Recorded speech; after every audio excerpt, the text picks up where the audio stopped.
Hello everybody and welcome back. This is Twisted Mermaid. I am here with Aloon and we are getting ready to run some keys. We're going to try and get at least one more 10 timed for him today so that he can get to 2500. So stick around while we run some keys, and later on I will be playing D&D with my friends over in the other Discord. So stay tuned.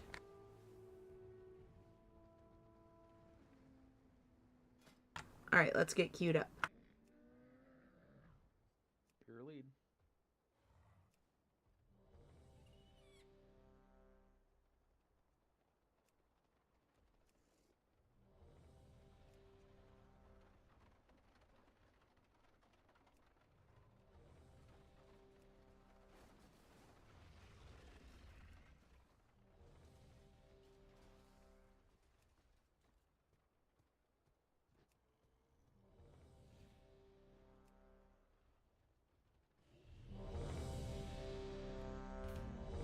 Oh, this one's a cakewalk.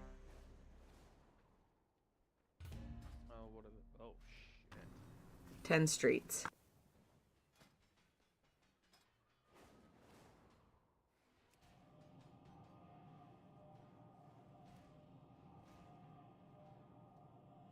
And yes, I am type A enough that I literally just sat there and made sure I clicked on the correct one of the two Tazavesh portals on my bars. Even though they pop you in the same spot. Goofball.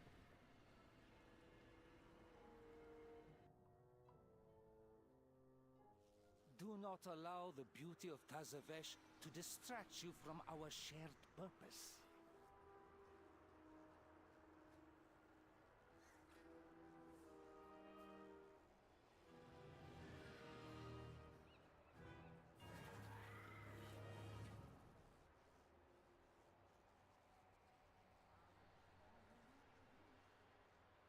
Hey, maybe now stream can hear you. Said maybe now the stream can hear you. Oh god, you're streaming? Oh no. I told you I was gonna stream. I can mute you if you want. No, it's all good.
Five, four, three, two, one.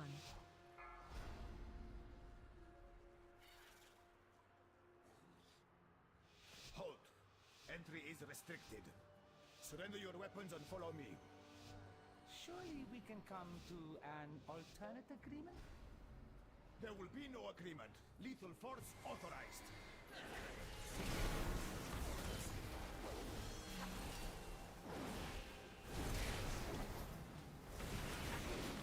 Do you want them to less second pull and then mailroom?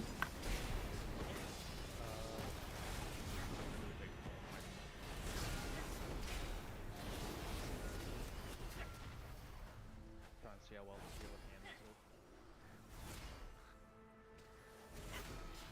it. Watch your step.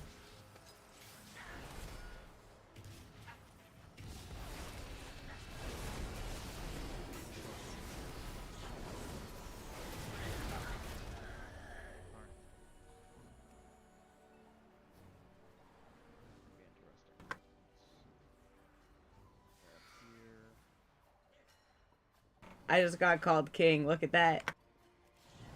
Fuck them gender roles. Watch your step. Watch your step. Watch your step.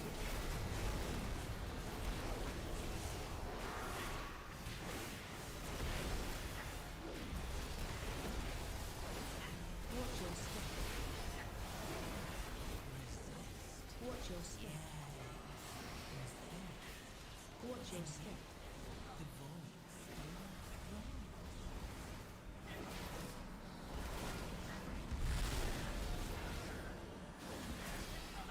Watch your step. Watch your step.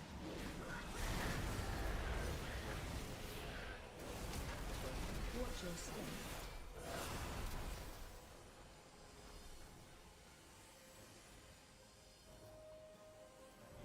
Stupid ass beams. Watch your step.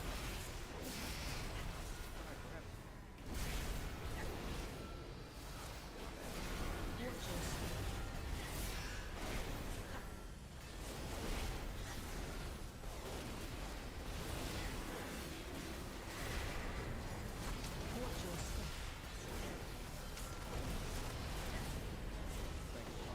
Watch your step. Yeah, no problem. They asked. I figured you were probably tunnel vision. Watch your step. Kind of locked in on the.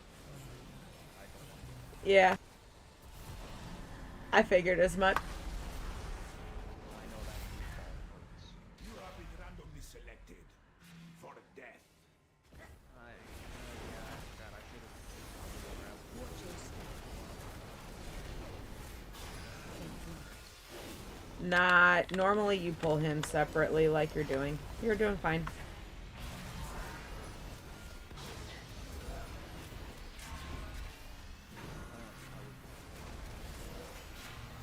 Nope, you pull him separate. He summons the boss. Watch your step. Thank you.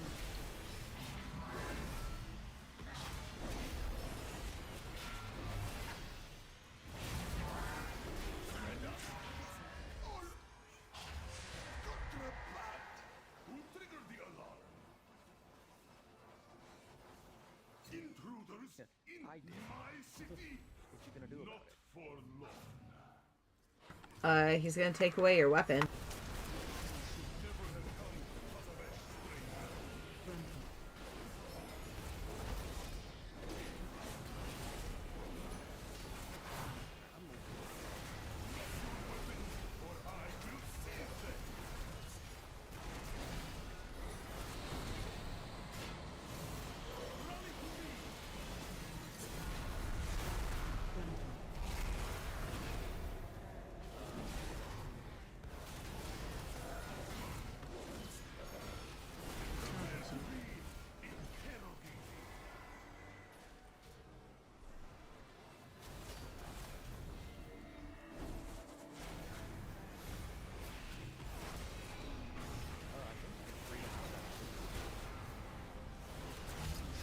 I don't know, I bubbled it off. I know that one worked.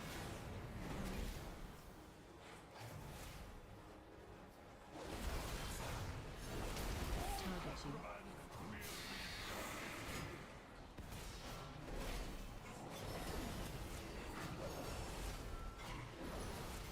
Target you.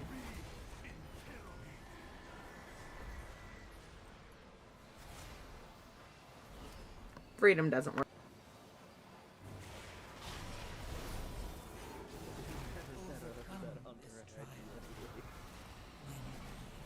Right? Their single target damage is really good.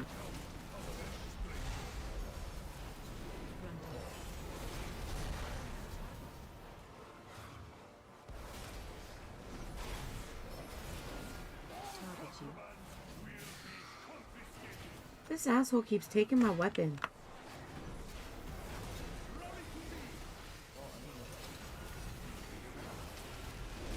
Target changed. How am I supposed to beat his ass when he takes my weapon from me? I have to go chase that shit down. Tragedy.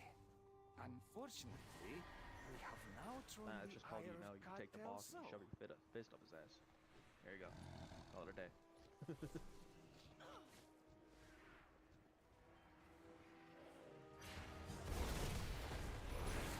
Watch your step.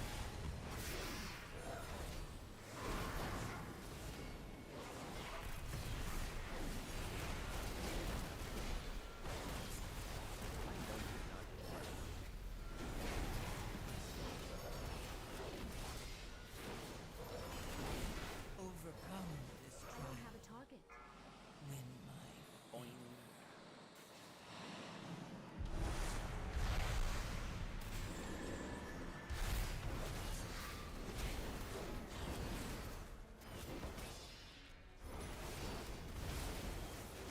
Grunted.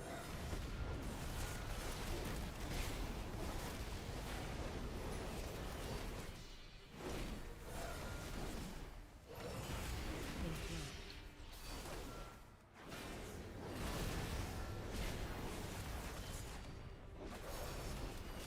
Grunted. Do you know how to do the,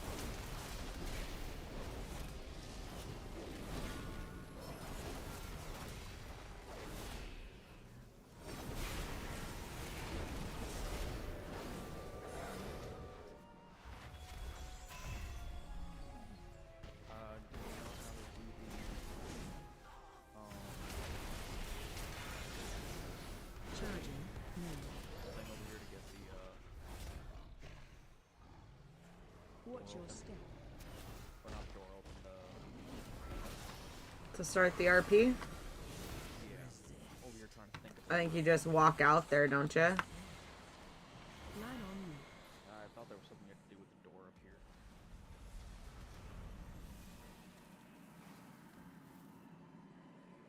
Because there was a way we had to choose Zai it has and start it a up before you, profitable venture. Watch your step. Yeah, you walk in the door. Charging. I mean, there was a, yeah, I'm talking about the door back here. Oh. Somebody,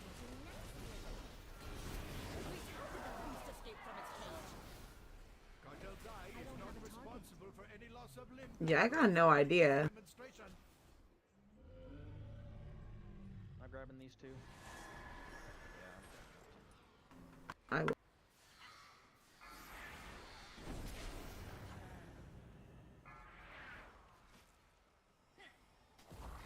They'll usually grab the two right across the aisleway too and pull them into the room.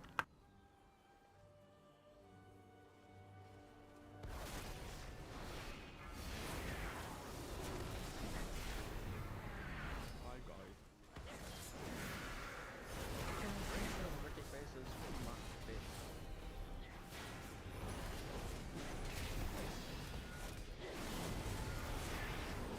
Need more of the ring, overcome Crowd control. I have tried so hard to watch that movie and fall asleep every time.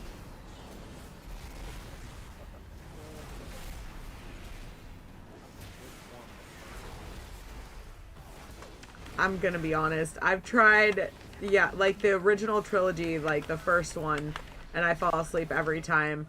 I did, however, kind of enjoy a little bit of The Hobbit when my husband was watching it the other day. Like, I was laughing because I saw the dwarves in barrels. Yeah.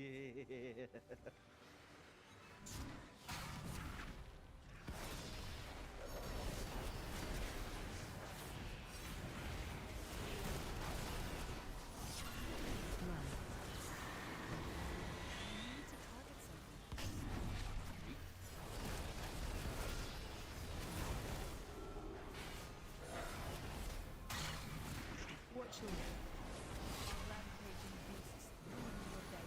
We have the solution. What? I do like that. Activate this. run. The Oasis was. I mean, I guess. Like, it's not a huge change, though. Overcome this I mean, having one less to have him do, or have one less instead of having him do, that's pretty good. Oh, yeah, that. Watch your I don't know. The ads just kind of melt, so I just never think of that. Well, I mean because then you just get straight so long. So you have more time to go after the boss.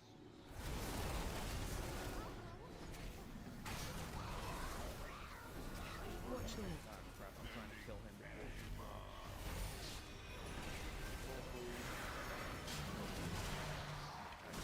target change. That. Nom nom nom nom nom nom. Blood. Keep moving. Man, I did not sign up for food. Target change.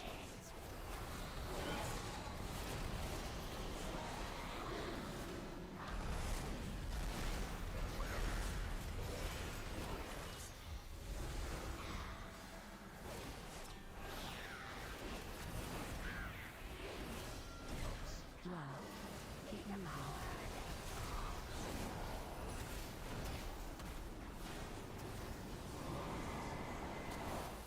Target change.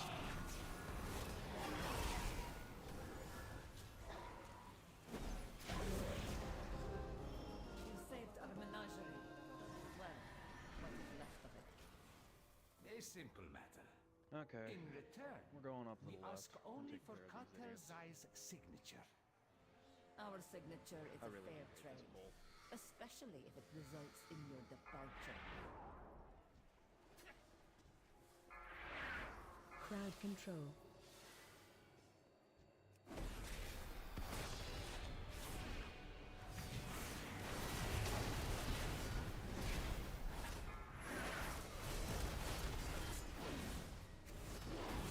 Watch your step.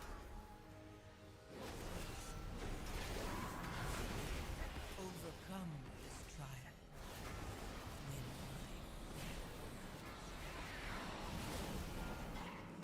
Crowd control. Line on you.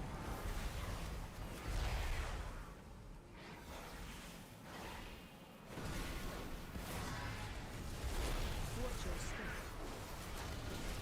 I know you did not.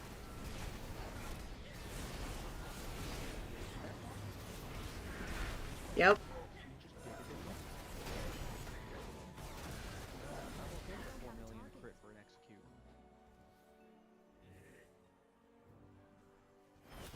A friend here may be of help in acquiring Soul's signature.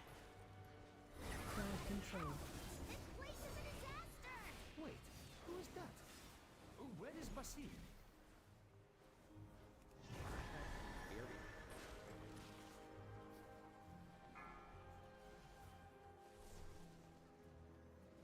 In need of a guide. Invitation.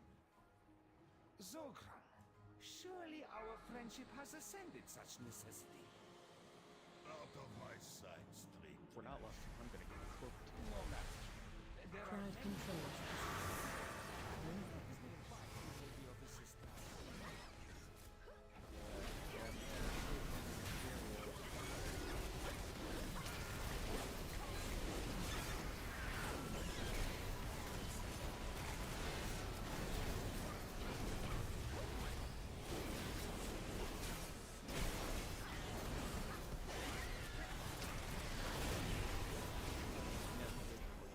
Because you do give me shit like the sister does. So. All right, fair.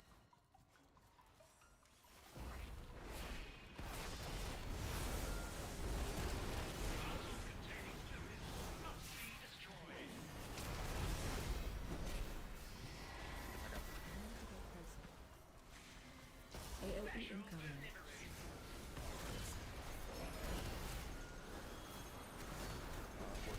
Step.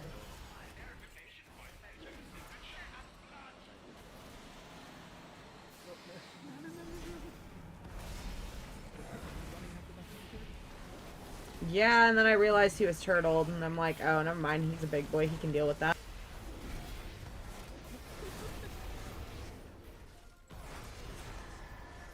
I think thought it was like an idiot literally running away with the mechanic. Like, Oh no, I saw what he was doing.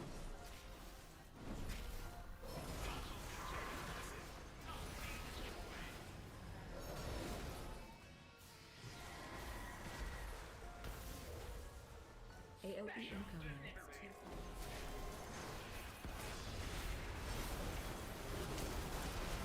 Stun.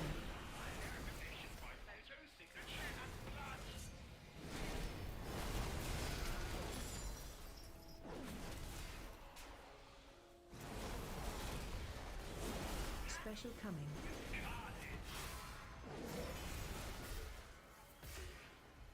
Overcome this trial.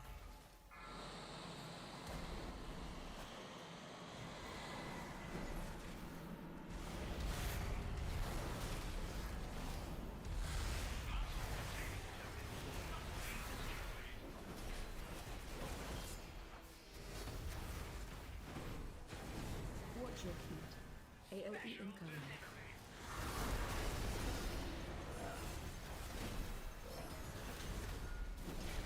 Stun.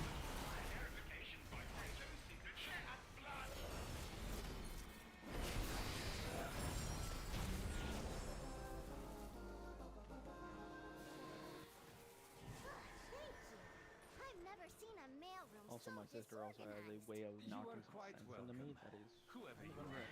Now, we are in need of souls seeking that is what sisters do, man. Like, legitimately. It is Run out. If I'm being honest, I got one brother that's pretty good at that too. The other one just frustrates me, but the one brother can knock some sense into pretty much anybody in my family, which is pretty cool. Considering we spent years trying to knock sense into him, now he just was like, nah, y'all are being dumb.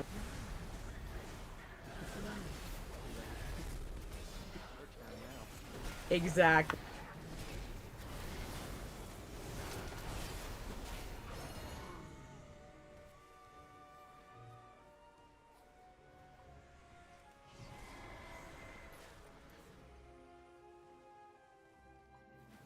Remember, everything has value.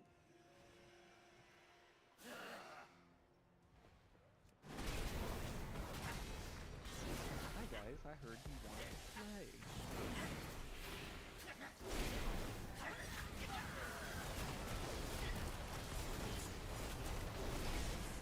I need to target something first.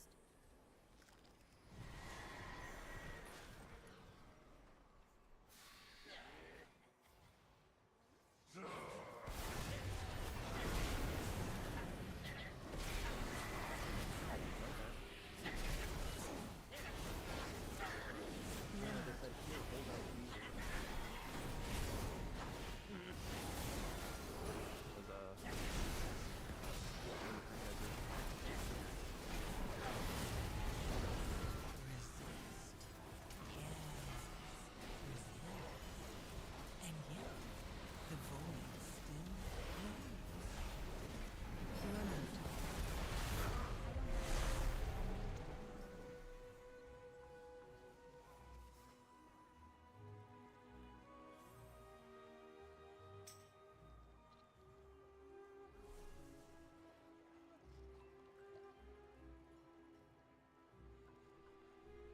Enjoy your stay.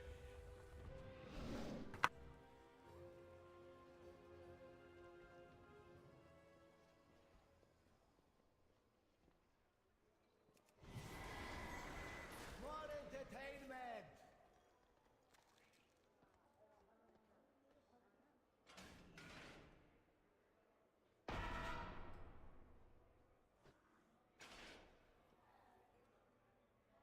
A round of applause, please.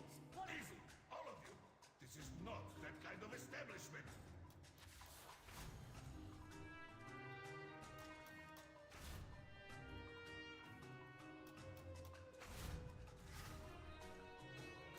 Learn to play, degenerates.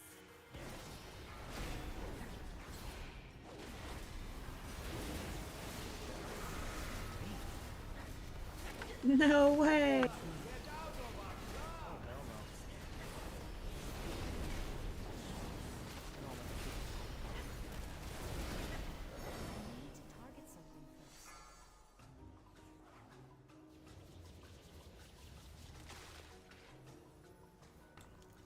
You can keep your green shit.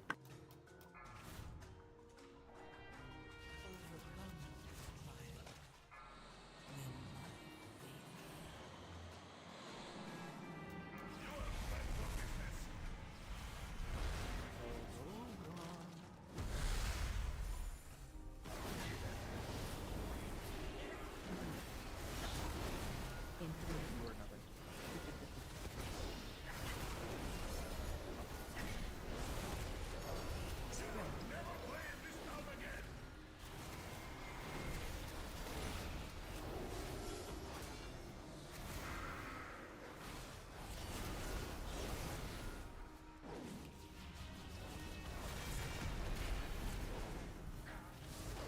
Shockwave. Okay. Where did you come from with all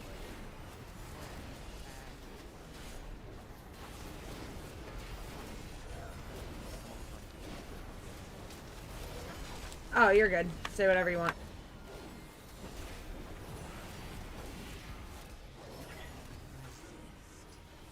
I have an age-restricted channel. You can literally say just about anything, and it's not going to get me in trouble.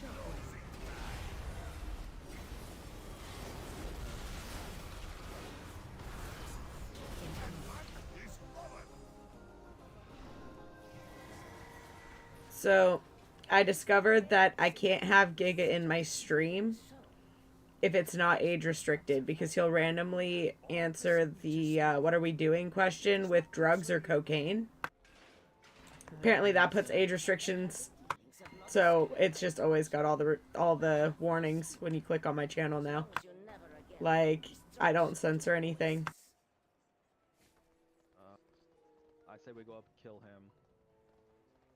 Actually. Is there one? No. Alright. We'll go up and kill him. Go up, kill him, come back down.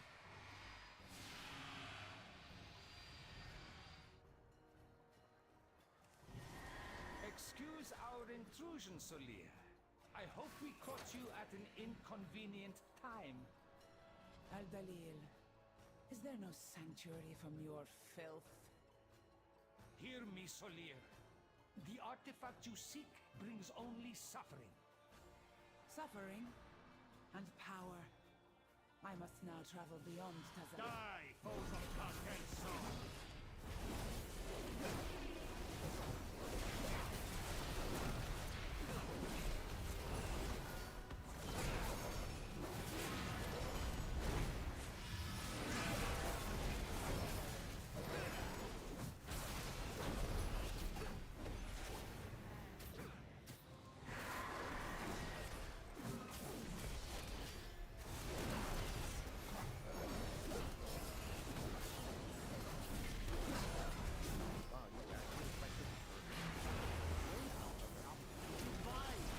No, probably not.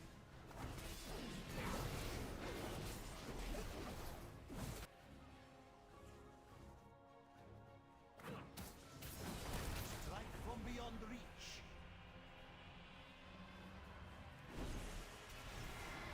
Interrupt 2.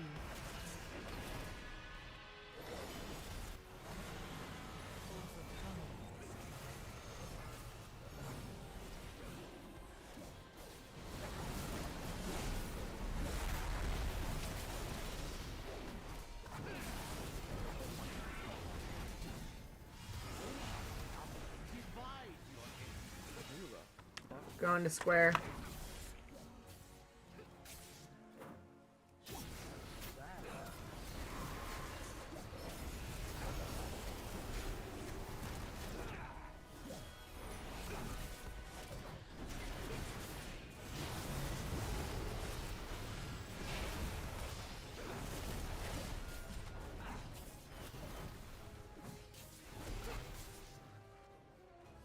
Gotta go square circle quick.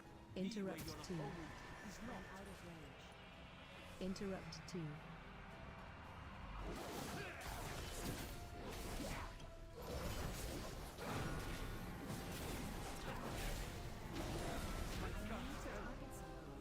Where's my shame? Solia may have a head start, but her echo remains. An echo we can follow.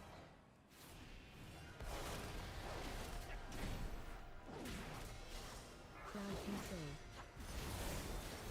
Overcome Crowd this control. trial. Then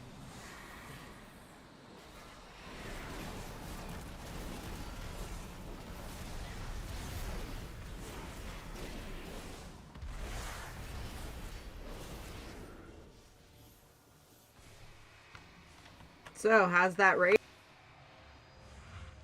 I am 3 points away from 2500. Oh no!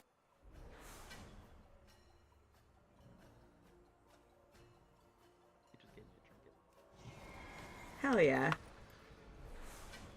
Well, the trinket I needed.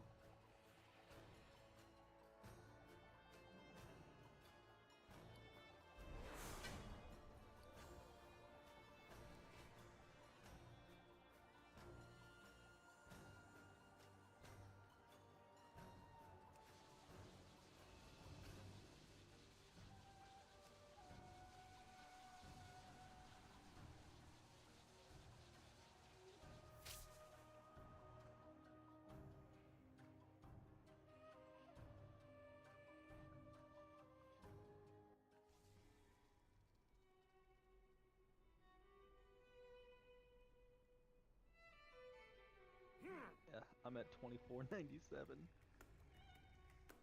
Ah.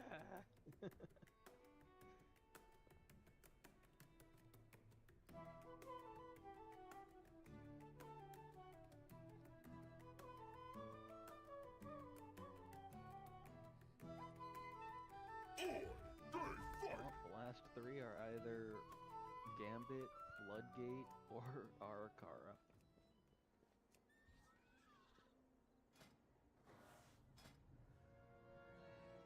Oh, that's gonna hurt my soul.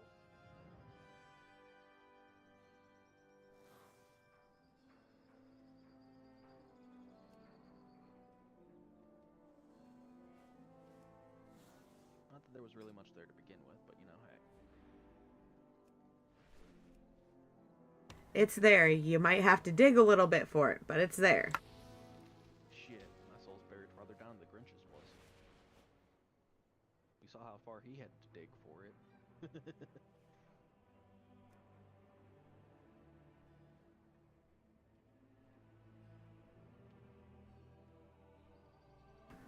Oh, Dude, that's some wild in. Somebody named their group Quick Blast. Sounds like some shit I would do. yeah. That definitely sounds like something you would do. Did you notice when I named the group yesterday when I was signing us up? No. You tank, we spank.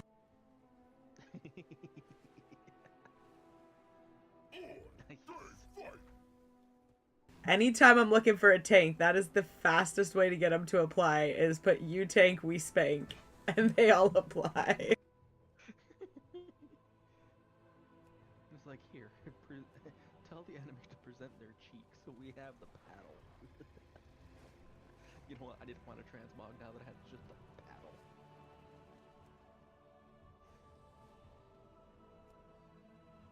I actually need to find one now.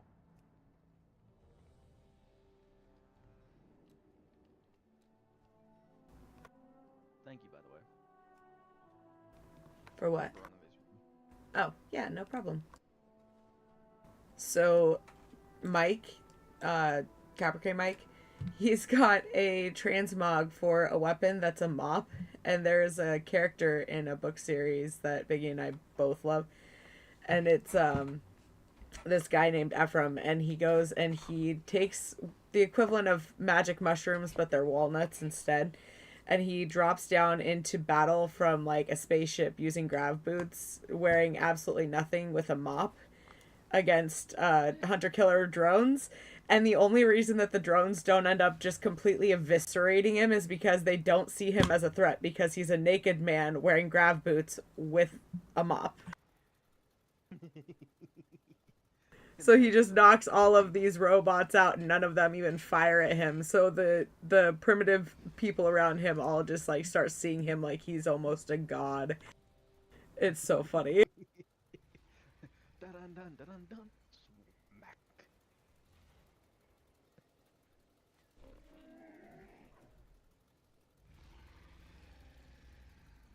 But yeah, I thought that video I showed you guys earlier was hilarious.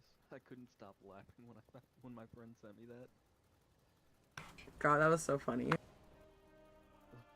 Why didn't I eat thousands upon thousands of pudding cups with no spoon?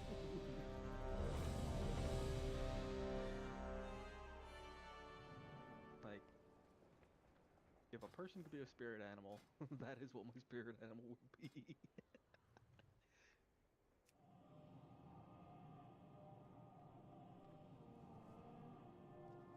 That or a snow leopard. Probably the snow leopard.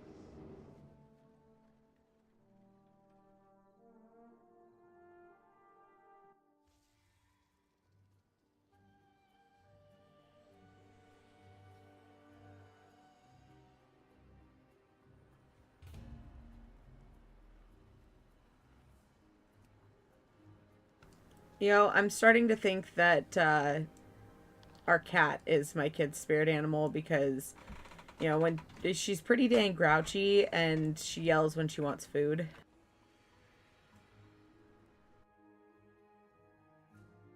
Do not allow the beauty of Tazavesh to distract you from our shared purpose. Plus, she doesn't like to be touched by the other cats, like the cat doesn't. And my kid doesn't like when other people, like, touch her. She's like, I don't like being touched by people. But she's totally fine with cats, and the cat's totally fine with humans, so... I mean...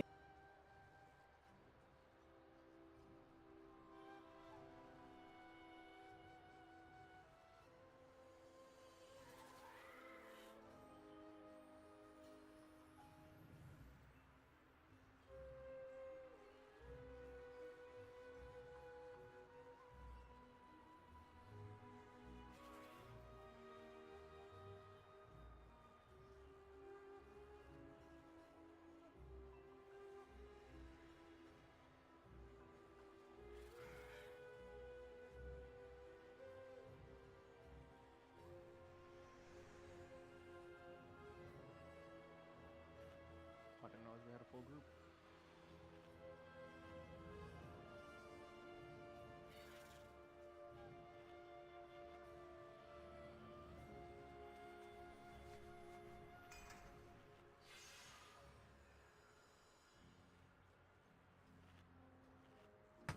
I should honestly go and rep farm, but I don't want to.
We lost one to the Eco Dome.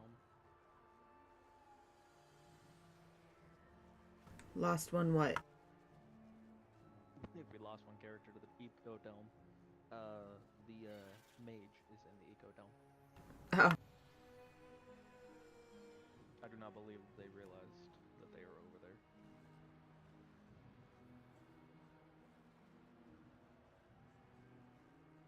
There we go.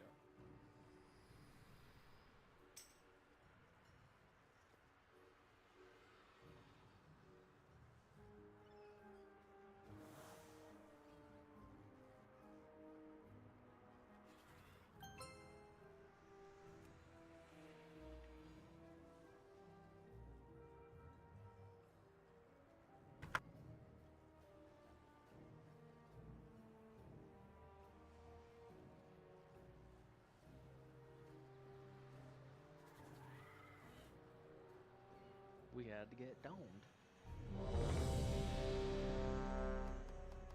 I'm not wrong. Yeah. I'm over here rocking out.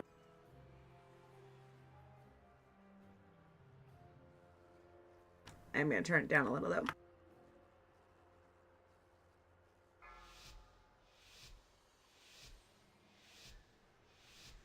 Five, 4, 3, 2, 1.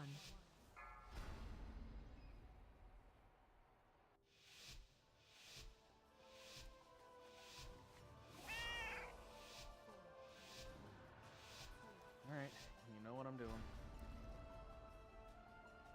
Yeah, pull big and lust it up.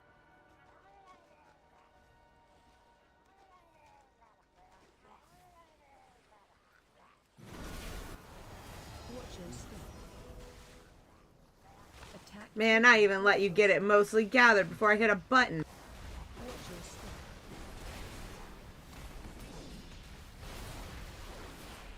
Watch your step.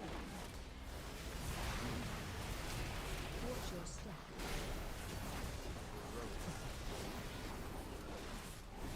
Watch your step.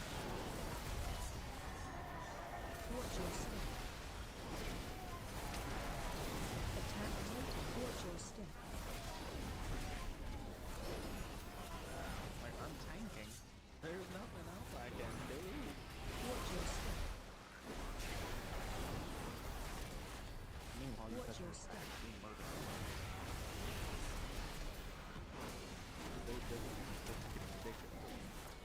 Team Afghanistan was on like, is that even possible? Apparently. Yup. Watch your step. Overcome this trial. YOLO.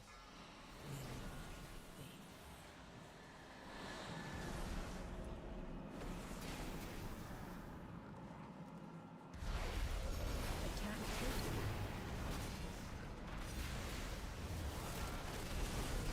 Attack total. Watch your step. Attack total.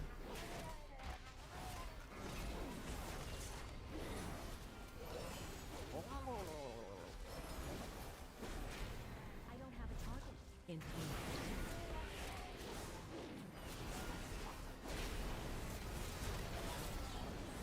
I need a target. I don't have a target.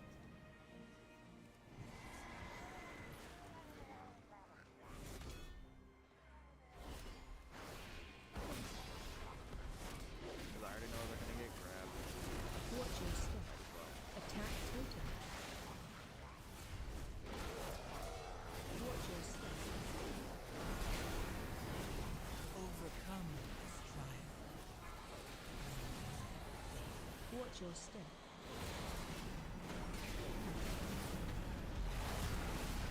Watch your step.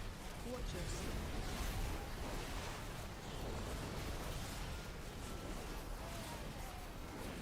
Attack total. Watch your step.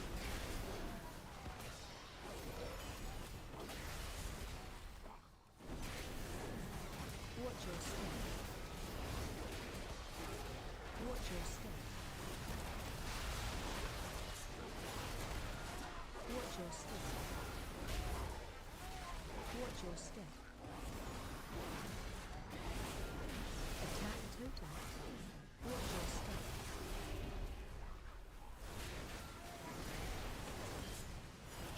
Attack total.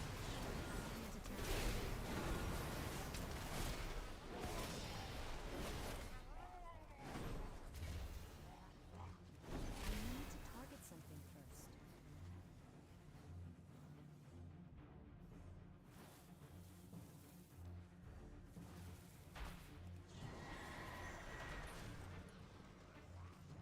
Attack total. Attack total. Overcome this trial. Watch your step. Blinding.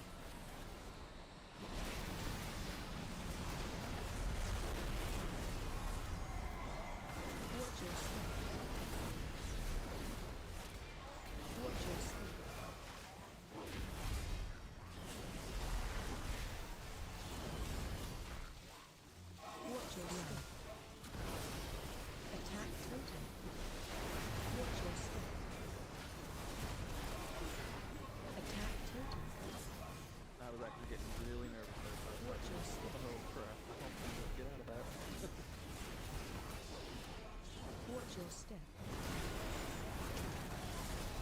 Watch your step.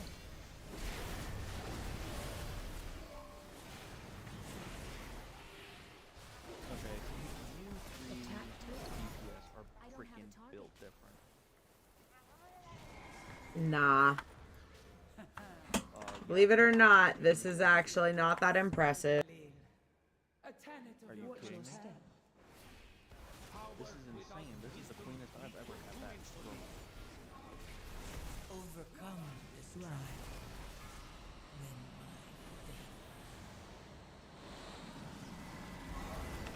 It's literally coming down to people stunning, interrupting, and then just focusing the fish sticks.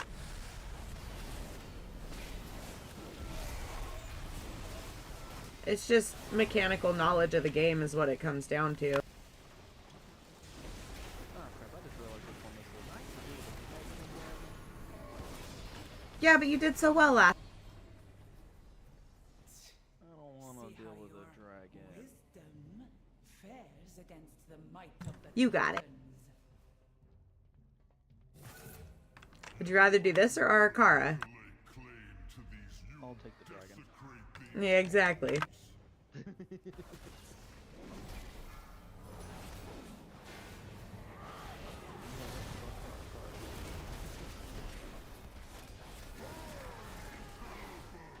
Shockwave.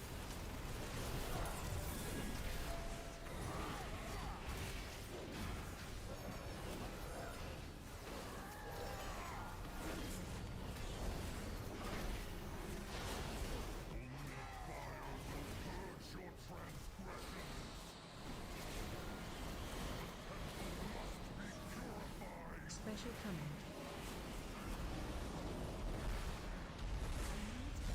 Yellow right, purple back right, red just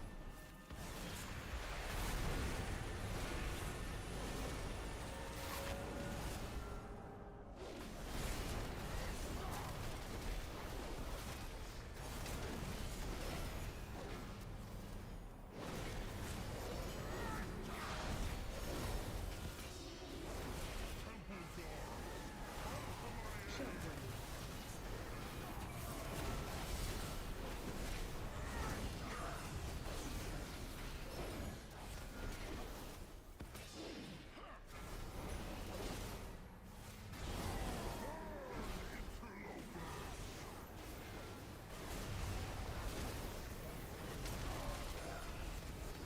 Shockwave. overcome this trial.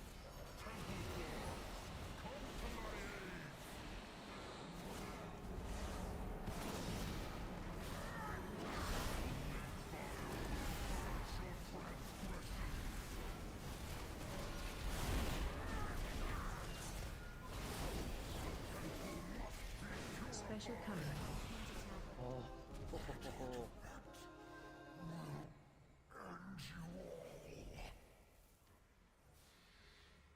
Selia's arrogance will be her We killed him downfall. in exactly 2 minutes.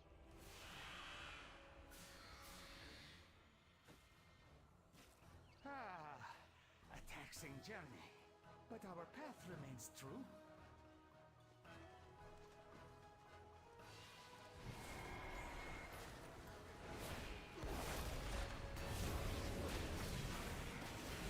Watch your stubborn heart.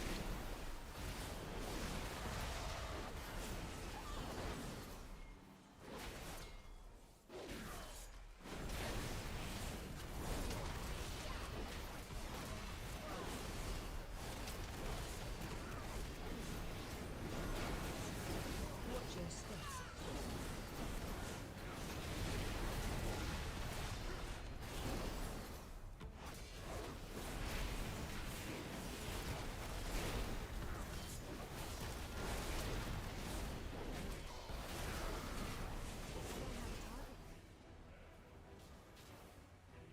You have a talent for acquiring intriguing artifacts. This was found among the ruins of the Black Empire, yes? Ye have an eye for treasure, but not enough smarts to stay away from it. Apologies, Captain. You already know what I'm doing.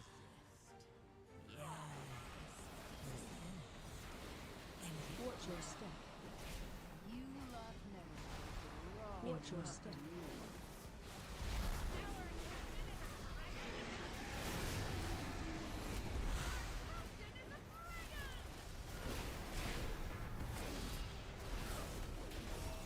Watch your step. Watch your step. Watch your step.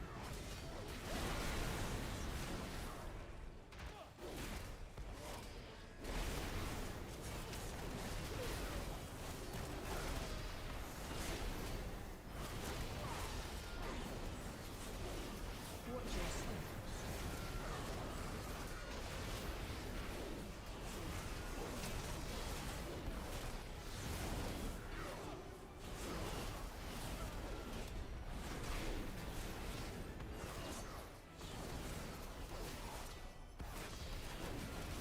Overcome this trial. Win my favor.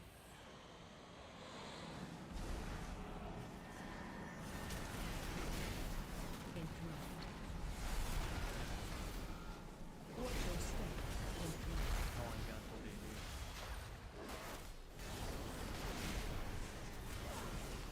Two and a half hours?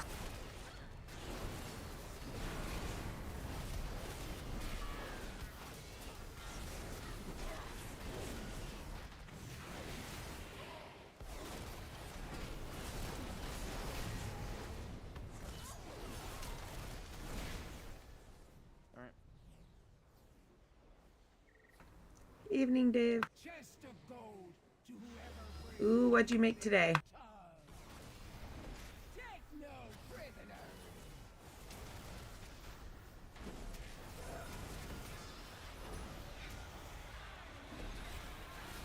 I am doing good. We're just helping the loon get to 2500 IO. Come this trial. Win my favor. Ooh, I love spaghetti. That's actually on the menu soon at my house, too. I bought all the stuff, but I just haven't made it yet.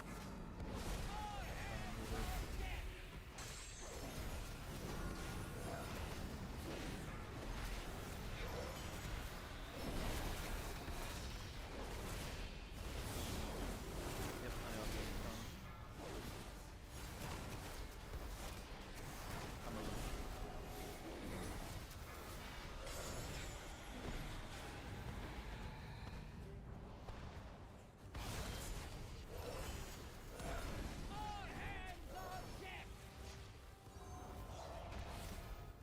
Come on.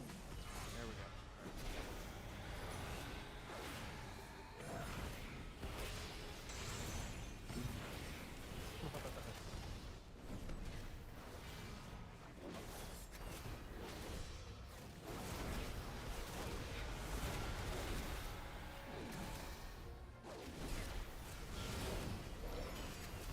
Overcome.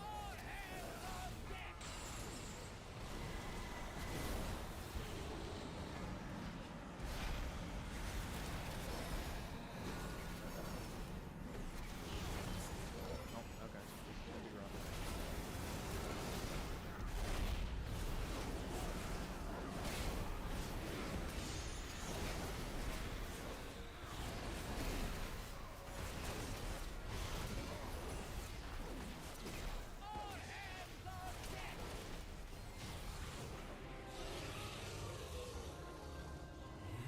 Know not the power you chase.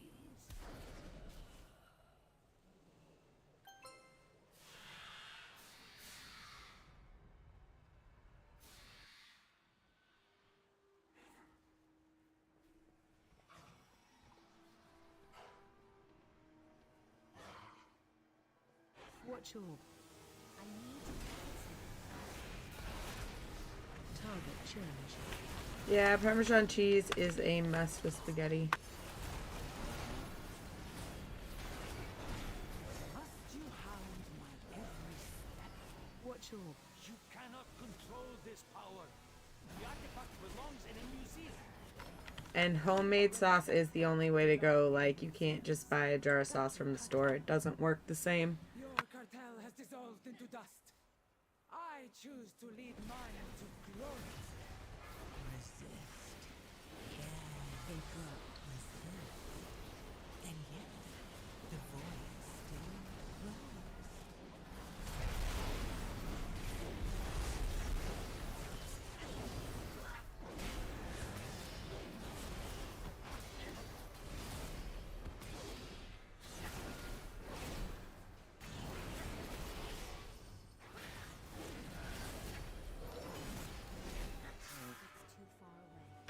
Mine will be to later this week. I might. I was gonna make pork loin and ravioli for dinner tonight, but my kid decided to go to my in-laws. So we decided to keep it simple. So tomorrow we'll probably do that, and then Sunday we'll probably do spaghetti if she's back. If she's not, then probably Monday because she wanted to learn to cook it.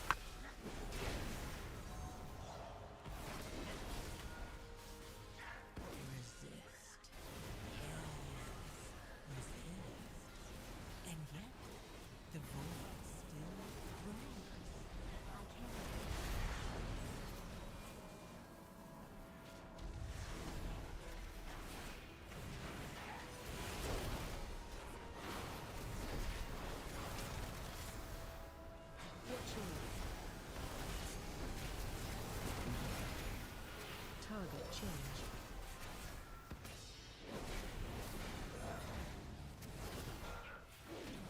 That one's in a really bad spot. Watching.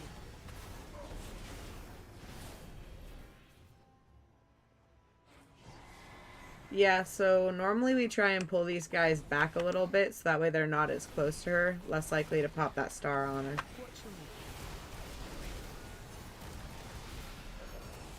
Target change.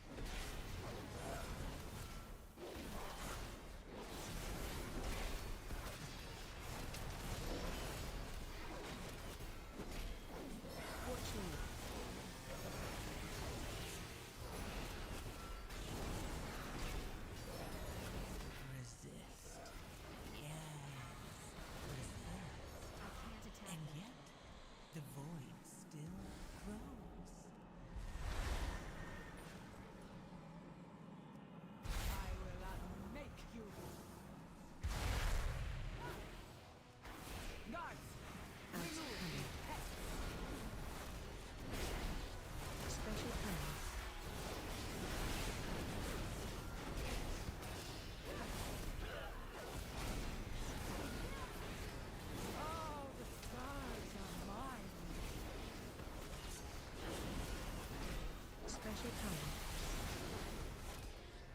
I don't know who's going to get it. Okay. Usually the healer does, so they can manage cooldowns and stuff. Special time.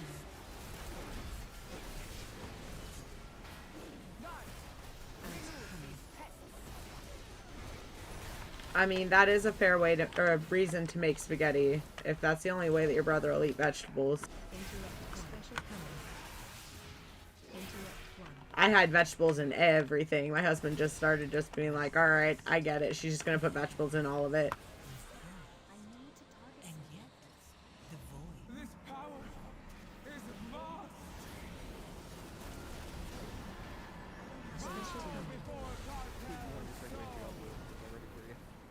No, normally I go to that one because it's farther out and I have horsey.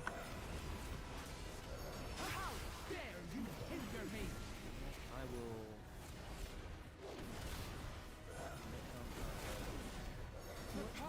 Do that again. Always do that.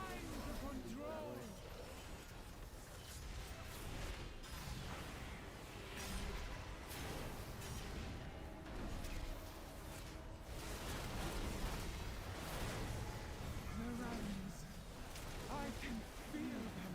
The power of the first one. Mind control.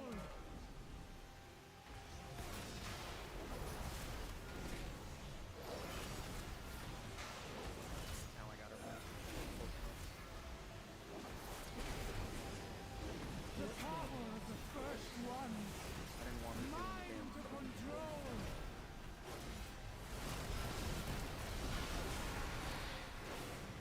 I tried doing this piece earlier, so, Bow before cartels so.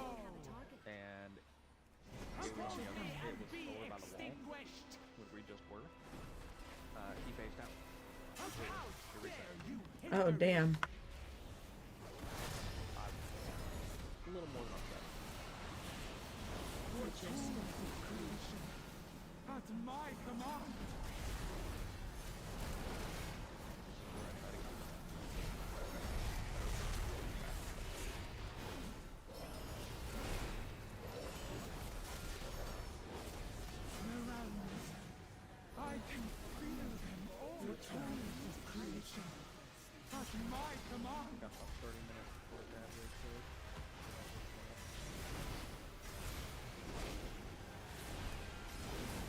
Oh yeah? Yeah, I'm not sure if you guys already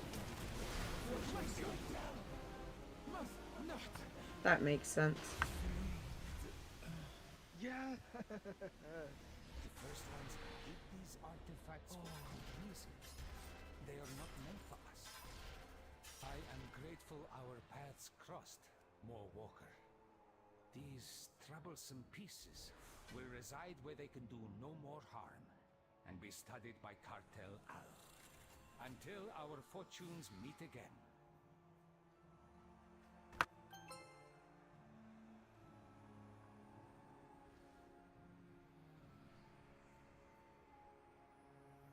Oh. Oh, I was about to say, the mage went through. Rip.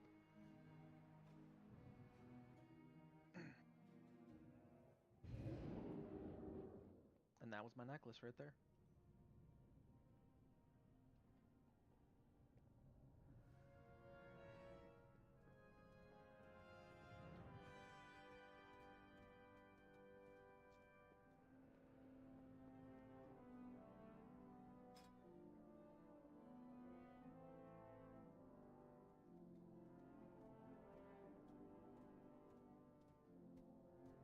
Okay, now I need to see. Now I gotta do this because I want to know what that looks like. Well, glad you are full, Dave. We have a long night of adventuring ahead.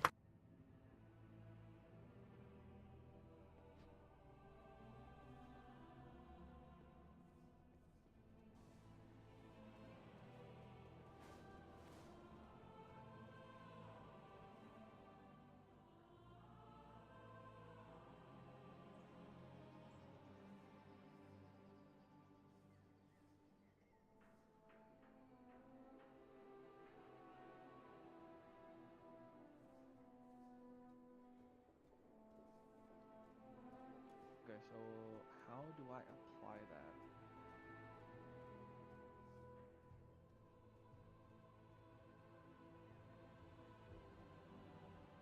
Now I'm confused.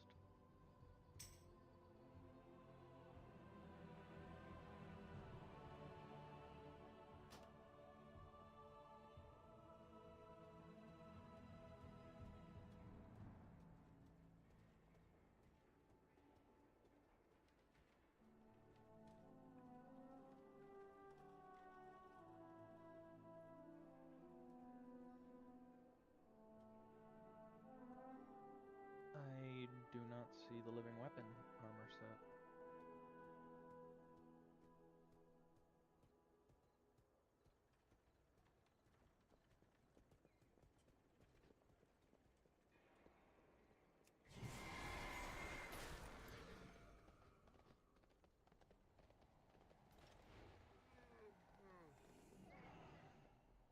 What do you seek?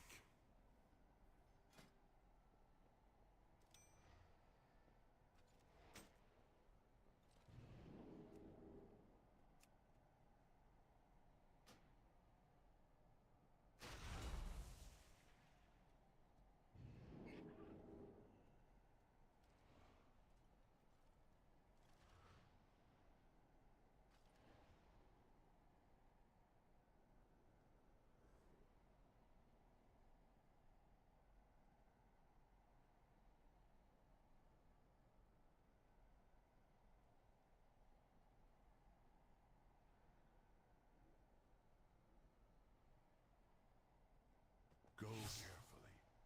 With a faint echo of the void, unlocking additional visual effects for Mana Forge Omega class set appearance. Okay.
I am very confused right now.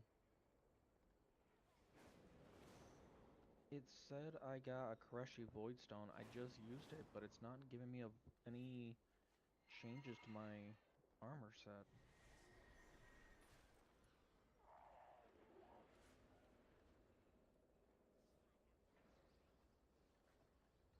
Yeah, because it said it gives...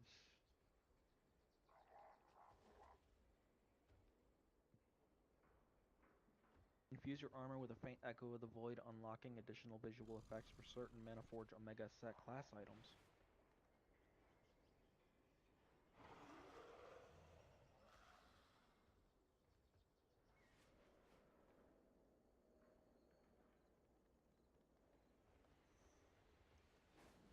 Hmm.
Alright. And I realized that probably came through my stream.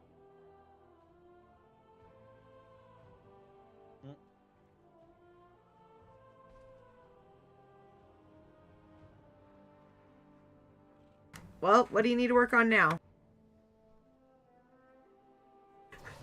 Dave, go look in the Epic Discord. It's the video that Buddy posted. I realized it was going to come through the speaker after I clicked on it, and I was like, oh crap.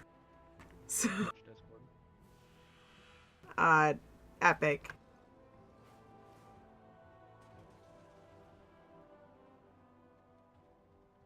Epic conversation. Yeah, I think that's the general chat in there.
I have questions. I don't question it. It's Too late. I already am. Okay, so for the last 6 months, anytime Buddy or I see anything where it's like, alright, this will like freak out the other one or whatever, we send it to each other. So I come across a lot of these videos that are like, if I had to see this, so do you. Oh no. So I've been frequently sending him those, and he's been sending some similarly disturbing, but like equally funny at the same time. Like nothing super, super gross or anything. Except for the urinal cakes one, where he sent me one where a dude just literally bit into not one, but like 6 different urinal cakes. Right? Okay, so yeah, that's probably why he posted it. He was probably like, all right, another one of these videos that makes you question things because it's funny. And then it goes a little over the top. Right? Okay, so Buddy got me the other day because we've been sending videos back and forth, like meme type videos, you know, if I had to see this, so do you type things, Badge 502, where he's like, you know, explaining why certain things shouldn't be used as butt plugs, things like that. And, and so we'll send those back and forth. And he sent me one the other day, and it's literally a dude. He walks into a public bathroom and he just starts taking bites out of the urinal cakes out of each of the urinals. And it's just like, oh my god, that one got me to throw up.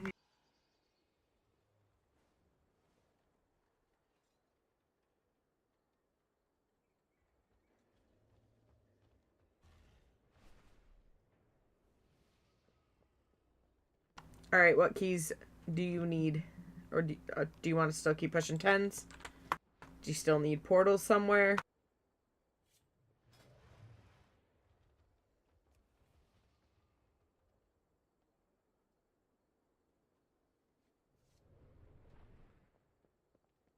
I'm gonna assume you need Arakar and Floodgate and just look for them.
Of course. It's totally fine. Tell her I said hey.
I'm back. Sorry about that. Jesus. Mm-hmm. I even tried to queue us up and you were away and it wouldn't let us queue.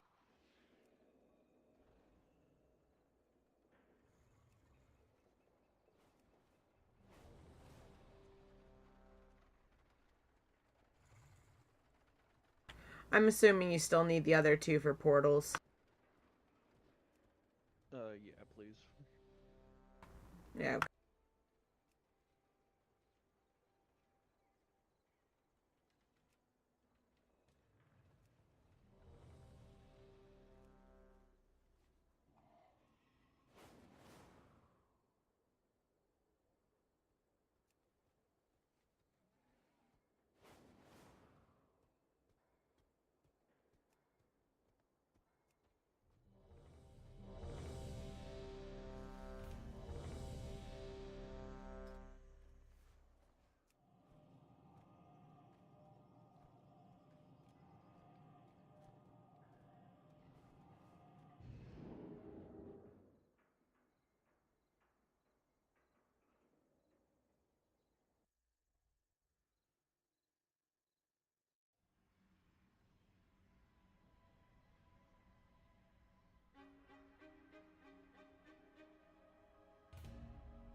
So Numbnuts isn't hanging out with the other group if you want to move up.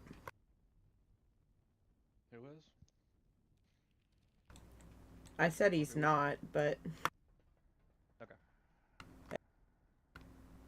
they're all in raid 1. Let's go. Cool. I'm in danger. Well, hello. Hi, Twist. Hi. Pull him away from this pack right here.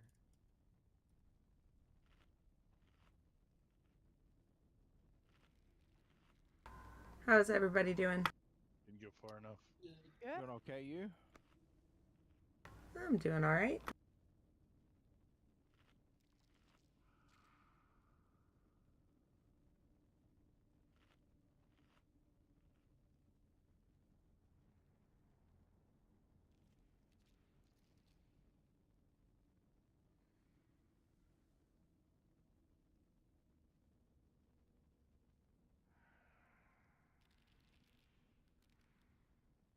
I played the guitar. We're doing the mythical. I did the guitar this time.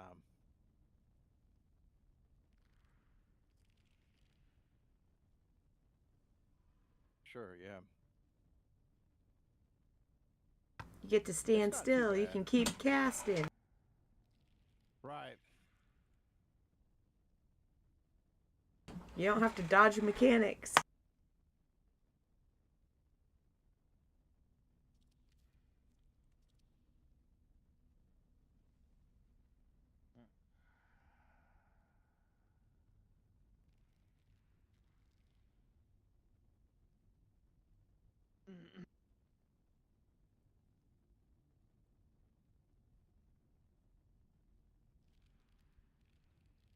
I am on the way.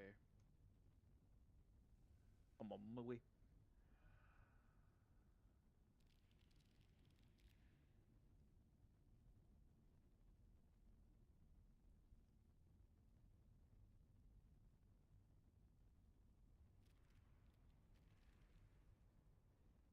Angle, go.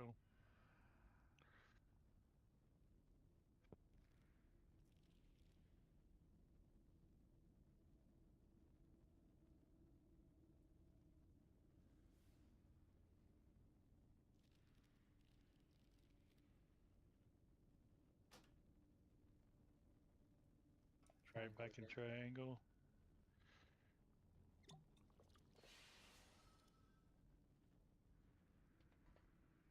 Where'd he go? It's over a square. Oh, here we go. Triangle, circle, square. Interrupt. Good job, who've interrupted. That was awesome. I have many lucky doos come you like. Yeah, this one will definitely improve your interrupt speeds. 5, 4, Well, 3, friend of the 2, grumble. 1. Alright, we're... Oh, shit. I didn't mean to do that. Beckons us onward. I don't know if... Yeah, I can go back. Embrace Okay. it. Leave Well, I might your have just... sanity behind. There we go. Sorry, guys. I screwed that one up. Alright. Let's hope these guys can keep up with what I'm about to do, because I'm pulling all the way to the other dude. Yeah.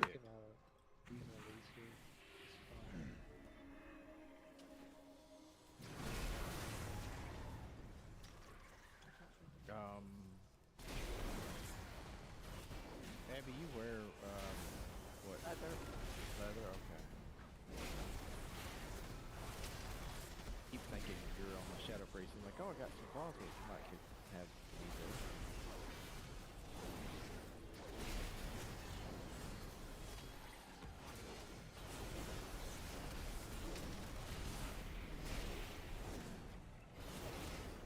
They did not keep up.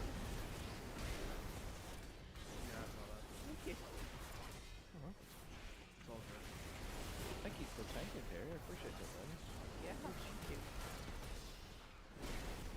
And thank you for coming there, Mike. Great, yeah. Resist. Yes. Resist. And yet... Oh, I think that's going to be it for me. I had to get up pretty early, and I was up late too, so... Alright, buddy. Good to have you in the raid tonight, finally. Yeah. That was fun. Fine. Got 2 pieces. Awesome raid. I like it. Were you able to get Orsa? Are you close? I'm close. I just need pants. No, I'm sorry. I'm sorry. I did get a 4 set. Nice. Pants would be 5. So I got my 4 set, and I was able to upgrade. That was awesome. Frontal. It's all hero too? Yeah. Yeah, well, my pants aren't, but yeah, it's all hero, the tier pieces, yeah. Crap, Nice. I don't have immunity for this. And I had, and I had the catalyst charges. I had 2 catalyst charges, so I could turn them into tier pieces. So that was awesome. Yeah. Frontal. Oh, that's awesome. Yeah.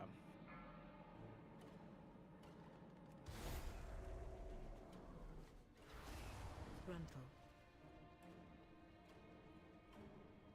Went from 685 to 693 tonight, just because the pieces in the raid, just those 2 pieces. Oh, that's great. Think about how much you've gone up since this morning. Frontal. I know, it's crazy. And then, well, I mean, some of those had an upgrade from Chris and other stones that got me to 693. But yeah, I know that was crazy. What I had 681 this morning. I think so. It was 681 or 683. Yeah. All right, thank you so much. I will see y'all tomorrow. Alrighty, Hey, buddy. sounds good. Good night. Later. Night.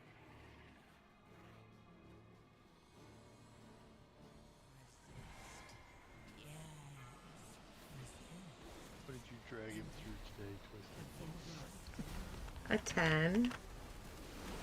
Nice.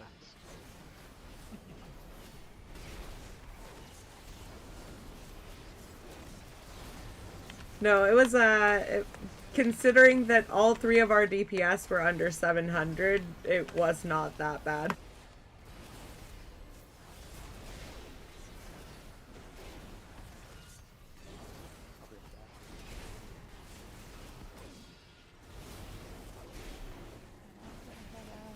Good night, everybody. Good night, Abby.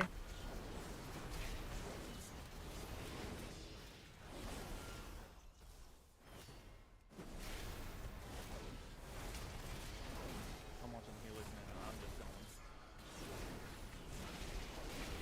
going. It's a monk. The monk should never need mana. They can drink in combat.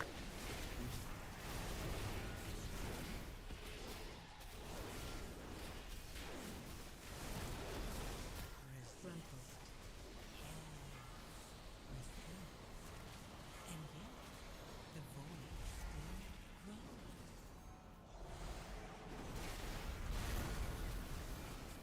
Frontal. I think we could still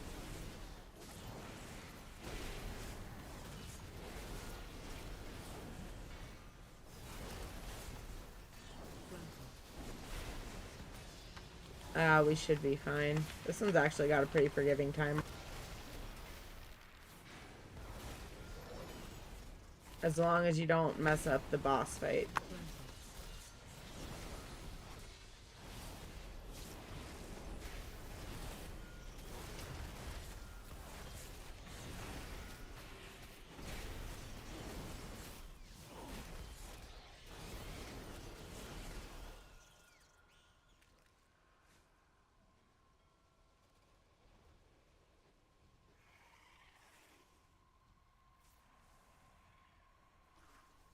How are we looking on damage? I mean, my damage is looking beautiful. Just kidding. Honestly, I'm top of the meters. That's probably not the best sign. I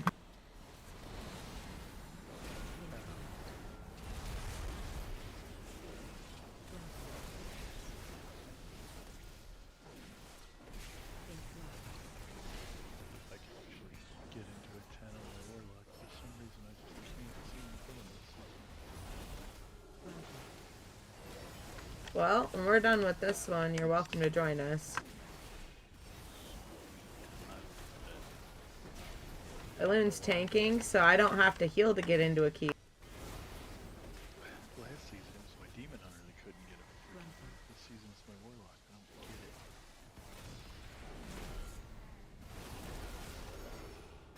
Go and grab these. I'm getting. Yeah, I figured.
idea.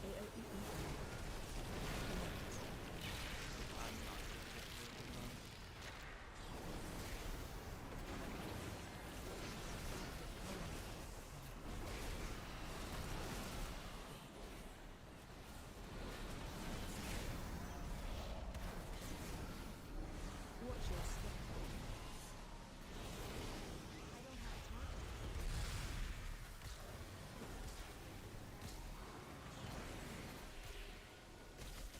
Alright, I had to jump.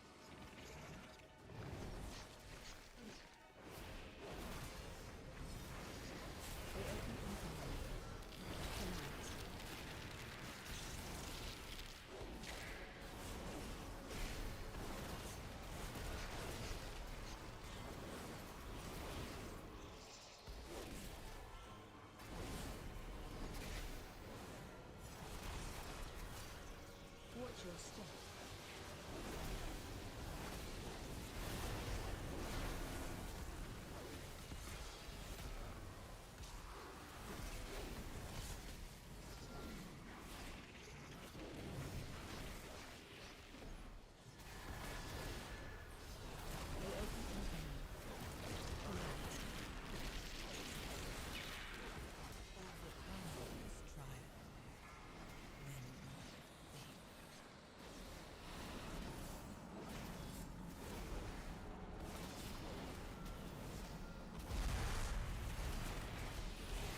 Watch your step.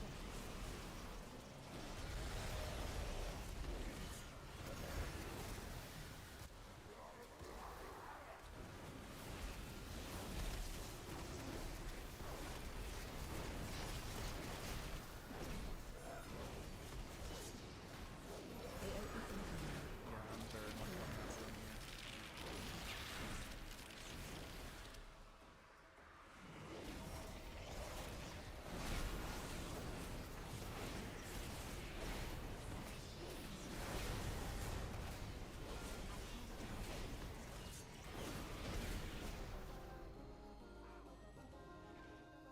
Alright. That fight could have gone better. I mean, I've seen it go much worse. Oh yeah, absolutely.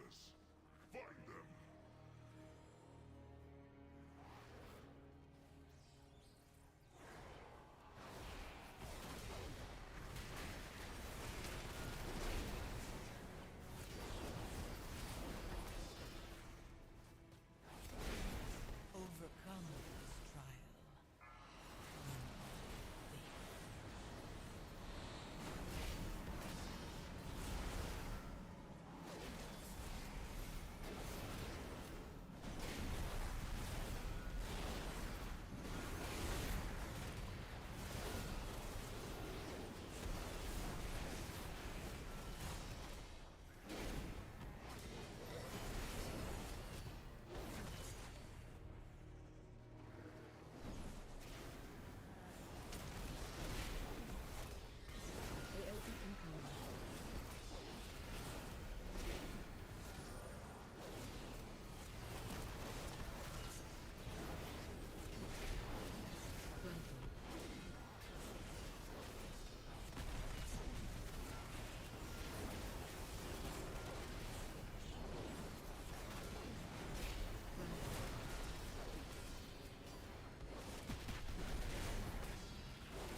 Okay. control.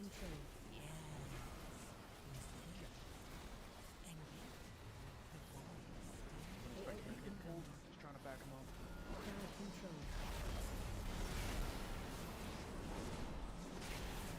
Crowd control.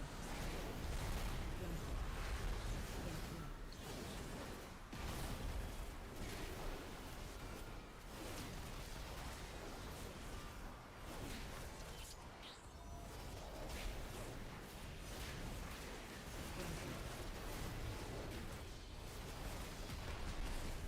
Interrupt. AOE incoming.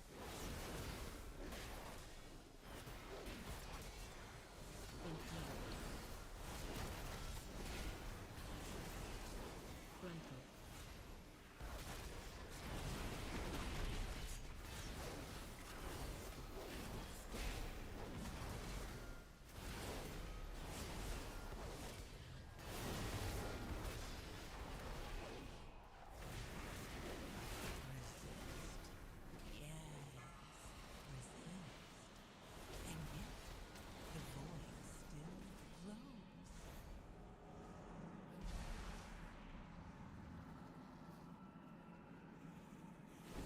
Crowd control.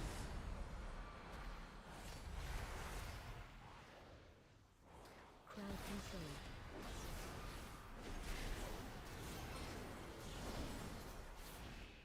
Crowd control.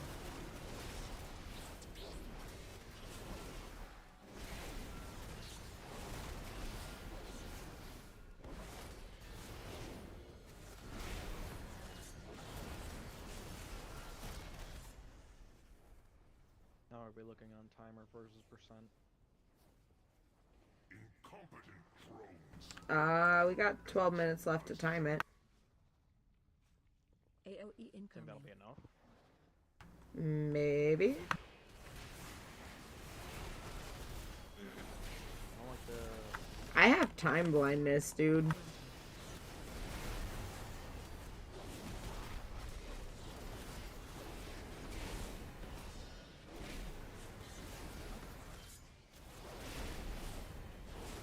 Overcome this trial. Win AOE incoming.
I'm gonna be honest, I didn't see it.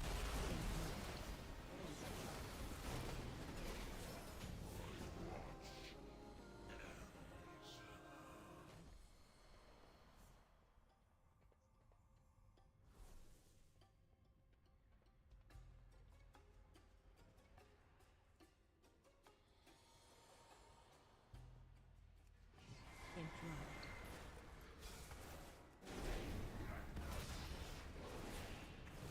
Watch your step.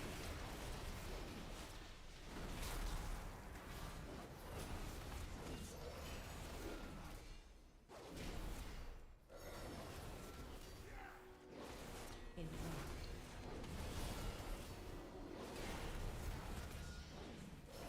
Watch your step.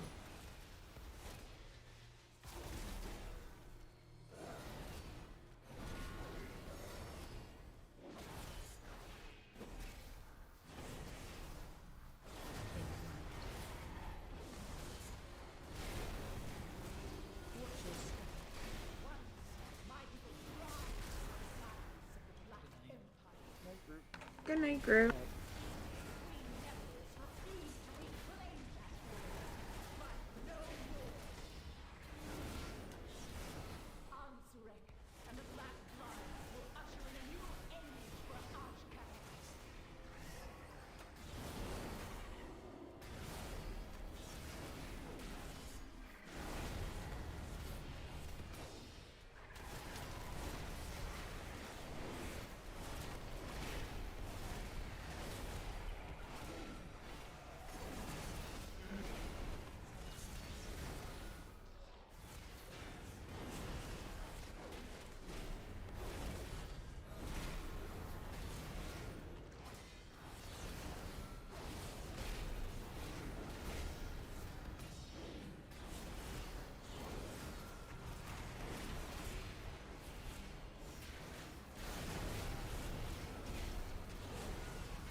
We have lust, we kill this boss quickly, and then go and... Yeah, it's like one pack on the other side. Yep. Honestly, I'd just run up the stairs and pull it into the boss, but you know. Ooh, here we go. Pull this into the boss. I got it. I got it right here. Let's go. Don't die. I jumped down.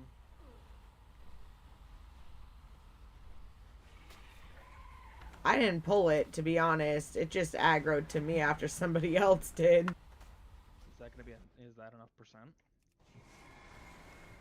I don't know. I haven't tanked it all this season. Ty quit healing, I quit tanking, because I don't need to tank anymore, because Ty will just, you know, tank for me.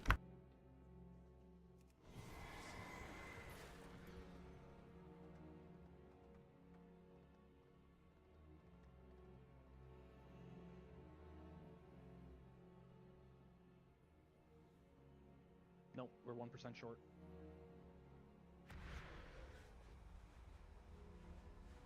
The harvest will prevail! Watch yourself.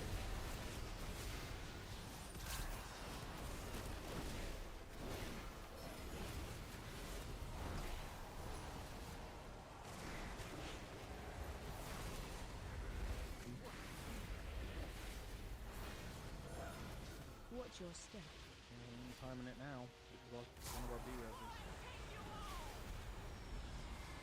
Move to pool.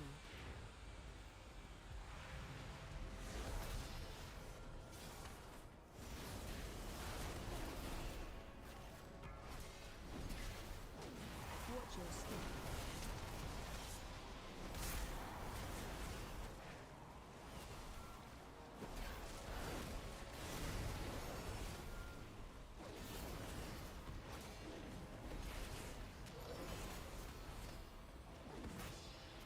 Watch your step.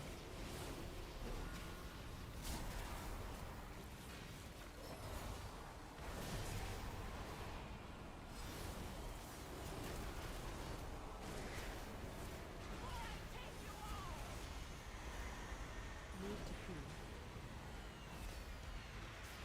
Watch your step.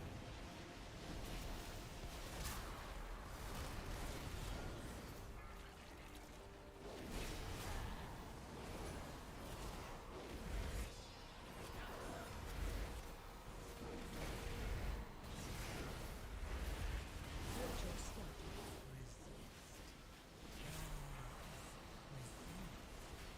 And yet, the void still grows.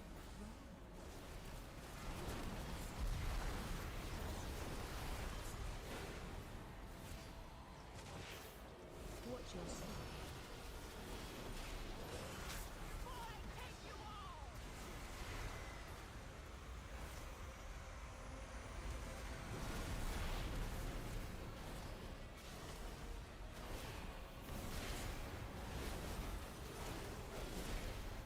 Watch your step.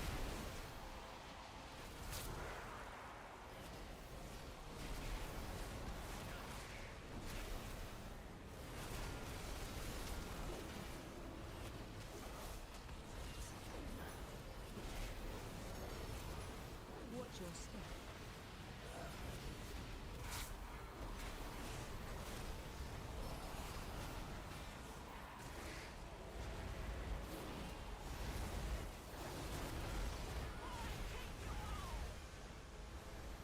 Move to pool.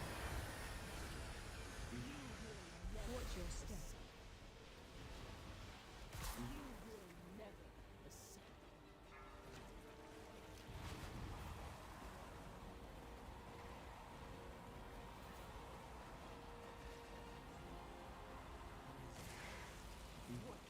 Watch your step. Says I was hit with the poison wave.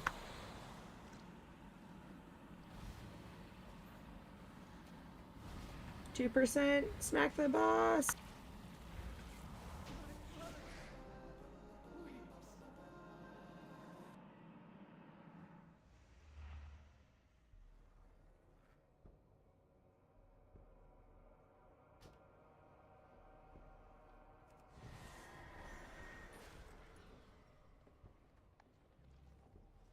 Watch your step.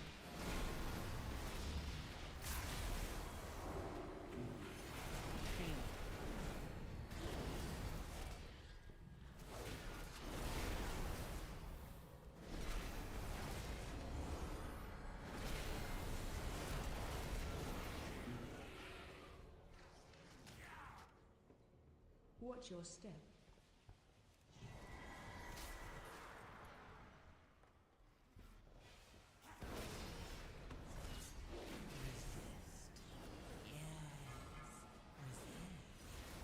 And yet, the void still grows. Very close.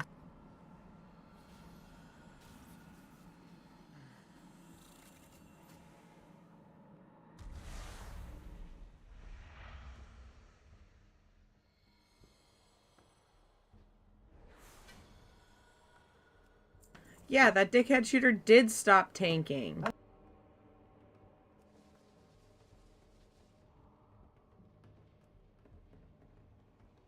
I'll be back. Okay.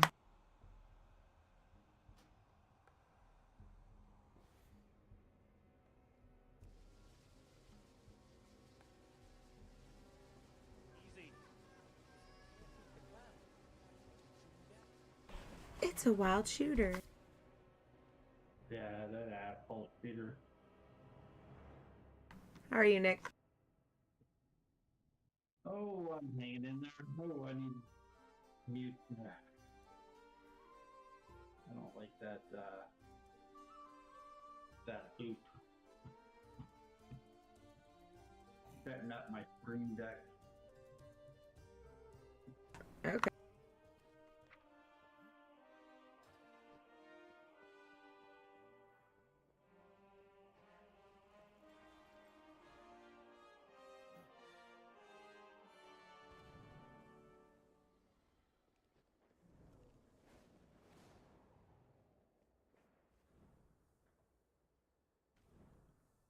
How you guys doing?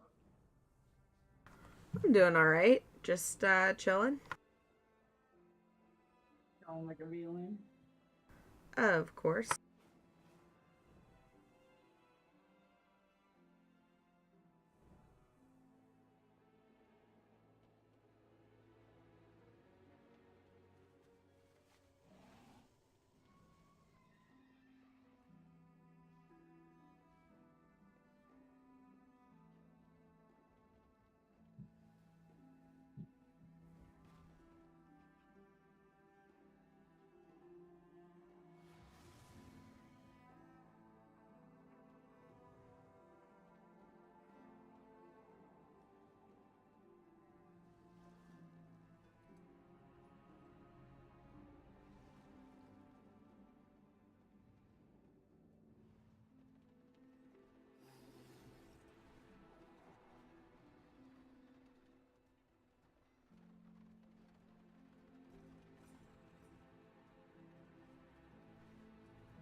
So who ended up stepping into tank?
So, Shooter, are you gonna sign in and play a bit? Probably can. Heck yeah.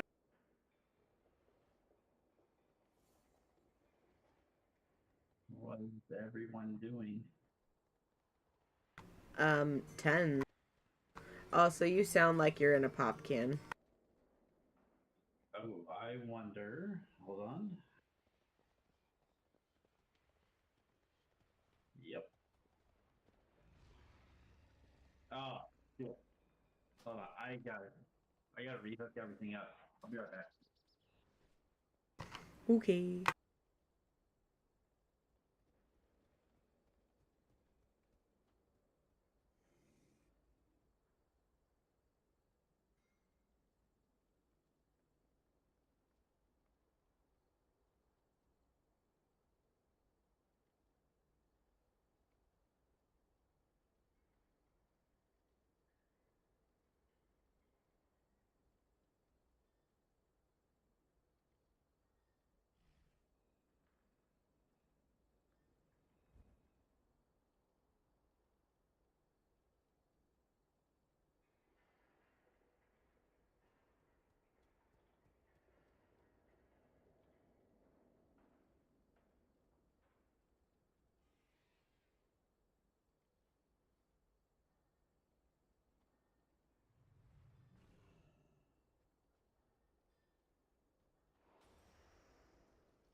This should be much better.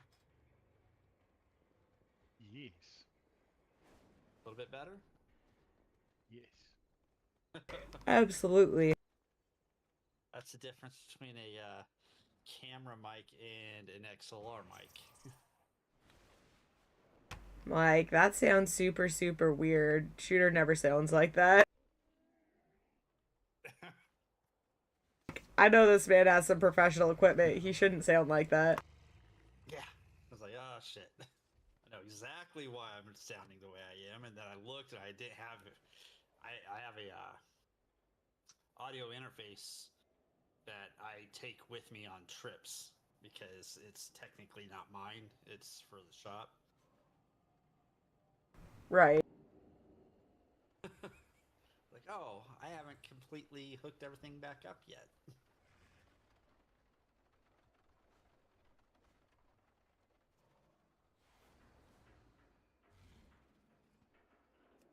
Fuck it, I'll deal with this shit later.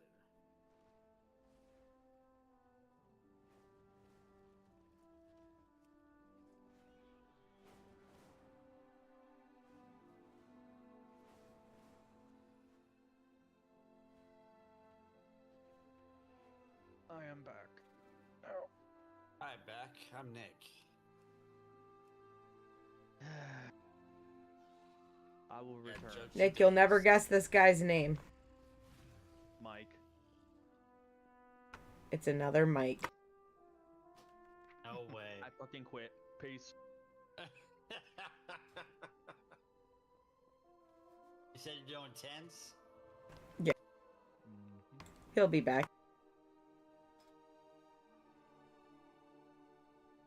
I'm not gonna have you drag a dead body through.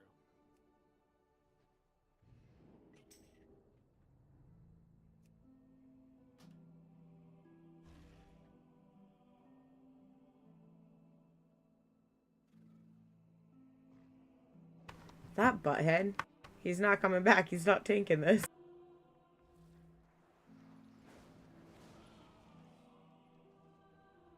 What the fuck, man? Right? WTF, OMG. I honestly forgot I was supposed to help you with the key. Yeah, sure you did. No, I actually forgot. I mean, if you gotta go, you gotta go.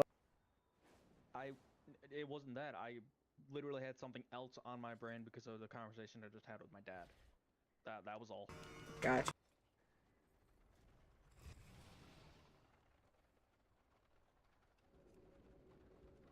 Alright, which one are we punching in the dick in?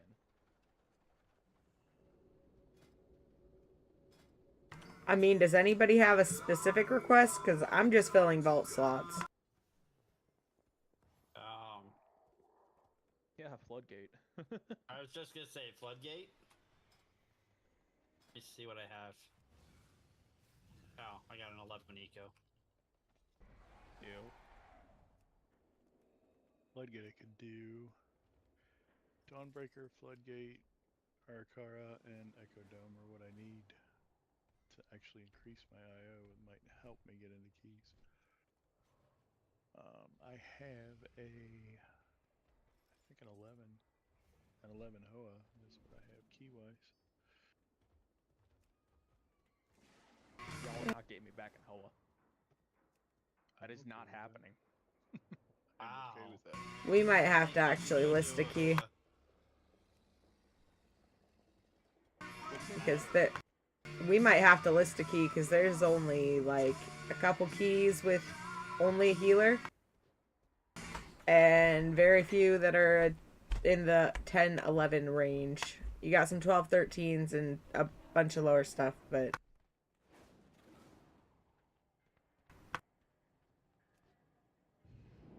Oh yeah, and I'm being dead serious. You're not getting me back in Hoa. Not after earlier. Fuck that. Okay, so Halls of Atonement is off the table. Do you guys want Priory or Ecodome?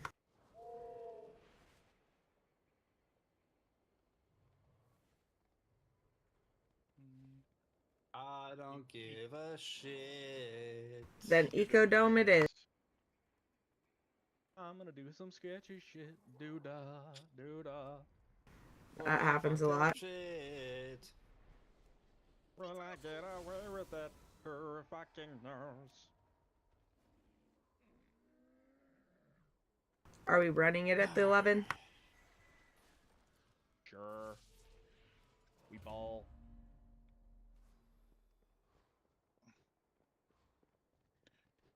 Alright. Echo Dome. Pretty sure we're all feeling big dick energy here, so let's do this. I think. I have the biggest of dicks, okay? Listen, if I had $1 for every inch, I'd have 5 cents, alright?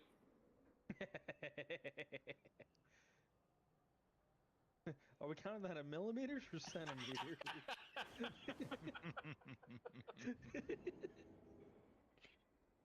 You're welcome.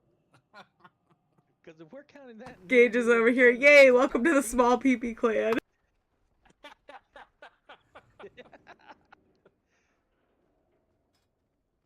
Damn.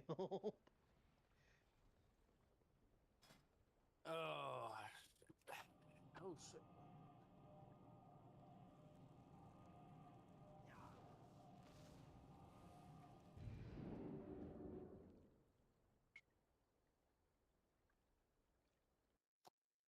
Bowler.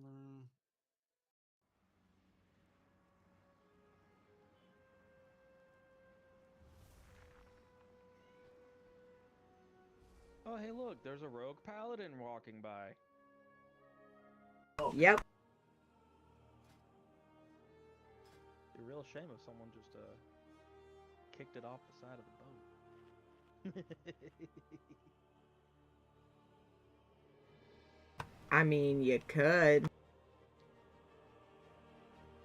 Well, that would work out for me.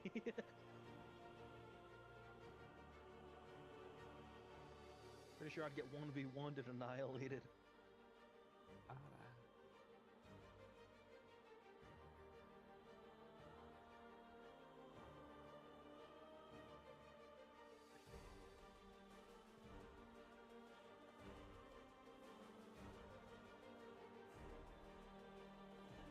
Oh, that's what I need to look up.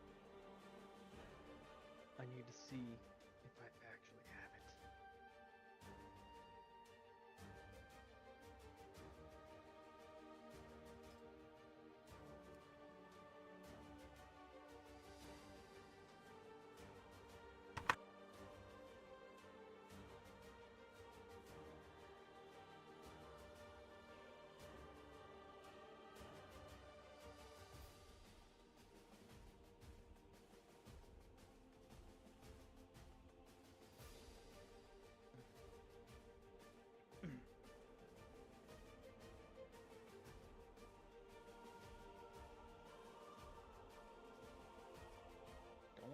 to the prime. Why is it just one-handed swords? I don't want one-handers.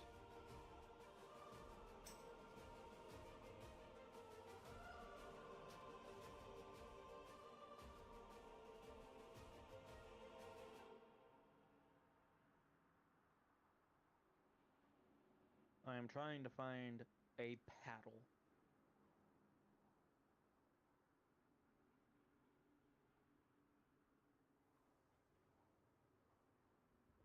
Damn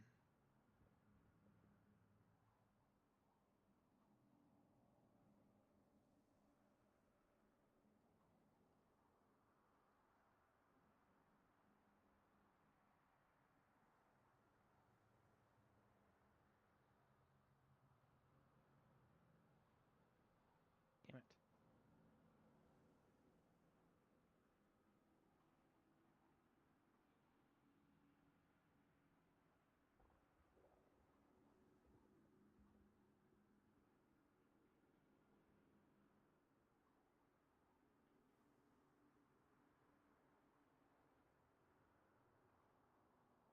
Trying to talk Buddy into healing this.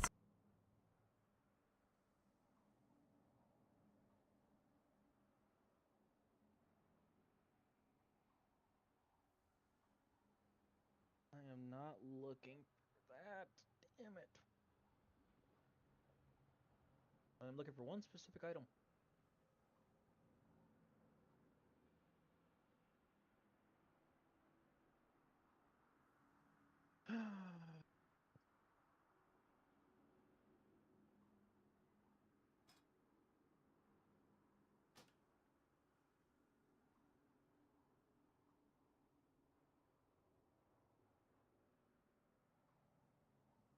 Alright, Buddy's on his way.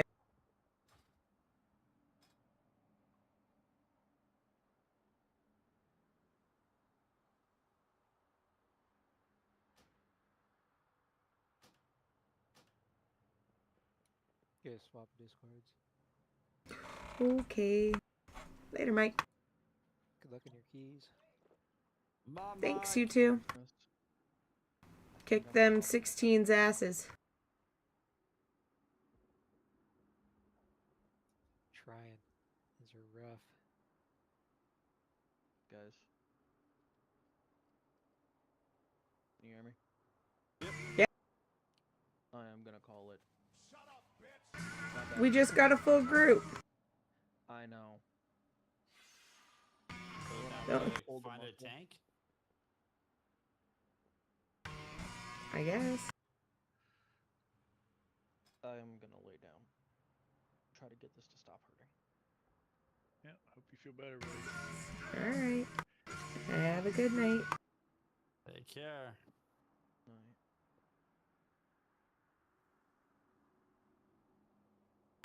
Okay, Buddy, I lied. We don't have a full group. Yeah. Had a full group.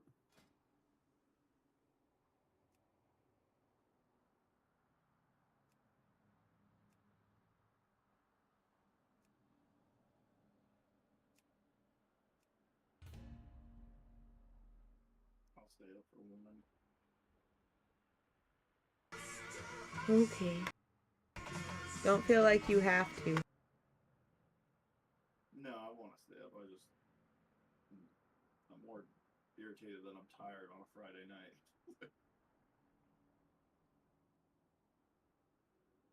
I just have not been sleeping good this last couple weeks.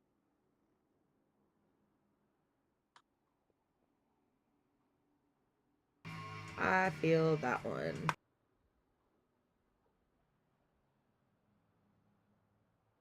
I do not feel that one. You been sleeping good? Nope. Oh, I have gotten no sleep. Then that's the same thing that's been going on with me. Oh, sorry. I don't understand the whining about it. My fault. No, I'm just fucking with you. This fucking guy.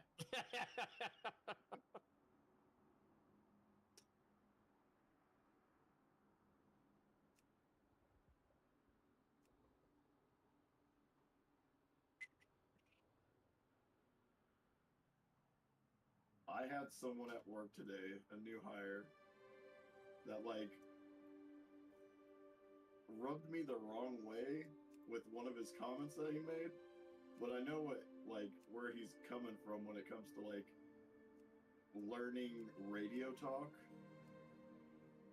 And anyone who's ever had to use radios for a job knows to keep like what you're saying to quick, concise things, right? Like copy is just what you say to respond to like let someone know that you heard them.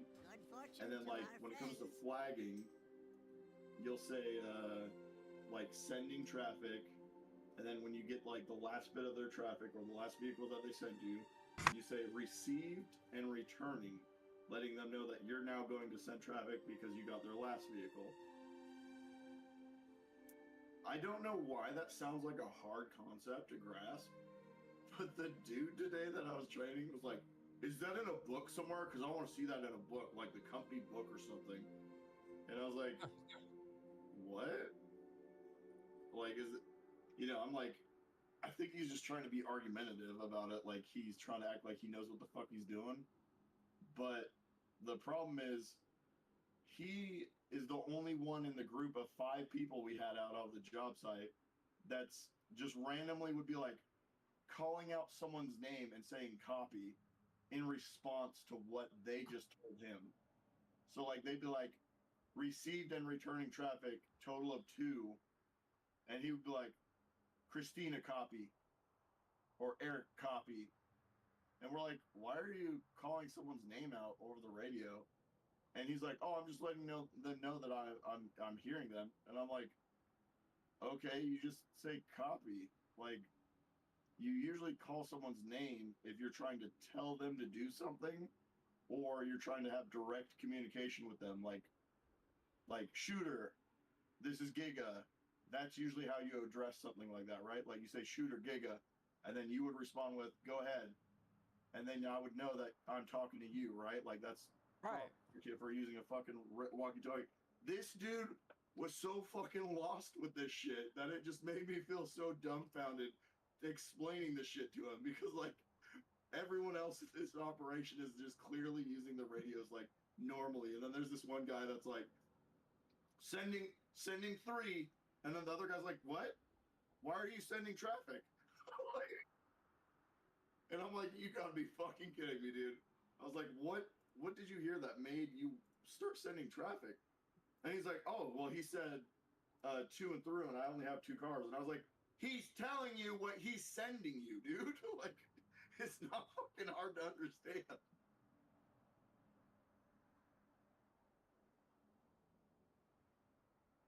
That's funny.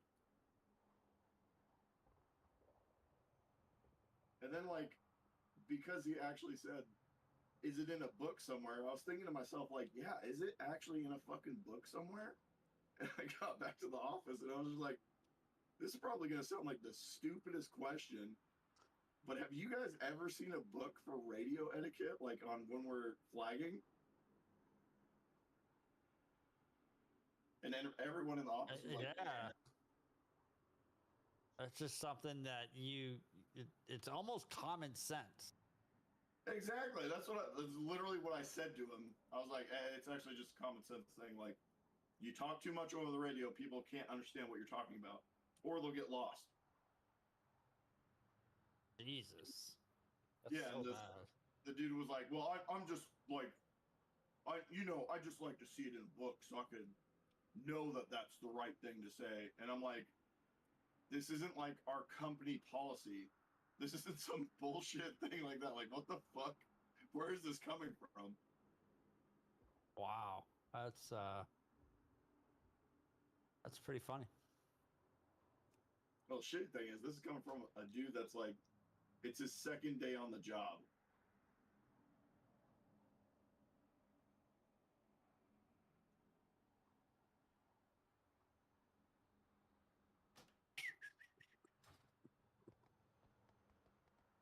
We still doing Eco Dome?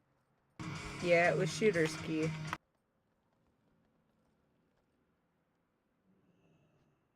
We sure it's not a 15? No. No. I'm not I know how this guy rolls. We're okay. Type /keys, you'll see. It's definitely an 11. It's a 20. God. I kind of wish they hadn't nerfed the fucking key levels. Right? I also do remember like how shitty it was to just jump into a new season and immediately jump into a 10 because they were just that easy. I mean, to be fair, we were jumping into 10s like week 2 this season. Yeah, and I mean like it's slowly progressing back to that state, you know what I mean?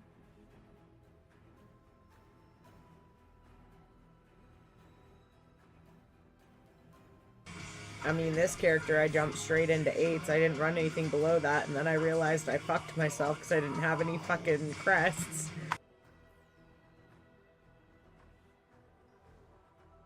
This character, I was just goofing around in 8s on my enhancement spec, and then I ran like 3 6s as healing, and out of each one of those 6s, the group was like, "You want to run these 10s with us?" And I was like, "Okay." Just fucking got almost all my 10s immediately in like an hour. Yeah. Can't even get into 10s with this guy. What are you talking about? You're in an 11 right now. Well, I know, but like looking for group, I can't get in one. A lot of these guys are looking for 3 KIO to run 10s. I'm like,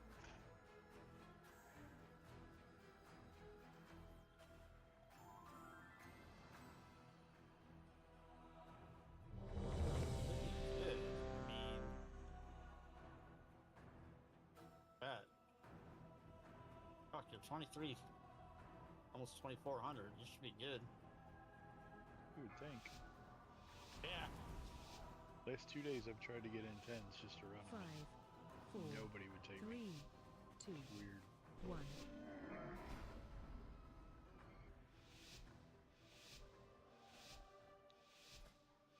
Soulscribe has betrayed us. She broke down our defenses, and her wastelanders are destroying the domes. They must be stopped. With our defenses down, there is nothing to keep the Devourers out. My people stand no chance.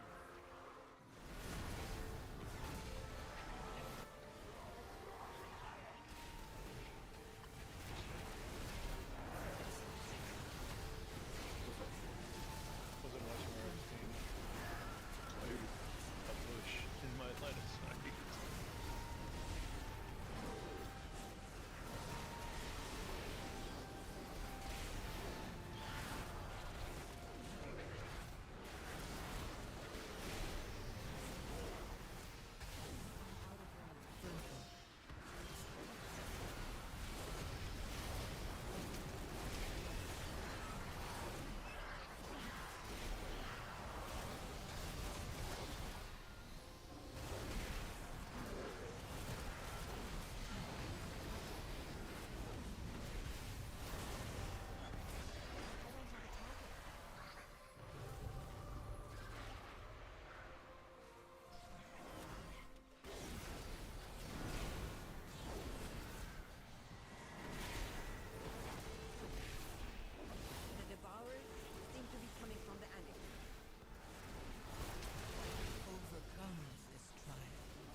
Look out!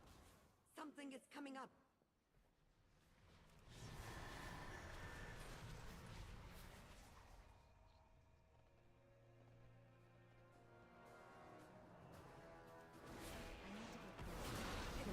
Overcome this trial.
Win my favor.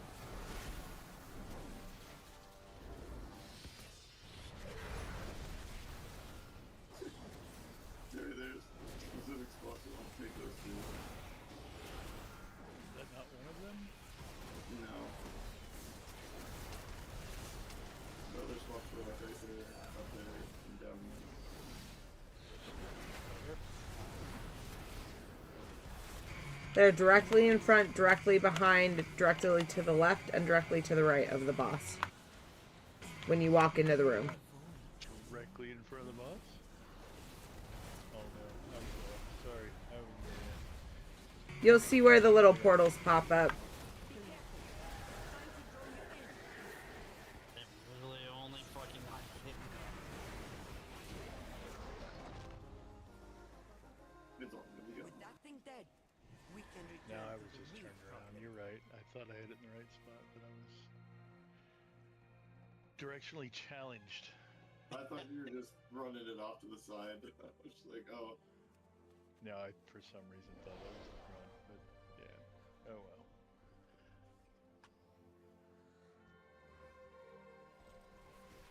Stay away from lines. I'm awake, I promise. Now we know why the lock can't get into keys.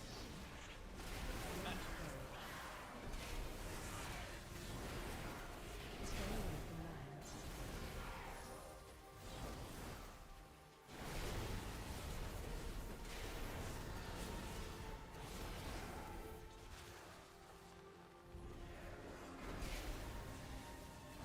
Stay away from lines.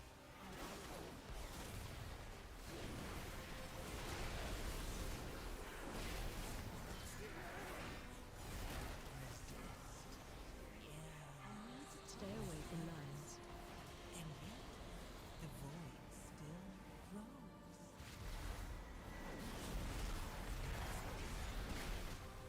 Interrupt. It's like this tank hates melee DPS. Oh, fuck me, dude. That was, yeah. Couldn't find a place to fucking stand. Shit, but my god, dude.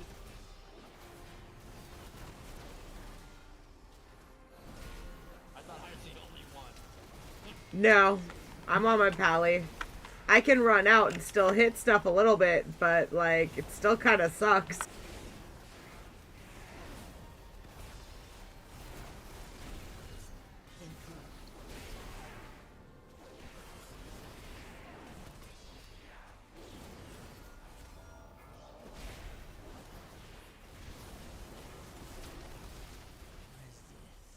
And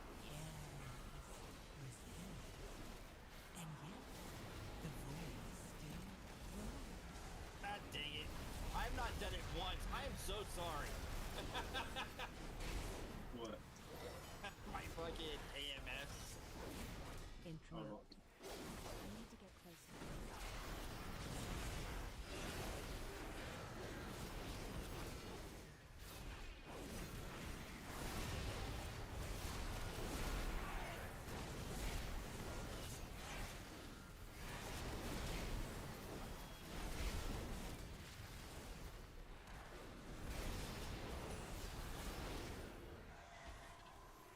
I need to target something first.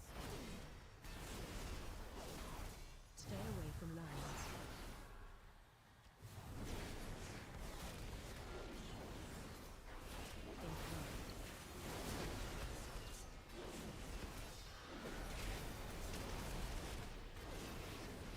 Stay away from lines.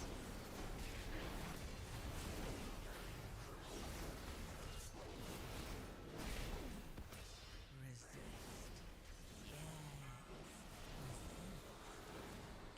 Stay away from lines. Look at that. A DK knows what to do. Holy shit. Just doesn't do it. Bro, this dude. Like me now. I'm rubbing off.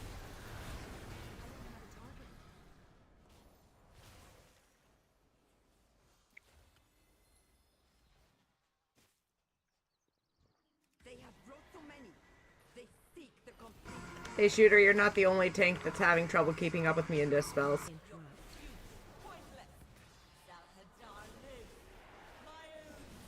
Range 5. All of this destruction for the tracers?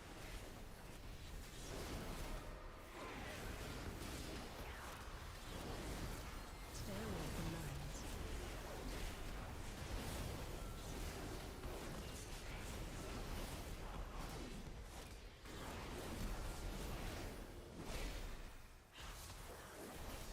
Stay away from lines.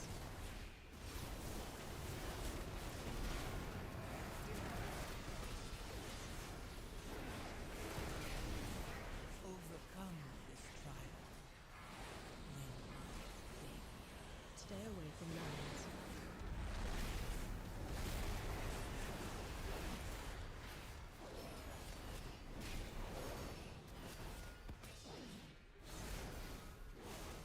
Stay away from lines.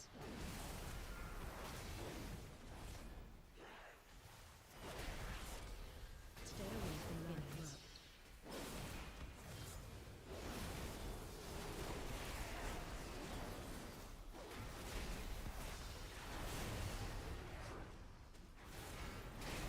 Stay away from lines.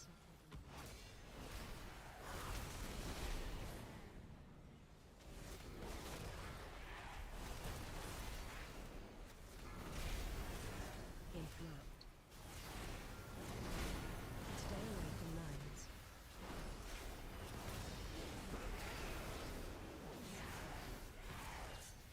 Stay away from lines. Stay away from lines.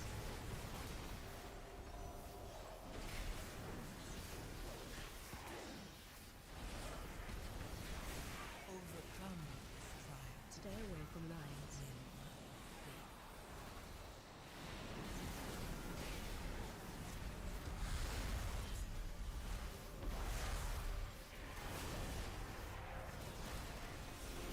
Stay away from lines.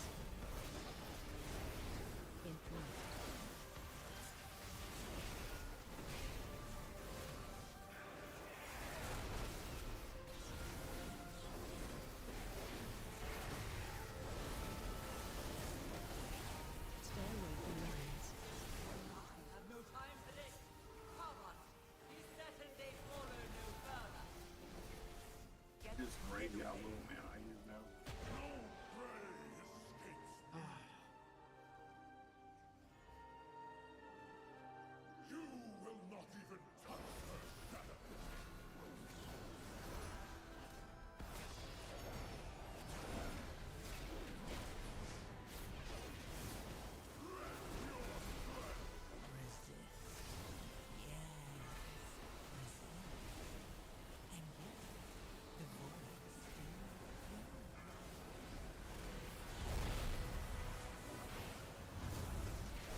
infinite one.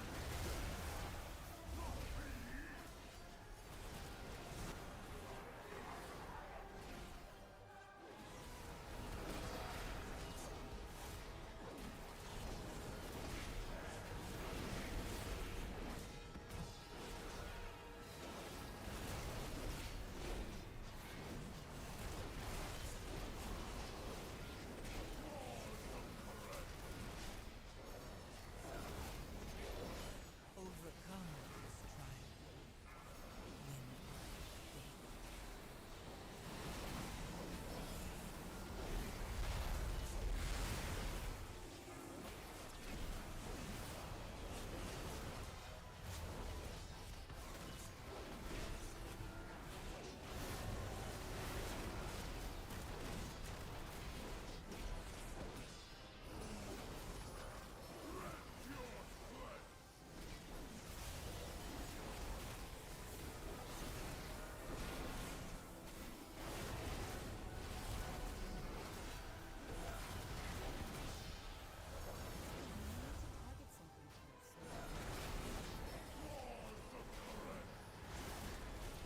Special coming.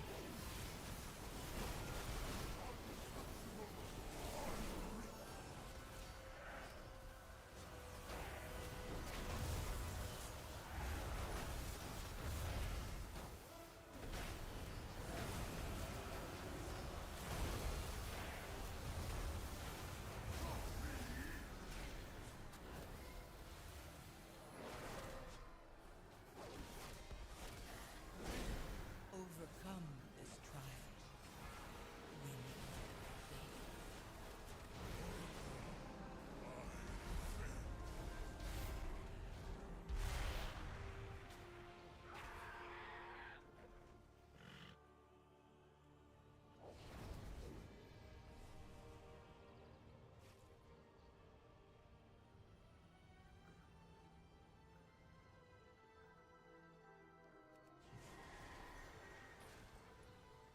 What is he doing? I don't know. I don't ask. You run past him and run back. He pulled another pack and came back. It's this totem here. He's trying to kill him right here. Oh, okay, that makes sense. Yeah, it's a 20-second buff for like a 10-second check. Yeah, I know. And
Yes, let's get all of these 20-second fucking buffs.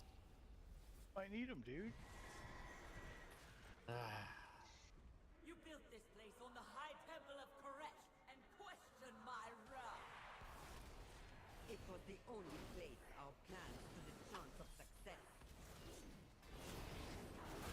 AOE incoming. Nothing but destruction. You have no right to this power. We did fail you, but destroying the dome will only hurt Koresh.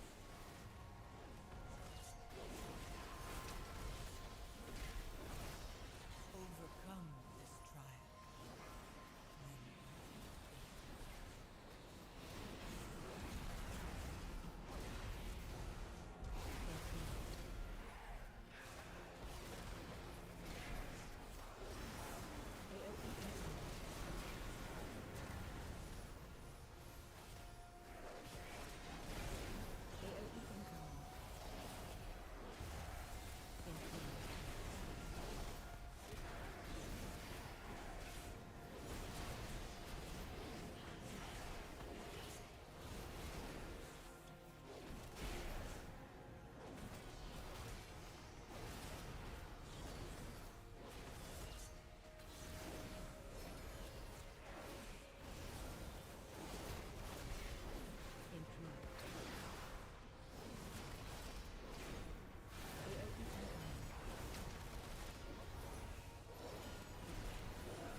Lots of death strike.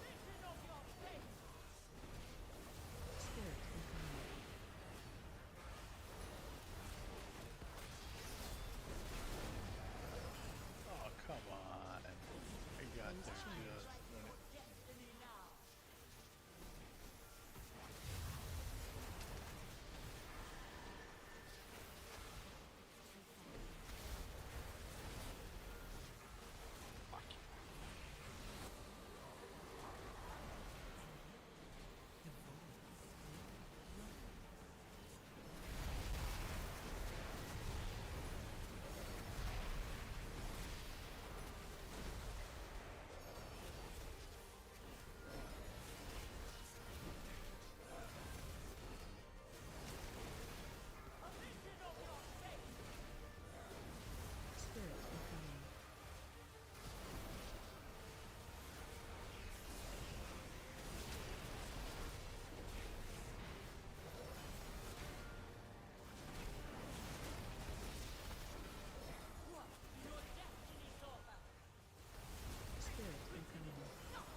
I was looking for my spirit. I couldn't even see it because I was trying to get out of everyone's circle. Alright. Overcome this trial. Spirit incoming.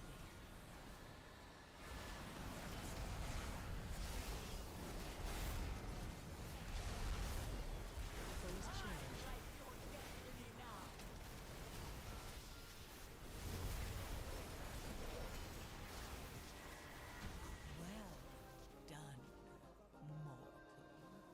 I'll let you in on a tip.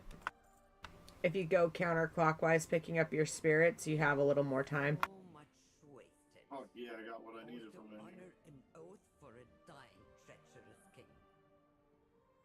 So you're always going to want to pick the one that's over like this direction first and then go counterclockwise. And for some reason, it always works out to where it's you're getting the one that's most in danger next. If that makes sense. Alright. Now hear me out. That logic is flawed. Because the blade spins both directions. It has never spun the other direction since Frankie pointed it out to me, but then again... So you have the blade on both sides of him, so even though it is rotating clockwise, the beams have equal distance on every one of your adds to hit either one of them. So it's just whichever ones you get first. You'll always have one that spawns in the essence, which is why you always run to that one first. And then running left or right is entirely up to you because it's always one tick away from both the front end and the back end of his spellcast from hitting the next ones. So the next one, when it moves, it's going to be in line to hit one of them. And then the next one after that, it'll be blank because now it's lined back up with the first one that you got. And then it'll move again and it'll hit the other one, if that makes sense. So that's why, I mean, what you're saying, if that works for you, that's fine. But the logic is flawed because I thought the same thing up until I started looking at some, you know, doing this a few different times. And I was like, it really doesn't fucking matter which way I run.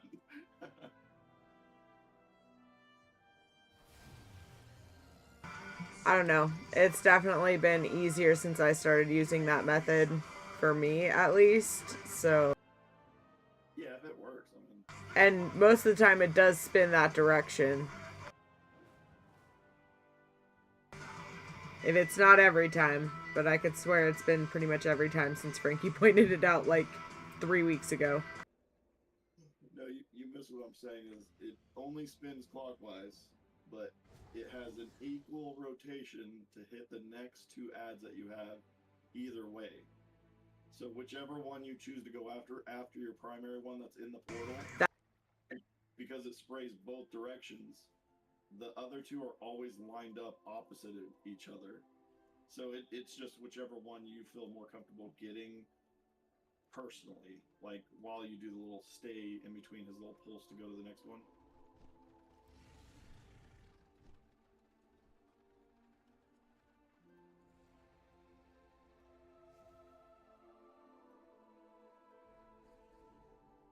I think the mentality of just not panicking is what ends up helping people the most. Because, like, the first 10 times that I did the dungeon, I was the same way until I was just like, as long as I'm fucking moving, I'll get it. Just always start with the one that's in the shit first. Well, that's what I was trying to point out, is the one that's in the shit first is always on that side. So you can pre-position yourself there, and then if you go counterclockwise, you actually have just a smidge more time. It's not a lot, but a little bit. Again, if you don't want to do it, that's fine. I'm just, you know, it's something that's worked for me and like half of my guild, so. And that's why I said it's fine if it works for you, but it doesn't give you any additional time. The spellcast has the same distance on both sides, like as he does the rotation. It's mathematically inaccurate, is what I'm saying. The spellcast is going to have the same time either way. However, it does actually hit the one to your right next, because it does not hit two at the same time. If you go and you cut a circle into 3 and you have one beam directly on one of those thirds and then you rotate it, you cannot possibly hit both. Hold on. Okay. So you just said cut into 3. You do realize... Yes, for the 3 spirits. And the beam itself is goes in 2 directions. So he's making a triangle shape, and it's always furthest from you. Every now and then it'll be like right next to you. That's a glitch, but it's a triangle shape on the platform. He has a cross sign that's a oplex shape, which means it covers more than one quadrant. So it technically covers 2 quadrants at the same time. So it balloons out. Like, it's not a straight line, right? It's a ballooned out, like, oblique shape that goes from the center point. That's why you can stand right up against him and melee him. But if you walked to the right or the left a little bit, if you're facing him while he's doing the beam, and it like scooches out, you'll get hit by the beam. So with that being said, he's covering more than 50% on both sides with that beam. Your triangle shape is in that center piece of that circle. It's from the center point where he's standing. No matter what direction you go, because he is spinning with an oblique that covers 50% on one side and 50% on the other, he will always hit either one of them at the same time. That's why you die if you don't go get your spirit on the first one. Because if you don't get the first one and you go for the second ones first, then you're still going to take that massive damage. Not what I said. What I said was the one that gets hit is always on that side first. If you want to argue it, fine. It's not incorrect, though. I just said Okay, it's not incorrect, but okay. Because I literally do this all the freaking time, and I always pre-position myself right there. Okay. Well, you know what? Have a great night.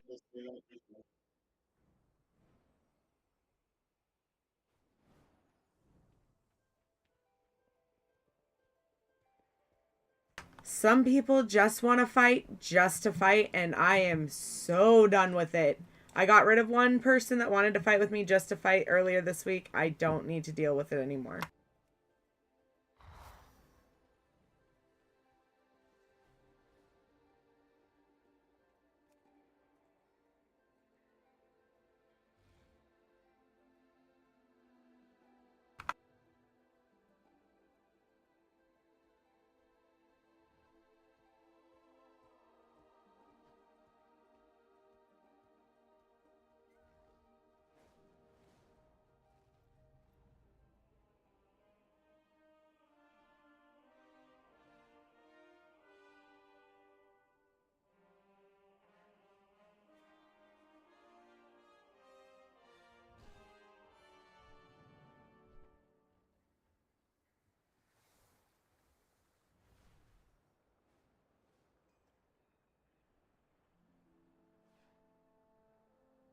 I do not believe I have that much time before D&D, so I think what I'm going to do is swap down to the D&D channel and get kind of situated in there, maybe pop up some rivals for, I don't know, do a couple quick play matches before.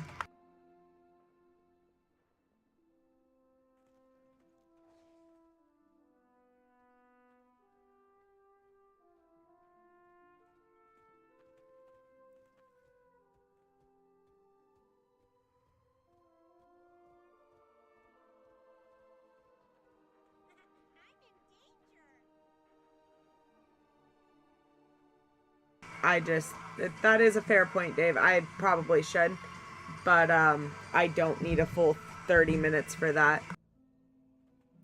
Dude, I'm already wearing sweatpants. It's close to PJs as I get. I mean, not really. I actually do wear fuzzy pajamas sometimes, but it's too warm for that. Or I guess not cold enough yet.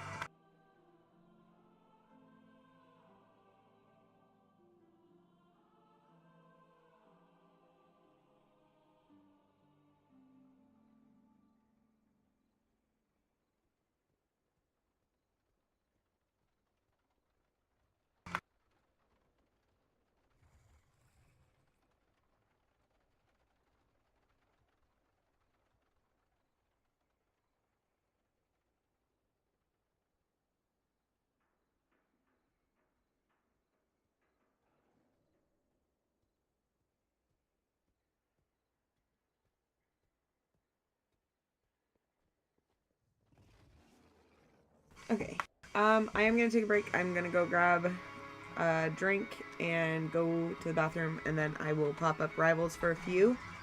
And from there, we will be playing some D&D.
You can't make me do nothing.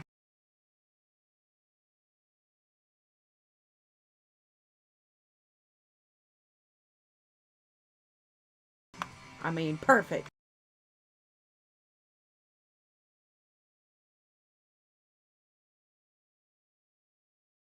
Aww.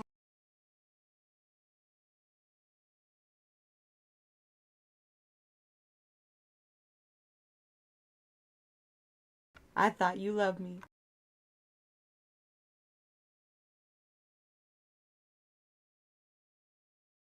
That's fair.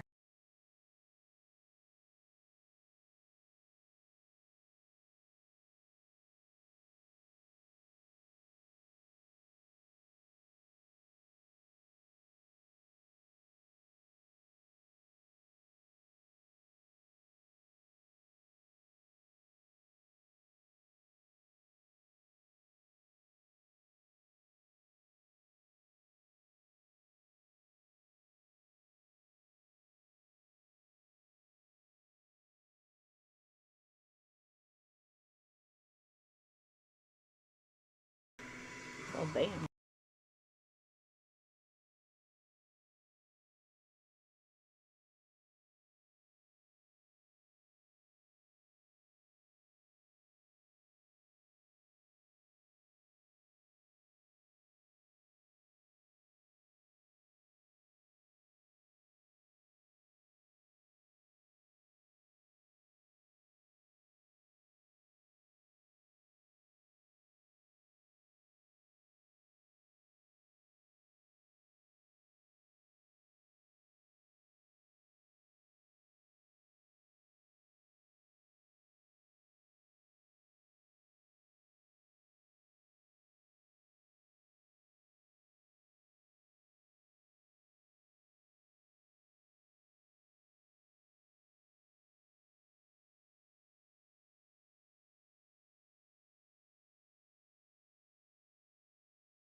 Twitch says, I ain't answering your calls. You'll try and kill me.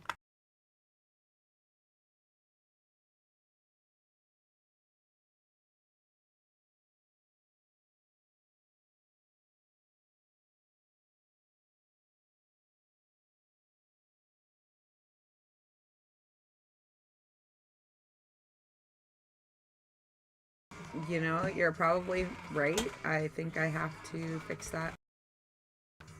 No, it's because I set up new stream screen and didn't. Yeah, I got it. I gotta remember which one of these stupid buttons it is.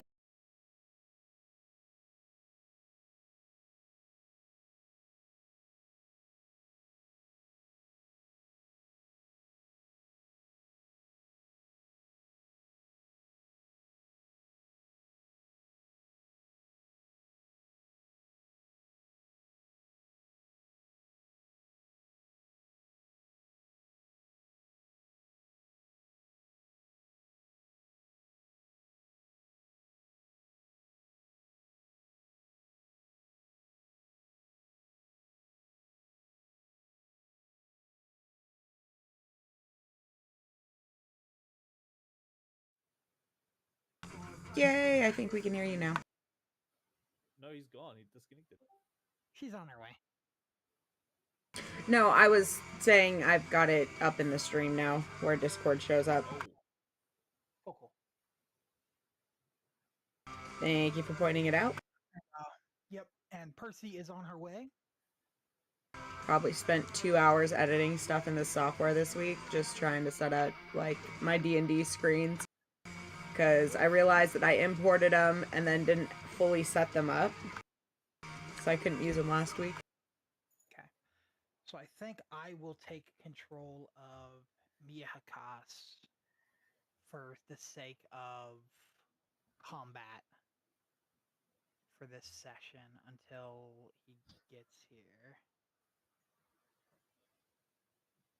I just gotta check what he's doing and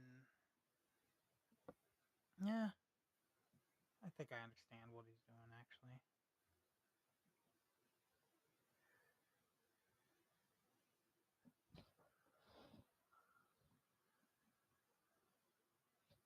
He's like the opposite of you. He's got like 2 damaging spells. Oh, fun. Meanwhile, Hey, I'm here to blow you're things up, dude. Only explosions. Oh, I didn't update Zenmira after we made changes. Oh. She still got Cloud of Daggers. I put in the thing, but I didn't update her. Now I've updated her. Now she has Blood Sacrifice, Dragon's Breath, Scorching Ray. I thought you were doing Orb. Or did you go Dragon's Breath instead? Dragon's Breath, Scorching Ray instead, okay. Cool. Yeah. Cool. Yeah, you just do fuck tons of damage. That's your thing. Excellent. Things have to die. You can heal too.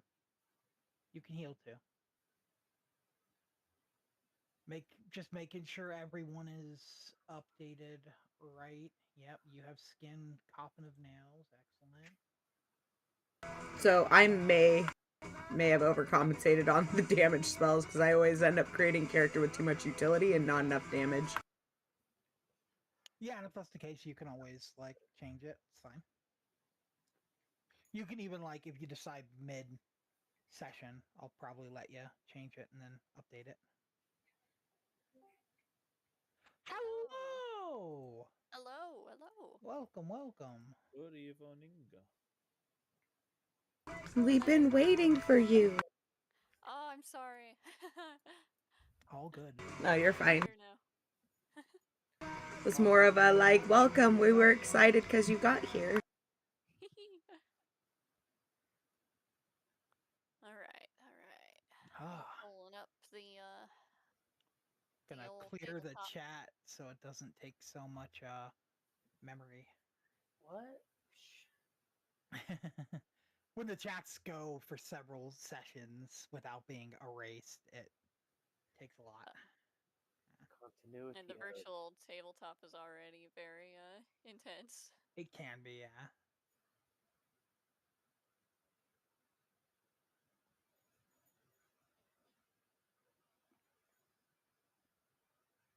You like the vagrant? I do. The froggy? Yeah, I made a token of him. I haven't seen his token yet. Hold on. Yeah, I made a token for him. I also have a token for Philip and Adela. I remember their tokens. Yeah. I mean, mustachioed man. That would be Philip. Yep. Philip Gruskenvold. Forgot my game session password. There we go. We're like fill up my cup. He does fill up lots of cups. He does fill up lots of cups. Wait. Okay. See, the vagrant. Froggy boy. Yeah.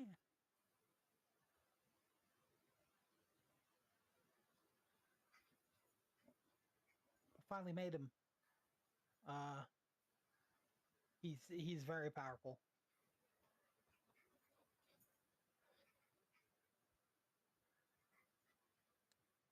I should hope so. I mean, we might need his help fighting this train. Right. This is gonna be he's gonna help you fight the train. That'd be crazy.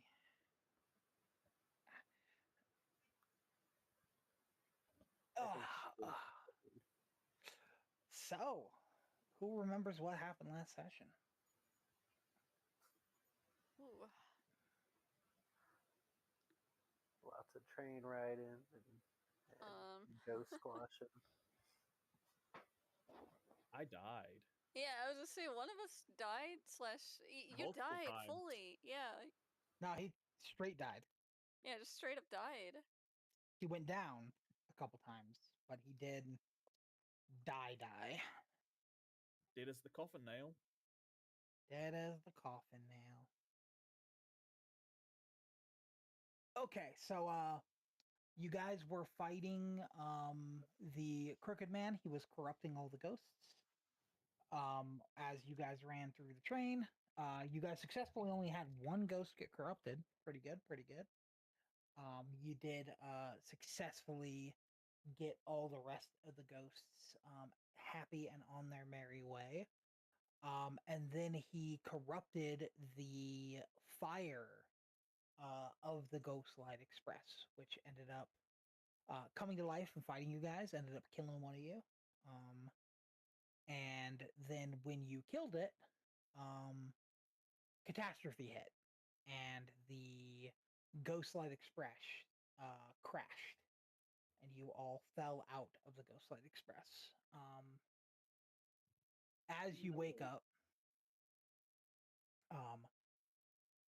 as you get up from being knocked down, you find yourself in the middle of a haunted forest. The forest woods are dark and gloomy. There are old and gnarled oak trees all across the forest. They are standing about 60 to 80 feet tall off the ground. In the sky above you is very clear, and shining down through the canopy is an unmoving crescent moon. As it glares down at you with a wicked grin,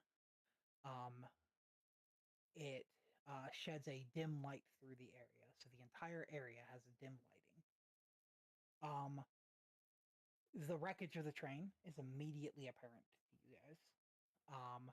The train cars are in a disarray. They are scattered across the ground like dropped playing cards all throughout the trees.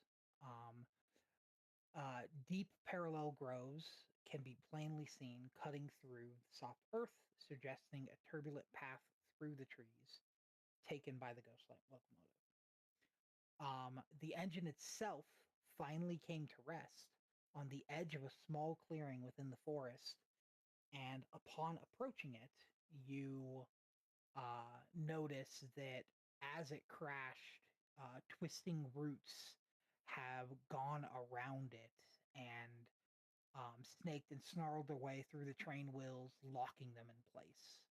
And the train is tangled up in these gnarled trees.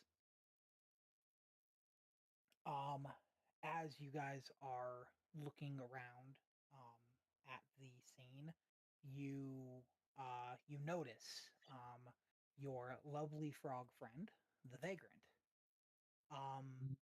His normal calm and gentle demeanor is all but gone. He is very clearly in a rising panic.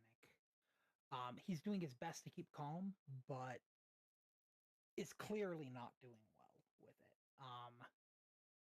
He is trying to keep his composure in order to guide the souls to safety that he is in charge of. But this is clearly a situation he really hasn't had to deal with. He knows that only a powerful, malevolent force would be able to interfere with the Ghostlight Locomotives transit. And as you guys all get up and get together, he moves over to you guys.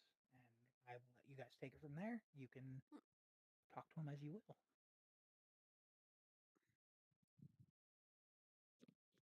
The Ghostlight Express doesn't crash. Yes, yes. It's definitely not good. It's definitely foreboding. I don't want to worry the Druskenwalds yet. This isn't bad enough that they need to partake. I do have a couple things I would like you guys to do if possible. I have an idea of what we could do to fix this problem. I need to free the train from these roots. But also the furnace. It's not alight anymore. Um, I think there's a couple of soul cans with souls in them scattered. They can't be too far from here. So I probably need about 3 of them to restart the fire. And then also uh, the strange man that was corrupting the Haints. If you could find him anywhere, that would be helpful too. Maybe we could come to the bottom of this. I suppose we could find the soul cans, but as far as worrying the Druskenwalds, I think we're well past that. I'm sure they've noticed by now that something is wrong, as we've all been flung from the train.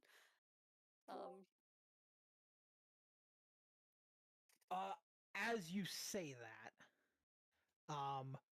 you notice both Philip and Adela, they walk through the trees seemingly completely unscathed.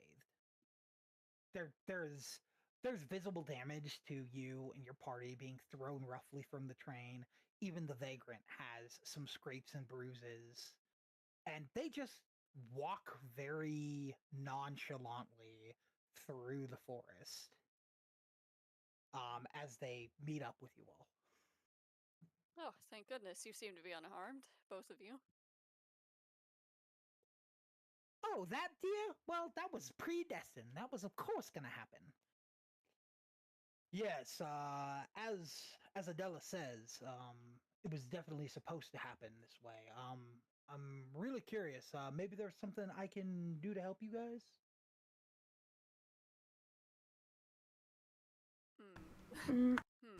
I believe that we've got it from here.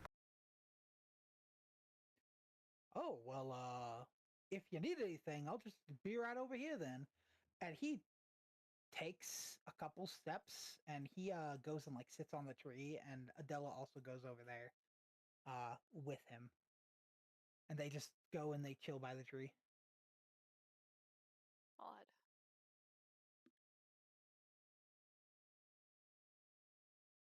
Where should we start looking? Well, we're looking for cans, right? So as you guys look around, this place is massive. It is probably not too hard if you guys all work together to like clear it, but the area itself is very, very massive. There are things on fire in the tree, and it's that blue flame that came from the furnace. But it with a little bit of work, you guys can probably try to find the soul cans. Or you guys could help to free the train.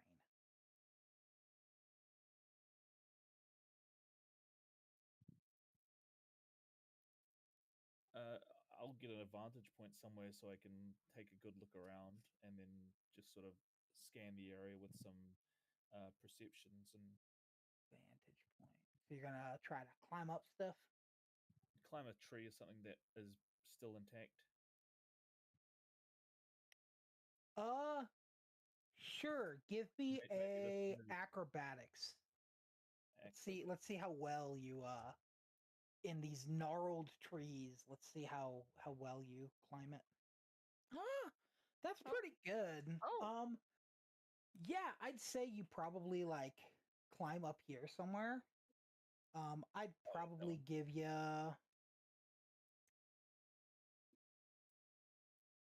probably about 15 feet off the ground is where you're probably at there. And for the sake of this, I think I'm gonna give you advantage on finding the soul cams. Yeah. What role we want for that? So let's get a perception. Either perception or investigation, I'll say. I'll go with perception, and you said advantage. Yeah. Damn. Huh? Some good rolls. Yeah, so you see a soul can laying here and a soul can laying here on the map. There's two. I see two. One down and one up. That's encouraging. Behind. Okay. And I'll point them out to whoever can spot me up the tree.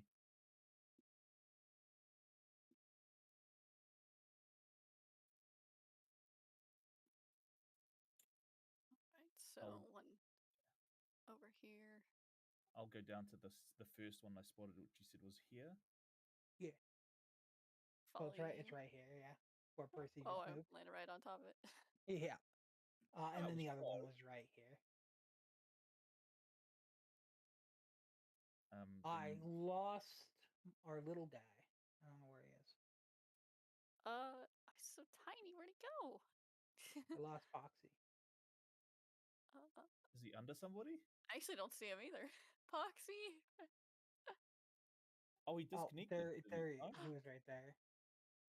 I think he's under you. Oh, Yeah, he's on the square. Hello. There you go. I'll take the one that we grabbed back, and then I'll go and see if Zen has grabbed the other one and help her bring the other one back. Yeah, I'm over here grabbing the other one. I'll start looking for the third So yeah, one.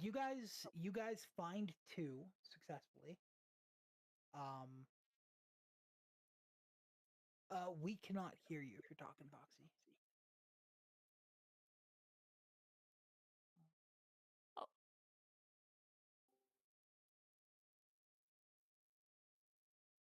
You there? Foxy? Negative. Appear to be having technical difficulties. Might have to change the Discord settings. It might be going through the wrong thing.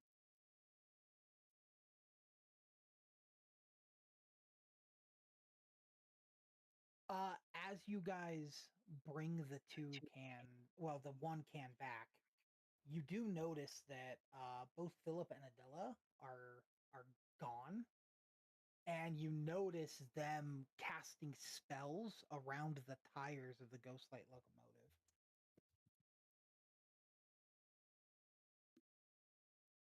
Oh. I'd assume that they're trying to get it to maybe move out and get unstuck it. Yeah, they seem to be. They have decided to help anyways, and they are starting to remove the vines from the train.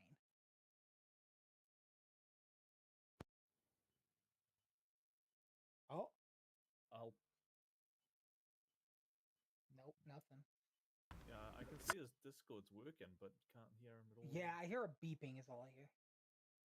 I'll go over and I'll try and help them a little bit as well. But I have no magic, so I'm just gonna be like, oh, okay, how can I help?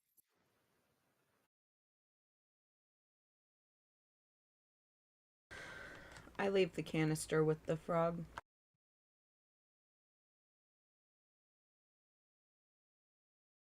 Give me a second.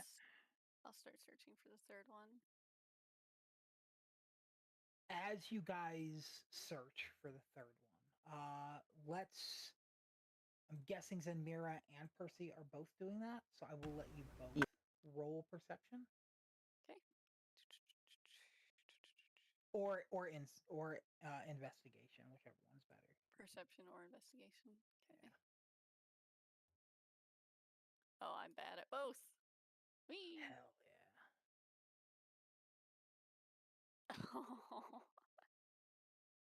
Wow. How about now? Aha! Yay. There's all one. right. There's that Poxy.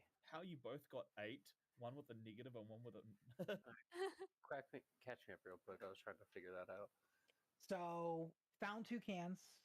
Yep. Gave them to the Vagrant, and as you guys were going back to hand them to the Vagrant, Philip and Adela were missing, and as you guys looked over towards the Ghostlight locomotive, they were using magics to tear apart the trees from it to try to free the train. As Zenmira rolls for investigation, she is close enough to Adela, and she turns to you and she's like, "Oh, come on now, darling. You know better than that. That's not how you investigate stuff." And she winks at you, and it becomes a 20. Oh. Luck. Hell yeah. And with a nat 20, you are temporarily have an out of body experience from your character.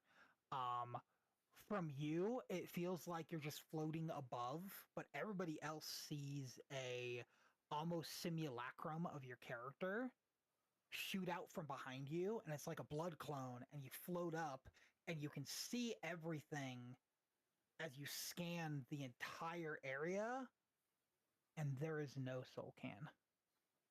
There was only 2. And then you go back to your body. Well, that was weird.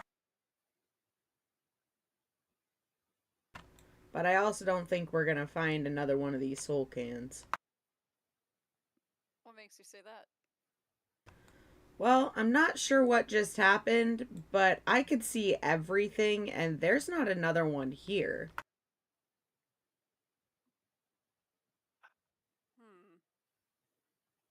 We should go speak to our conductor. That sounds very concerning. Yeah, it does. I'm still 15 feet in the air, and I'm helping. Oh, you're not 15 feet in the air anymore. I'm guessing you got down to help them, yeah. I was just thinking that as well. As you go up to them, Philip looks at you and is like, "Well, now, it's good to see you. Would you like to help us fix this train?" I'll do what I can. Excellent. If you could go by the back of the train. So the train is. This is not the train. This is a cart. The train is. Oh yeah. Like here. And he's asking you to go to the back of the tire. He's like, if you can just try to break that free while we do this side. And yeah, he asks you to try to break free one of the back wheels.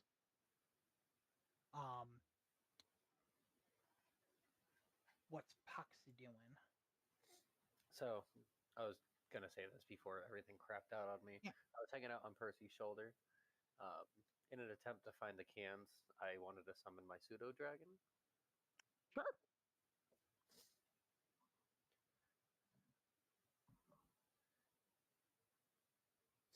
And the same thing, I'm just gonna kind of send him on a round trip and see if I can find anything. Excellent. So you guys go up to the vagrant now. And he looks at you and he goes, "Why? What did you find? Did you find a third one?" No. No, unfortunately, as we were looking, I don't know what exactly happened, but I can tell there's not a third canister here. Well, what do you think happened?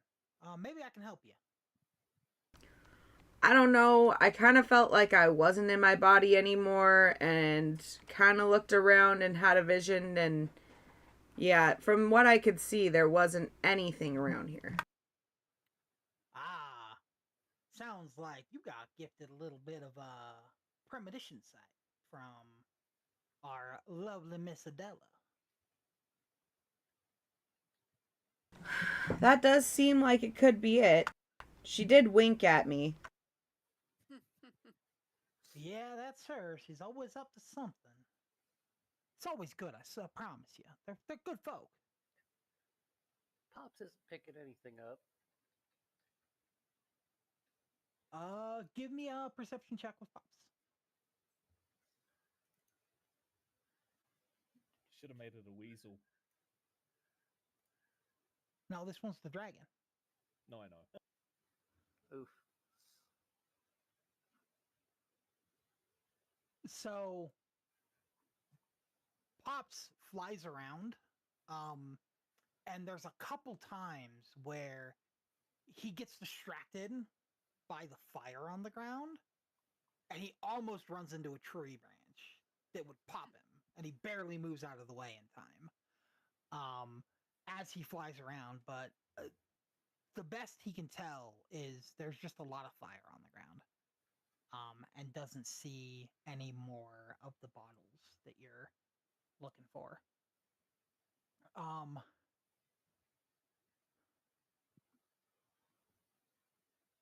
Yeah.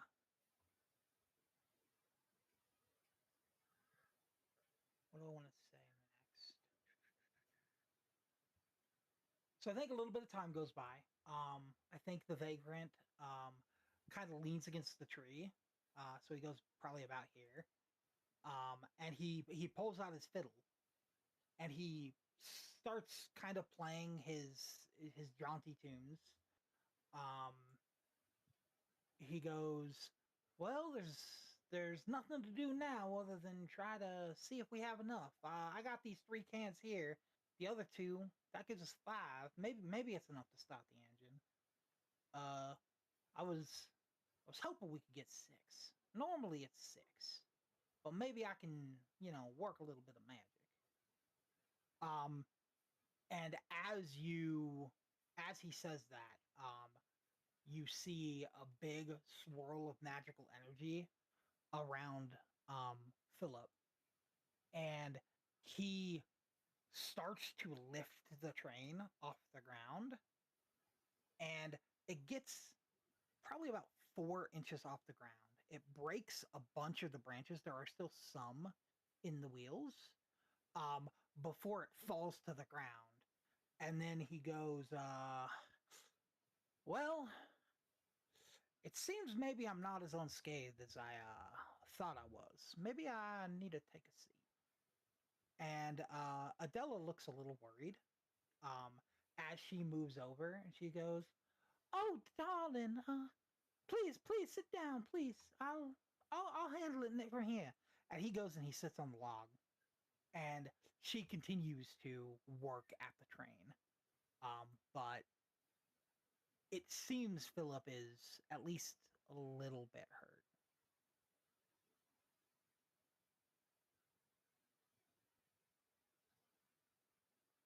Can I send Pops over to try and console him?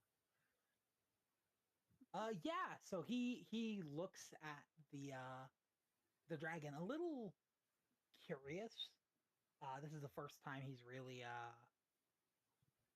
seen a moving balloon animal. And he kind of like gently pats its head. Because he's afraid that it might pop it. When he does, there is a static shock between his finger and Pop's. That is magical in nature.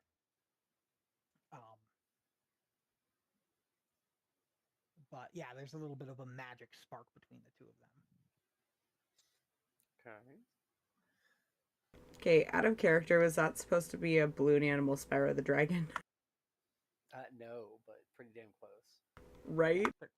Purple and yellow is the color scheme for all of them, and yeah, it looks pretty close.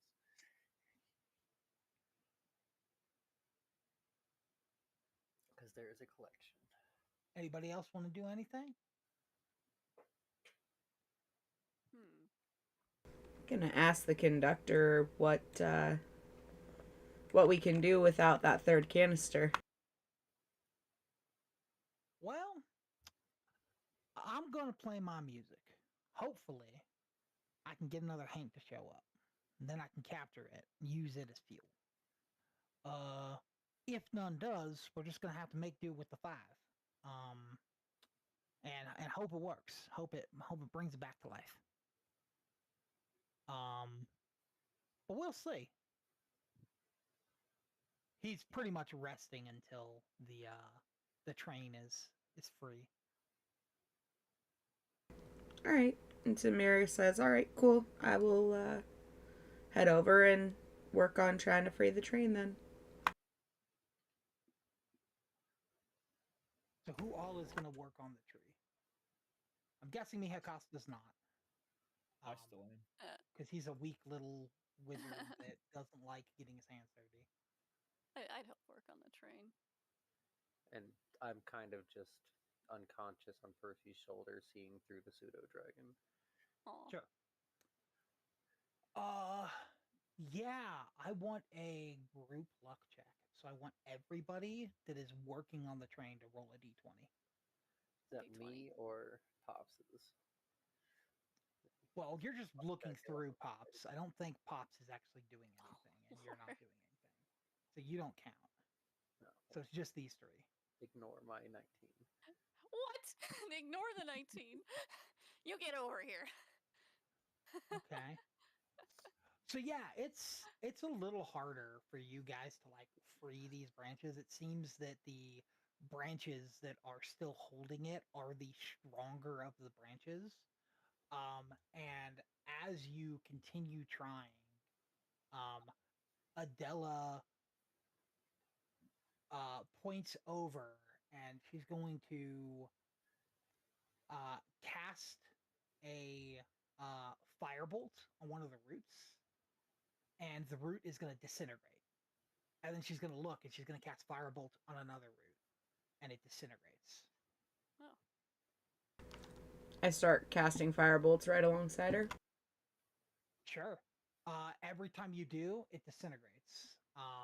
It seems that attacking the roots might actually be viable to free this thing. It doesn't seem that it's just Firebolt that can do it. Other spells and other attacks seem to be able to do it. Okay. I'm going to make some mad dashes and start popping them off one by one by one for 3 attacks. Sure. So you're using your flurry of blows for this? So you're Yeah. Or are you just taking your time and just doing attack and then bonus attack?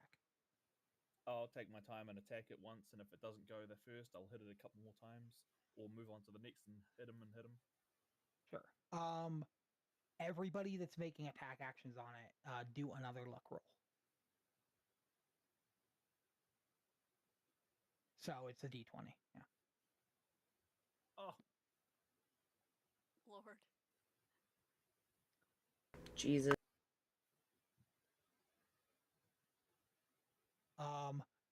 Yeah, so you hit it with your claws, and this one seems a little too big. And when you firebolt it, you firebolt the same one he was trying at, and it also doesn't move. But as you both hit this one branch, the wheel starts turning a little bit, and it starts to get some tension on that root, and it seems like the train's starting to wake up a little bit.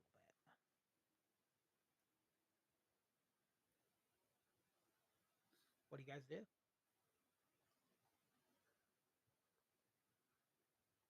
Send Pops in to try to help break it up. Sure.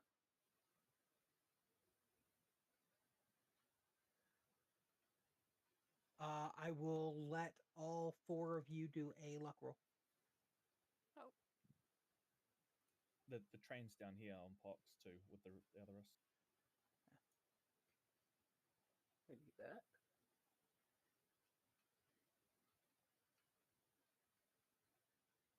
Two 4s in a row for me. Excellent. Okay. As you guys all work together on the train, you suddenly hear what seems to be gears grinding, and then you hear a snap as all the limbs snap off of it. And then a thunderous roar shatters the stillness as the ground trembles and the ghost-light locomotive starts to tear through the foliage. You notice a little too late as the final branch of the phantom train hopper that was inside lingers and slithers into the smokestack of the ghostlight locomotive. With a cacophonous groaning and creaking, the locomotive changes before your eyes, sprouting a malevolent face with burning and ghastly eyes filled with wickedness. Now truly monstrous and haunted construct, it spins around and thunders towards you. As the train zooms past you guys and moves around, over here you guys see a ghostly, evil locomotive roaring to life. And I'm going to need everybody to roll initiative. Oh. We took the midnight train to getting fucked up.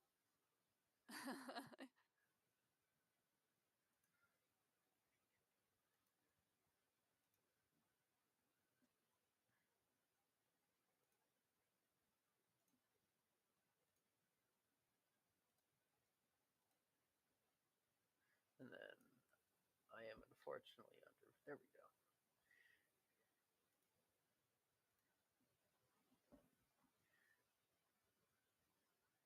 So that was one. How do you roll. get a crit initiative on a pseudo dragon? Dang.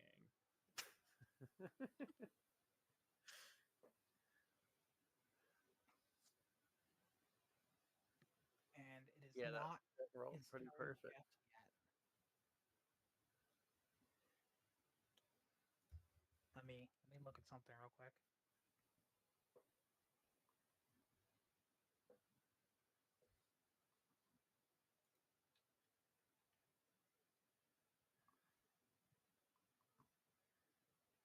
As he roars forward, you notice a couple things.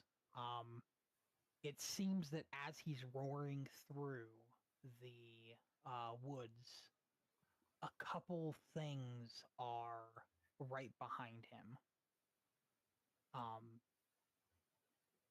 As you notice, a couple evil wayward haints are also following behind him as they wake up as the ghostlight locomotive goes past their graves. And we'll start there. Top of the... Actually, no. Pseudo Dragon does not have his own initiative. I thought it did. He goes right after you. Word. Yeah. Familiars go right after the player. So we will start with the Ghostlight locomotive, maybe? Oh yeah, I guess it did get the highest. Well, maybe. I've got a couple ghosts, too.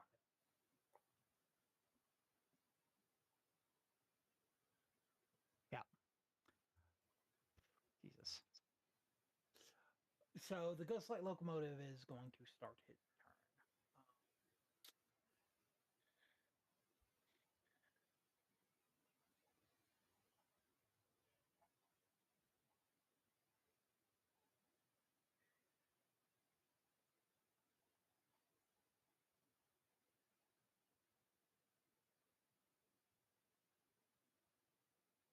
Second. Okay, cool. He's going to move forward. The train is. And yeah, he's gonna target the first thing he sees. I think he's gonna go for Gizmo here. Oh no. Okay. And he is going to rail slam you.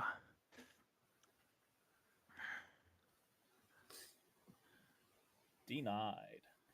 Which is gonna be a miss. And that is gonna be his turn. Well, he really tried to rail you. That reminds you of a joke. And next we're gonna go this wayward. Which wayward haint? This one. I need to know his move speed. What's his move speed? 30 fly. He's gonna move closer. And I think he has a ranged attack, but I don't think it's close enough. No. No. Excellent. Mihakas is up. I will just... I think Mihakas probably just moves back a bit.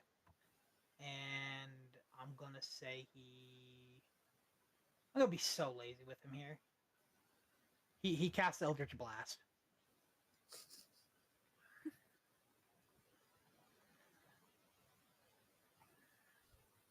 That went on forever.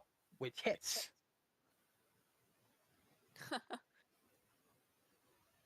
For... That did too, Jesus. For 5 damage. Not to Gizmo. Let me see. Yeah, ouch. Yeah.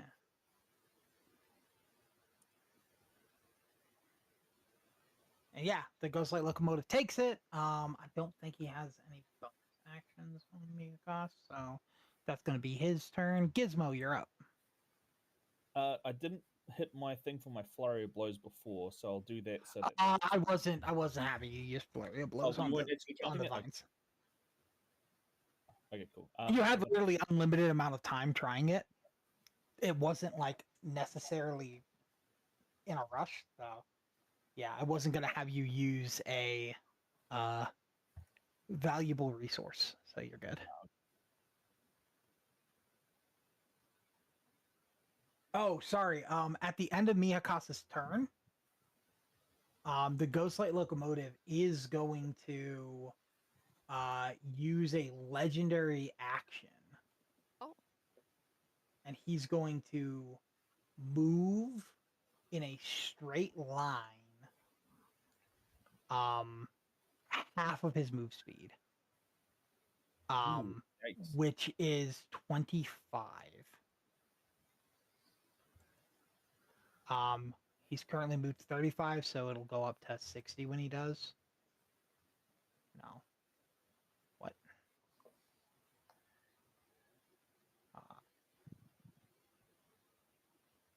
Yeah. We'll say he ends here. I need both Gizmo and Zenmira to make a oh, you guys are grappled immediately. In order to escape, you have to use oh, you could still attack normally, you just had disadvantage. You can escape if you use a either athletics or acrobatics, and it takes your bonus action to do so. To try to escape. Oh. Oh yeah.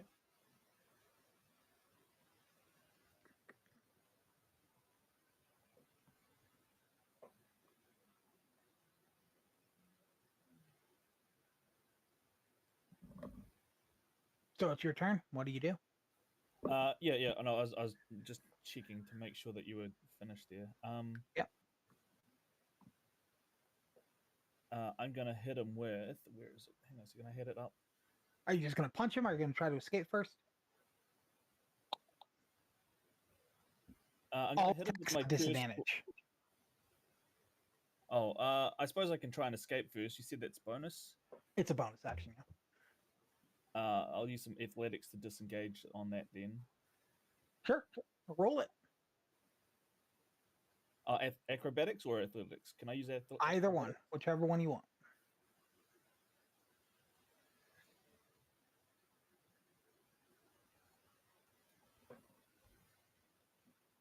Oh yeah, you pretty freely like flip out from under it, and you flip to the side.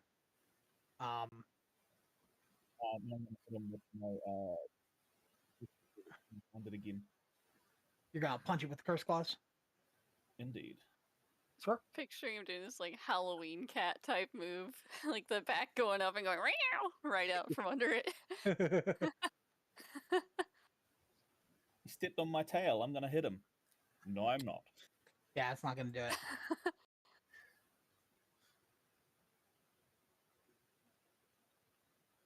I do not wish to move, and my own bonus action was used to move out of the thing, so I'm good. Sure. Percy, you're up. Okay. I'd like to use Bless on who do I see? Is it up to 3 within 30 feet of me? Up so 3 within 30 feet, yeah. my 3 friends here, who are all close by. Let's see. I believe you can use it on yourself. You can. Yes.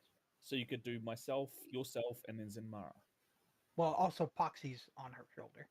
And Poxy. Yeah, Oh, yeah, Poxy's of course he right is. with me. That's why my character's 5 feet in the air, so I can still see it underneath her. Yeah. I still can't see your character even. It's see the kind of 5 in the feet. center of my character's portrait there. Yeah. Explain what your bless looks like and smells like and tastes like. What is the flavor of your spells? So the spells that Percy casts, they taste like, if you have a point of reference for it for your character, like corn chips. So The you best feel that breakfast this cereal? flavor of like corn chips in your like teeth. And what do they see when you cast bless? What shows up? As I am casting my spell, I'm trying to remember what I wrote for the effect. Hold on. I can because it's just the effect that you and I talked about, right? Yeah, it's just that effect. Yeah. So what it was. as Percy casts his spell, there's a couple things that you notice. The first thing that you notice is just on the tip of your tongue, It tastes like corn chips. As you start tasting it, you start to smell, kind of what Halloween-ish is when you first go onto the pumpkin patch. That smell of like straw and like pumpkins and corn goes into your nostrils, and then you notice there are spectral corn husk dolls that go and they start kind of floating over and around you. And I can actually, it's pretty cool. I can, if I remember how to do this, I can show you. Um, The only part of in a that I second. know about is corn chips. We don't have pumpkin patches and stuff like that for Halloween here because we don't Sure. really celebrate it. But I know what you mean. Oh, really? Don't even celebrate it. People try, but yeah, it's not really a big holiday.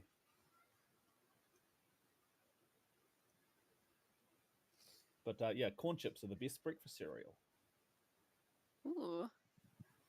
Chris. Well, they're made of corn, and you can have dairy products with them. Breakfast cereal. If we're gonna have this conversation, many things are cereal. Yes. There are corn-based cereals like cornflakes and Yeah, cornflakes yeah. and Yeah. corn chips, nachos. The best I don't breakfast know cereal. about that one. I don't know if I could have nachos for breakfast. I have. It's amazing. I don't know why I mean- cornflakes are okay, but I'm drawing the line at like chips. I don't know. I one is think sweet, breakfast the other's nachos savory. sound great. Like, just throw some, sausage and bacon on some nachos. Like, I don't know. Sounds Actually, good to me. okay. I'll let you cook because you could put like some like salsa verde on it and some maybe some Exactly. yeah, eggs. Oh my gosh. Okay. So the appearance of all of Percy's spells appear to look like, if I can, it's in the Crooked Moon channel. Yeah. That is the flavor of Percy's spells and what it looks like. The little corn husk doll spirits that float around That's you. cool. And yeah, Percy gave you all bless. What bless does? Let me get up information. That's proxy. That's Percy. So, bless up to 3 creatures. Whenever they make an attack roll or a saving throw, they can add a D4 to which, like, until the spell ends. It's a concentration spell, lasts a minute. So the next 10 rounds, unless Percy's concentration breaks, you guys have a D4 to all attacks and saving throws. I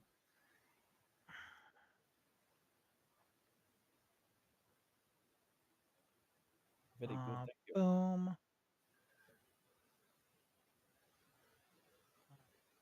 I gave it to you. Oh, that's cool. You put an icon on us as well for it. No, but it only gave it to you.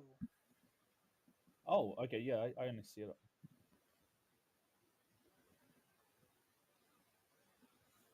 Neat. Oh, it gave Percy a concentration icon too. That's cool. Yeah. Spells are great. Yeah. Is that your turn, Percy? Yeah, I believe that is everything I can do this turn. So Foxy, you're up. So, I'm going to stay on Percy's shoulder. And I think I am going to cast Spiritual Weapon. Sure. Oh, spiritual weapon.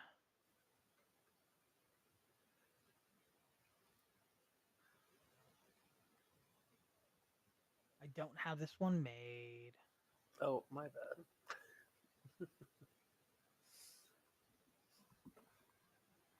fine. It's fine. Give me a second. I can make it right now. I think he gave me one. Boom, boom, boom, boom, boom, boom. That's two little floating swords on the map. Yep, that's your. That's cool. I'm working on it. And obviously these are flavored as balloons as well, so just sitting on Percy's shoulder, blowing some tiny little balloons and sending them off into the air. That's got to be the fastest balloon in ever. Oh, multiple. Let's fix that. Like I've seen some balloon animals be made pretty quickly. There you go. Those have got to be real fast. Fixed it. Well, Poxy just exhales the floating gas, so. Oh, that's right. Hey. I fixed Cool guy. it. There's your hammer. You should be able to use it. Thank you. And I believe you immediately get an attack action. You. Natural 20. Roll that crit. By the way, I will point out a natural 20 with the arcane sword is apparently, for some reason, a -5. I was gonna say, which is not true. Here, we'll roll damage up right there. It's... So rolling damage is make sure it's a crit. What the? That is way more dice. Oh my too. god. That is not correct. Okay. Okay. You just tell me what you... Tell me what you want. It's 2d8 plus 3 is what a crit is. So roll 2d8 plus 3.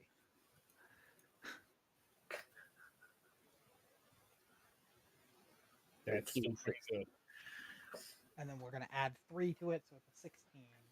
What kind of damage is that? That's a question. Inflation damage. Oh, I get a pick, don't I? Let's call it radiant. Do you get a pick? Pretty sure. It's force damage. Force. Okay. Force. Which is fine.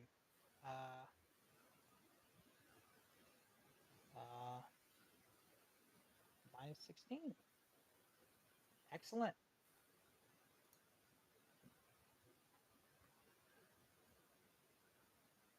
That counts as a bonus action, but it is a leveled spell, right? Yes, it is a leveled spell. Okay. I will end my turn on Percy's shoulder still. You could Eldritch Blast. Ah, that is Eldritch Blast is an action. We're going to go ahead and clown honk then. Squeeze my nose in the direction of the horn.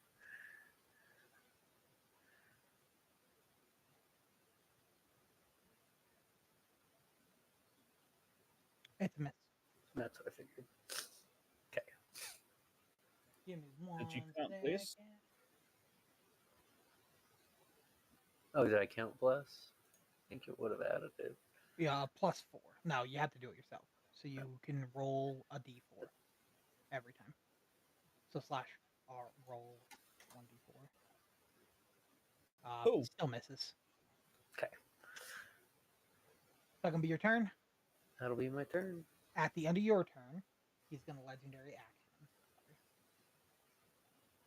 And he is going to ghostly rails again. Giggity. And he's going to, again, move up another 20. It's supposed to be 25. And he moved 20 last time. So I'm just going to say it's the 30 this time. And he is going to grapple everybody. He actually pulls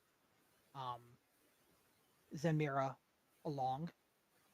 But Percy and Poxy and the spiritual weapon and the pseudo dragon all get grappled.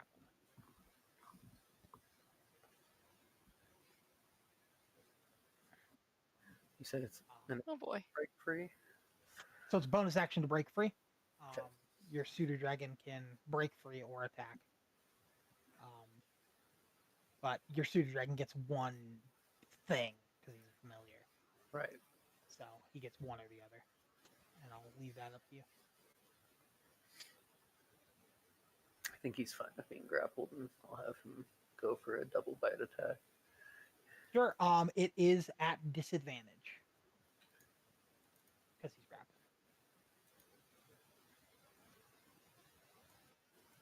So you select bite for his in his inventory, yeah, and do that twice.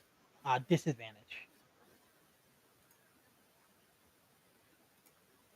Disadvantage. There you go. Yeah, there you go. Okay, and second one, that's a miss.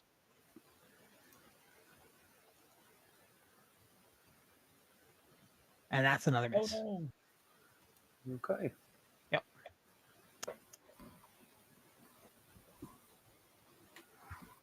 And then we're gonna say these 3 haints go, and I'm just gonna do them all together since they're right next to each other, and they're all just gonna move up 30 feet. Okay. And then it's Zenmira's turn.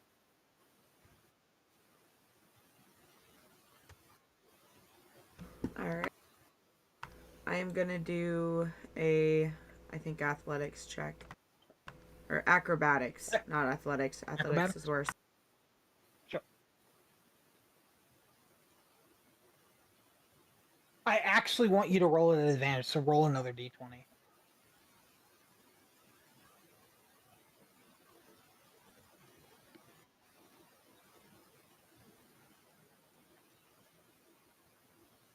woohoo!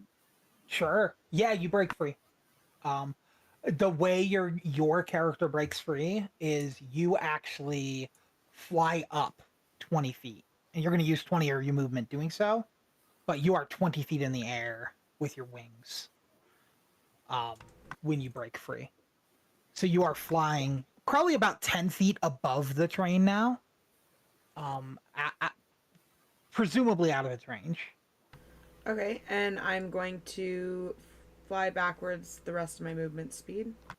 Which is 10 more, yeah. Yep. And then...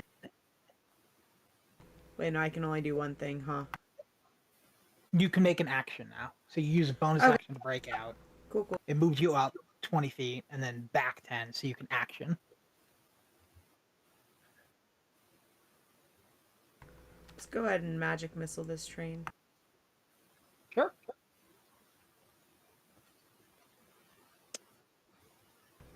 3d4 plus 3, right? Yep, 3d4 plus 3.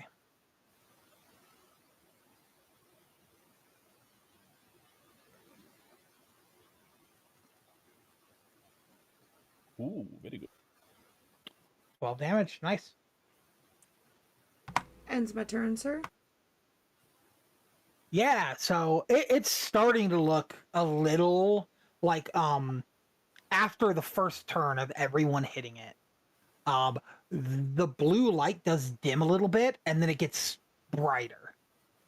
And at the end of Zenmira's turn, he is going to legendary action. And what he's gonna do is he is going to haunting whistle. So he is going to haunting whistle. He is going to target Zenmira. I need you to make a wisdom saving throw, please. Tell me you have a sound effect for that, because that'd be cool. I don't. Oh. That's still pretty Jesus. cool.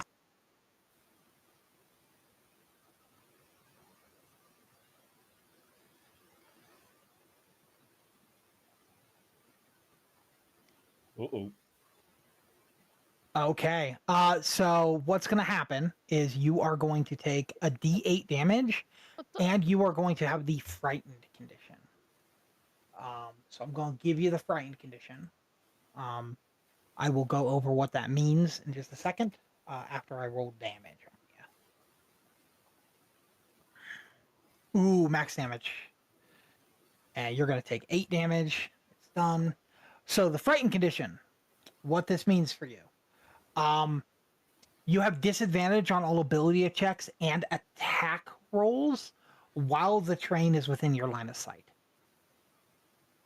You cannot willingly move closer to the train because it's your source of fear. So you cannot move towards the train, and as long as you can see the train, you have disadvantage on all ability checks and attack rolls.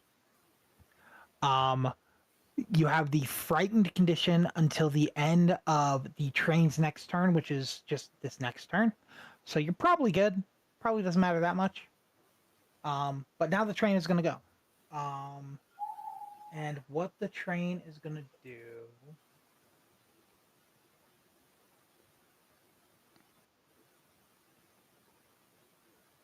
is it is going to use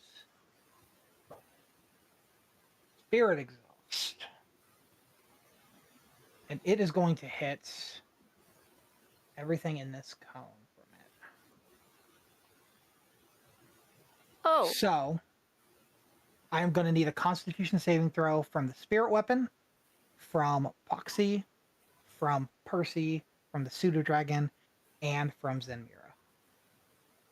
Yikes. I believe the Spirit Weapon does not do that very good. I will double check. There's a -5 to Constitution. Yo. Well, that's not true. Yay. Also, that was It says loud. -5 Dang. So I need to actually look at the Spirit Weapon.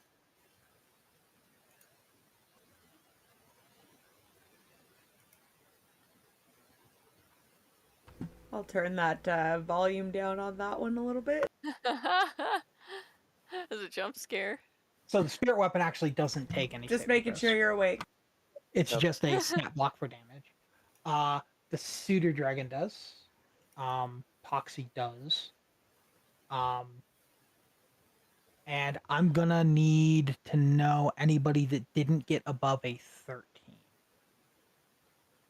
Can you roll for the Pseudo Dragon, or do you want me to? I'm just trying to find where to roll for the ability check. It's under attributes, so the top left should still exist for you for the Pseudo Dragon. No.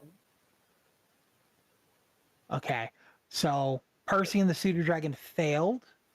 On a fail, they are going to take this damage. So on a fail, not very bad. So we're going to do 4 damage.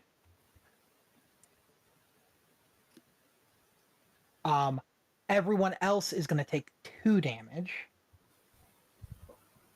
That was not supposed to be Poxy that took that.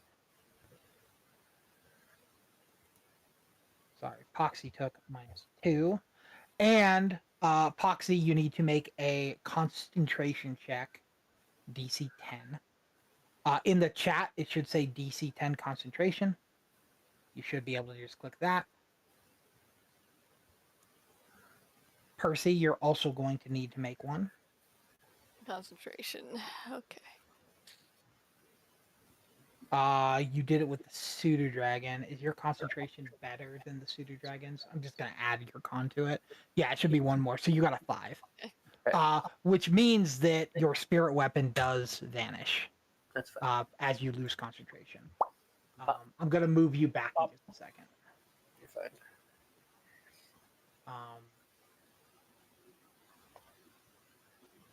What kind of damage is this? Necrotic, okay. And Percy does succeed. Excellent. Yeah, and I think that's it. No. So that was it. The train's start of turn action that happens frequently. Now he's going to make his attack. And who did the most to it so far? I gotta put it real quick. Okay. The cat's out. I think he's going to attack Percy because he gets advantage on attacking Percy. Because Percy is grappled. And yeah, it's going to move up, like comically move up, because Percy is under like the front of the train, like here.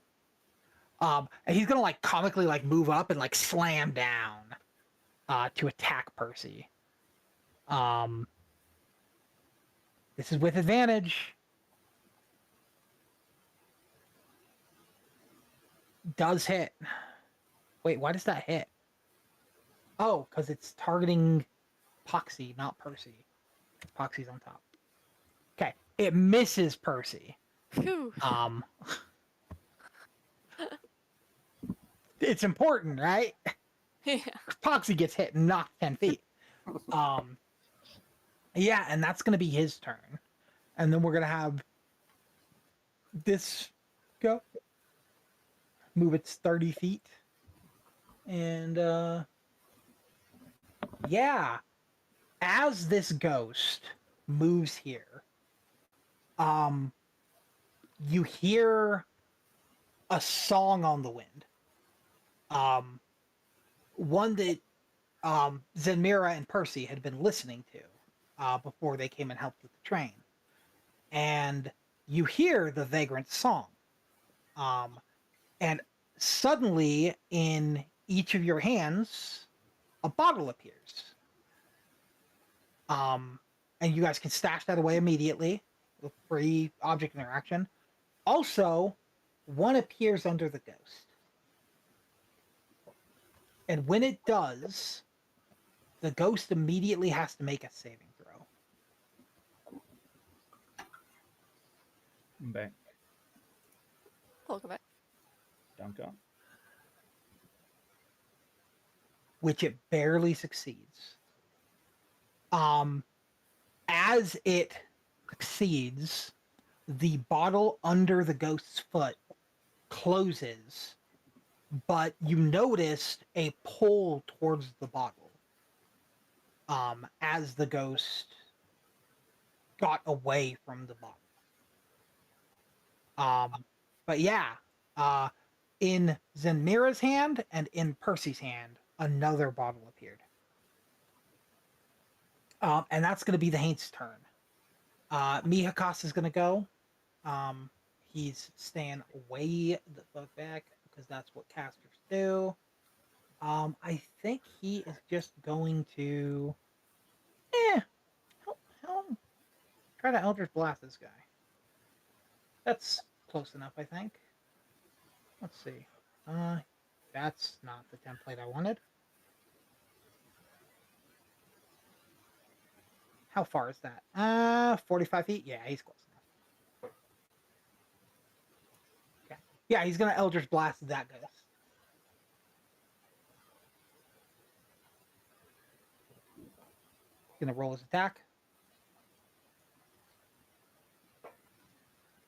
He's going to hit. And he's going to roll damage. 8. And yeah, the Haint's going to take 8 damage. It's going to really fuck it up. And that's going to be Mihakas's turn. Gizmo, you're up. I need to go to the restroom real quick. But I'm listening. I can wait a second. I'll... Yeah, well, if the Haint took damage, I think I wanted to use Killing Joke on it. Just a reaction. Oh, hell yeah.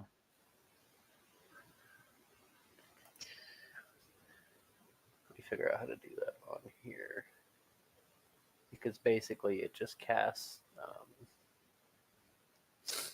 you cast Vicious Mockery at the creature for taking damage.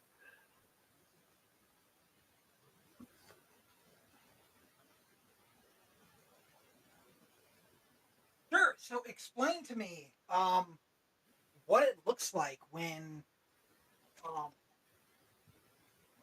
Poxy sees this Haint getting hit. How does this Vicious Mockery present itself? As he takes the damage, he's going to sprout a little tiny flower on his own shirt, and it's going to squirt him in the face. It's spiritual, like himself. Sure. Yeah, cast Vicious Mockery. Figure out how to do that with the... It's under your spells. Mm-hmm. But I believe... It's just damage roll, right? Yeah, it's just damage. And if it took your spell slot, I'll give it back. It did not. Yeah, the Haint takes another 4 damage. And it is visibly painful.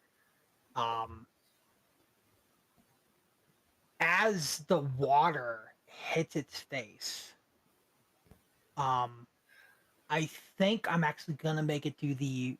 I think I'm gonna make it do another roll for that bottle. Because it wasn't just water; it was water from a flower on its own body, which is corporeal. So I'm gonna say it's kind of like a spiritual water. And I'm gonna have it do another roll. It's gotta make another saving throw, which it does succeed. So cool, yeah. Gizmo, you are doing Cursed Claws. You rolled a 23. That is a hit. Fantastic. I'll rolling damage. Oh, sorry. The Haint it was supposed to Wisdom saving throw first to see if the Vicious Mockery stuck. It wouldn't have, but in the future, if Wisdom saving throws first, then damage, then, but it's all good. 9 damage to the locomotive. What kind of damage is this? This is slashing. Slashing and necrotic because my cursed claws take effect. Not my cursed. The disease takes effect. My miasma. Let's look at it. Because yeah, we've got this new stuff for you, right? Miasmic Plague is a unique magical thing. Many through deep table offers you. Well, that wasn't supposed to mean all of that. But... Contagious Discipline. So I believe instead of Curse Claws, you're supposed to do Contagious Discipline. Just so you know. Because it's this. And it's Claws of Pestilence is what you want to do. So now you hit with Claws of Pestilence instead. So you do Curse Claws, but you your nails grow a set of vermin-like claws. You deal slashing damage when you hit with an unarmed strike instead of bludgeoning. When you hit a creature with an attack granted by Flurry of Blows, you deal extra necrotic. Oh, I haven't hit with Flurry of Blows. You didn't Flurry of Blows, but it's either you curse or you Claws of Pestilence. It's one or the other. It's not both. So I'm guessing you're doing curse right now, and then your Flurry of Blows is going to be Contagion, is what I would assume. Which I think is what we talked about. Yeah, so it took the 9 damage. Monk's Focus for Flurry of Blows? Yep, Monk's Focus. Actually, no. Click, so Monk's Focus, which uses the point, and then go to your, roll attack. So you're going to roll attack twice, right? Yes. That's a miss. You can roll one more. You could do it one more time.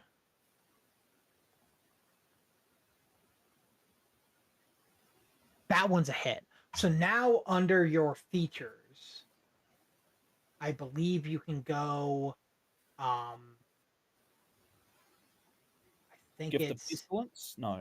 Miasmic Manifestation. No, it's sorry. Got to go under it. It's Contagious Discipline that you want to click. Active features, Contagion. So it'll show the damage. When you hit a creature with an unarmed strike, you can expend a focus point to succeed. Okay, that's that part. But the Claws of Pestilence is the important part. Which it's going to add another 2 necrotic, and now also roll 1. You roll your Monk's Focus damage.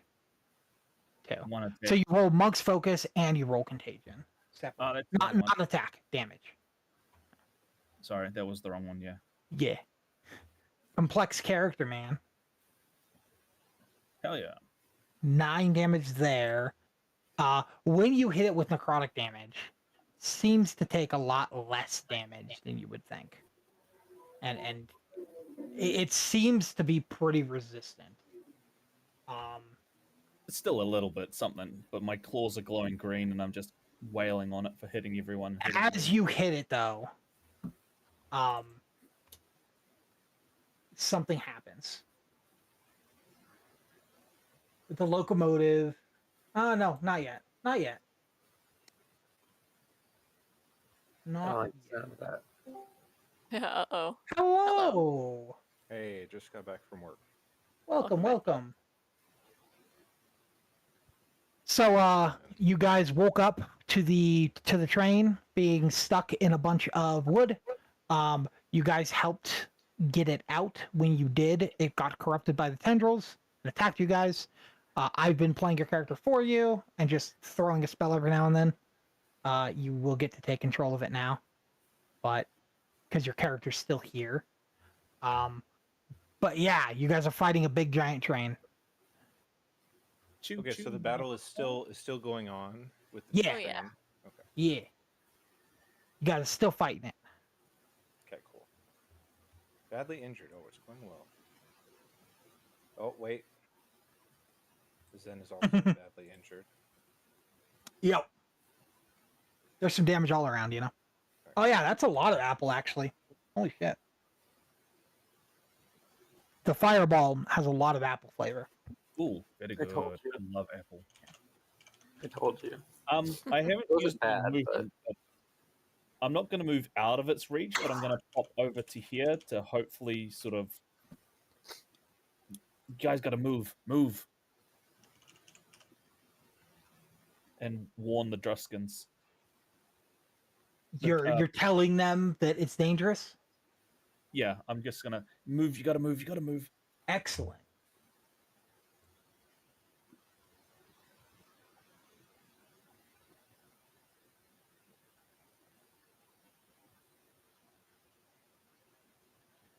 Okay.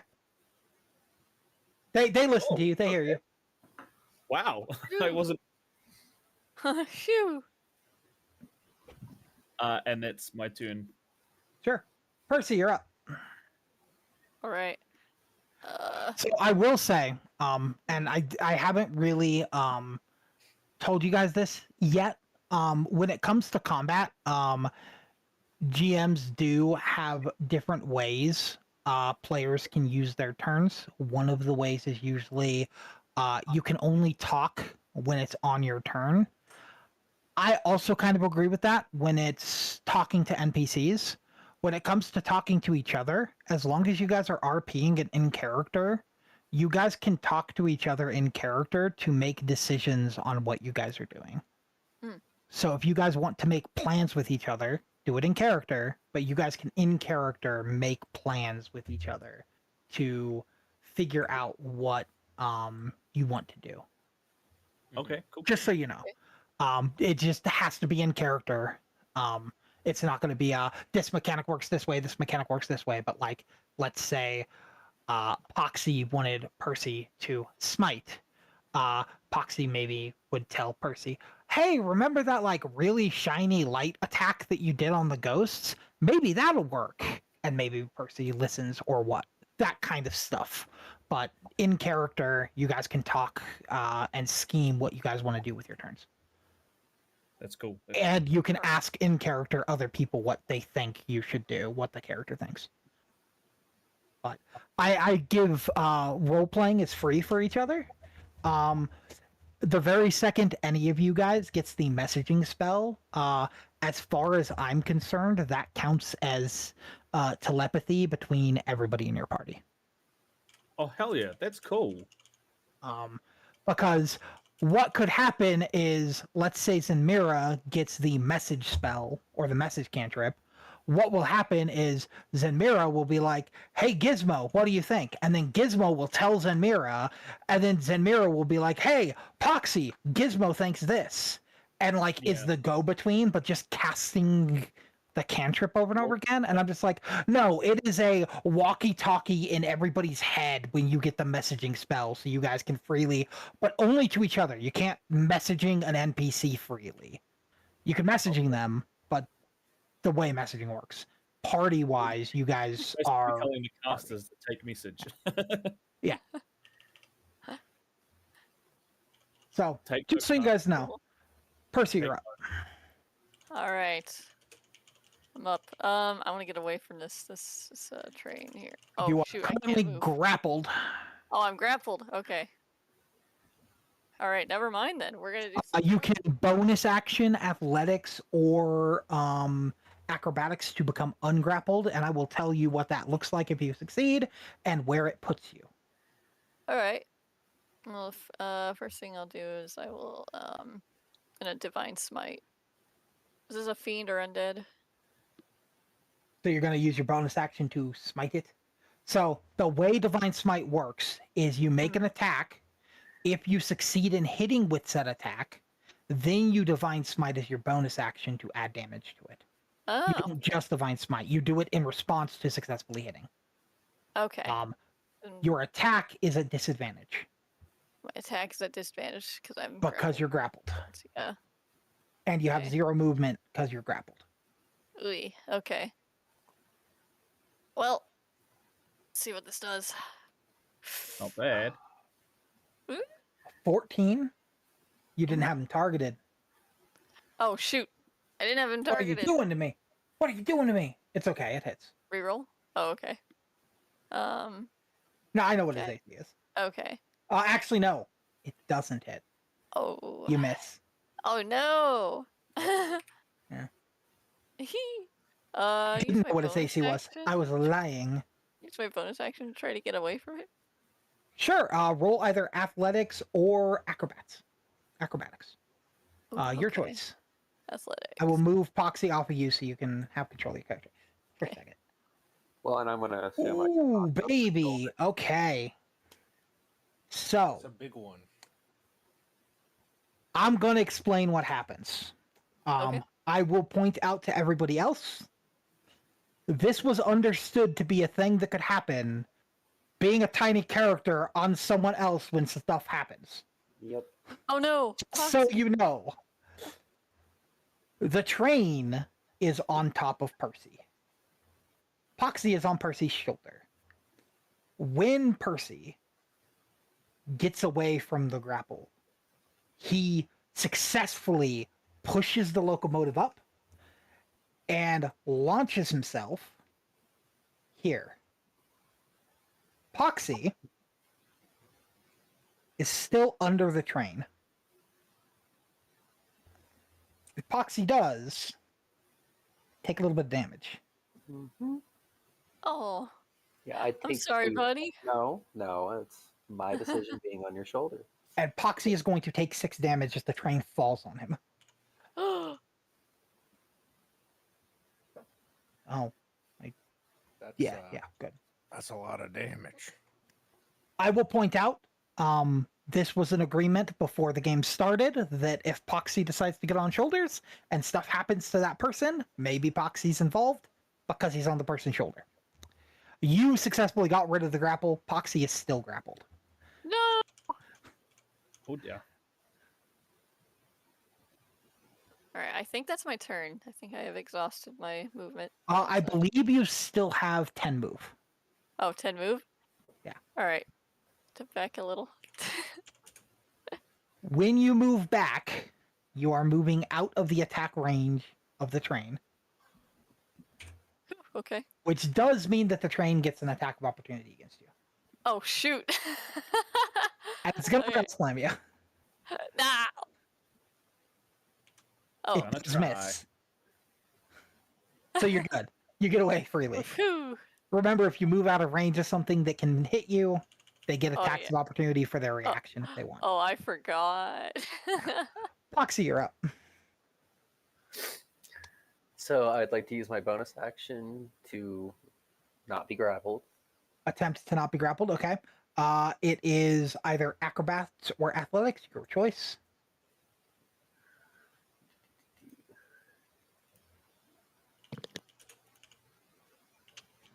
Inflate a balloon and just float You have away. pluses. A 14 is exactly enough.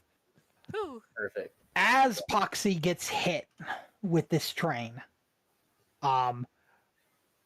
Percy rolls out of the way, successfully lifts it up, rolls out of the way. The train drops on Poxy, but Poxy's made of fluff and stuffing And as the train hits, he takes 6 bludgeoning damage, but within just a second, the train bounces on the fluff, and he rolls out from under the train.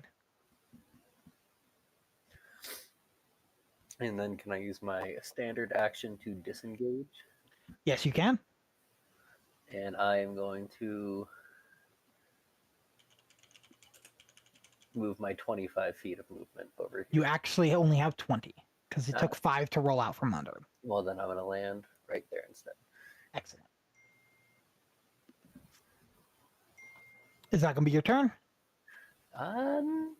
Yeah, I use my action and my go. What does Mr. Pseudo Dragon do? I believe he is currently still grappled. Yeah, he's still grappled. He's just... Yeah, because he used the attack action, right? Yes, and he's just going to go for the same. Sure. Disadvantage on both attacks.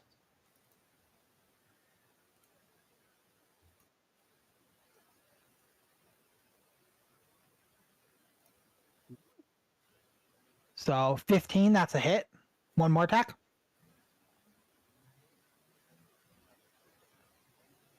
That one's not going to do it. So roll damage once.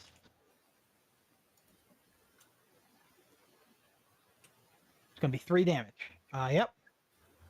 Ghost Light Locomotive takes it. Can I pop my reaction on that damage? Yes, you actually did already go through your turn, so you do have your reaction back. So yes. Perfect. Let me get my character, target it, and then we're going to go for a Vicious Mockery. Yep, let's make it do its saving throw first. It fails. What does this Vicious Mockery look like? Actually, no.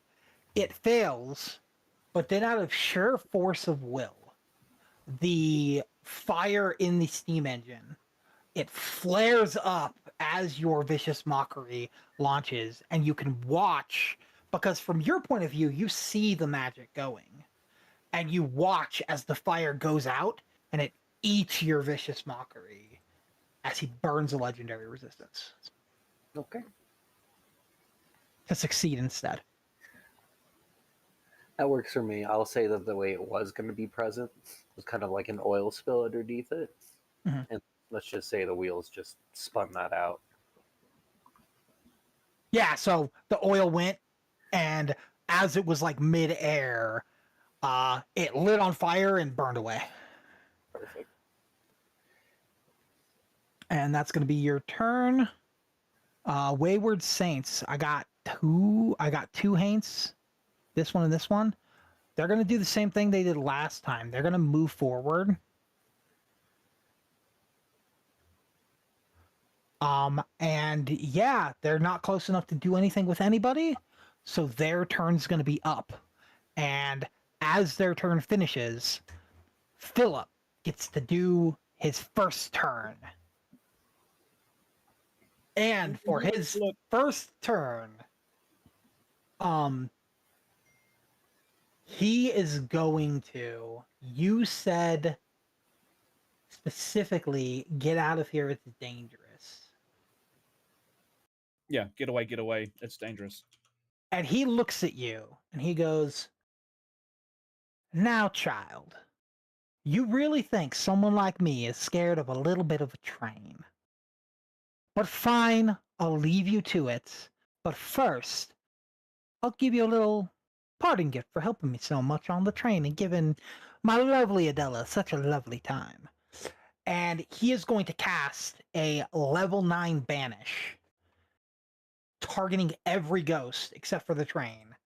And they are going to be banished to the ethereal plane. Oh. I legit choked on my chips. And then he looks at Adela and he goes, "Now, honey, they said they don't need us. So I guess they don't need us." And as his bonus action, he's going to spawn a teleportation circle and burn an 8th level spell slot and teleport them to the other side of the tree, and they're going to teleport over here. And they are out of combat. What the great time he showed his wife. And you can see in the distance them just sitting there, him sipping a glass of whiskey, and she's just sipping her chamomile tea. And they're just sitting at like a table. Still I'm a not little in awe. scared. Just a little in awe, but I'm immediately tuned back to the train at hand. And Zamira, you're up. Alright.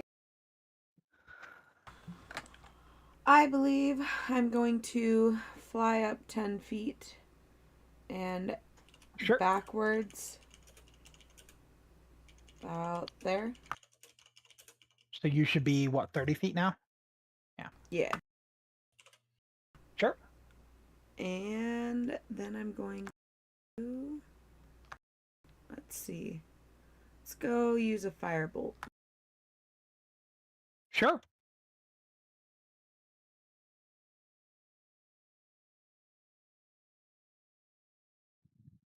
$25. Yep, that's a hit.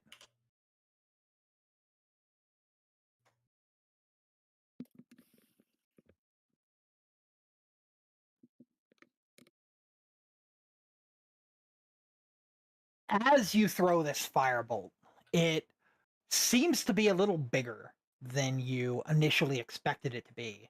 But as it hits it directly center. It hits it right here on the light. And as it does, it dissipates, and it takes less damage than you thought it would.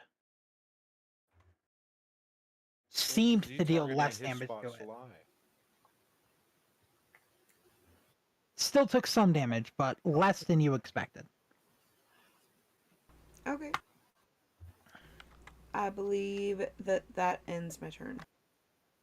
Excellent. Let's try to roll this real quick. Let's see if this comes back. It does not. Zenmira, you're trying to burn the flaming train. I'm still trying to figure out what I can do. Hit it hard. That would be your answer.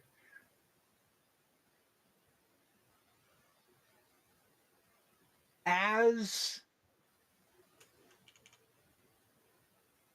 the ghost locomotive starts its turn, you hear a very loud whistle, and it still has one being grappled. And as the whistle happens, the dragon that is flying just above the soot stack of the train gets grabbed by some tendrils, some of those dark shadowy tendrils that was corrupting the other haints. And you see for a second the pseudo dragon summon starts to blacken, but then it's made of balloons. So it goes away and blackens again and goes away, and then it just pulls it into the train, and Poxy can feel his familiar cease to exist. Oh no. As the train moves downwards. Get out of here, Pops. It does move out of the range of Gizmo. Gizmo can use a reaction if he would like to attack. Mm-hmm. It's just a regular unarmed strike. It's just an unarmed strike, yeah.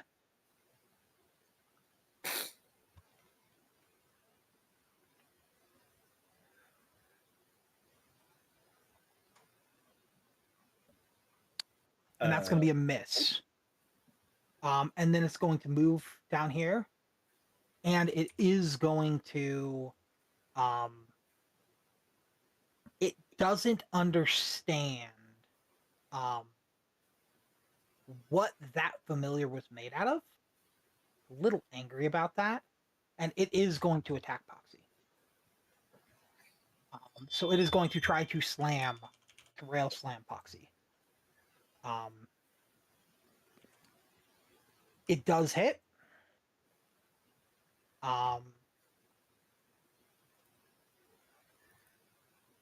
And Poxy is going to take 8 damage, and normally this would push Poxy 10 feet away. But Poxy is tiny. What that means, with Poxy being tiny, is Poxy is going to be pushed back 20 feet. This is mainly to show the mechanics of a tiny creature.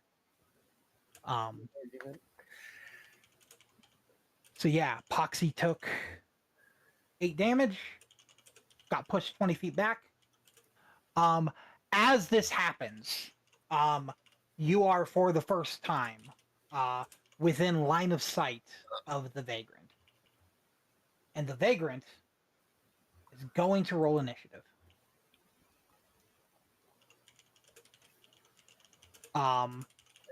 Excellent. The Ghostlight Locomotive is going to end its turn. The Vagrant is going to go. The Vagrant looks, and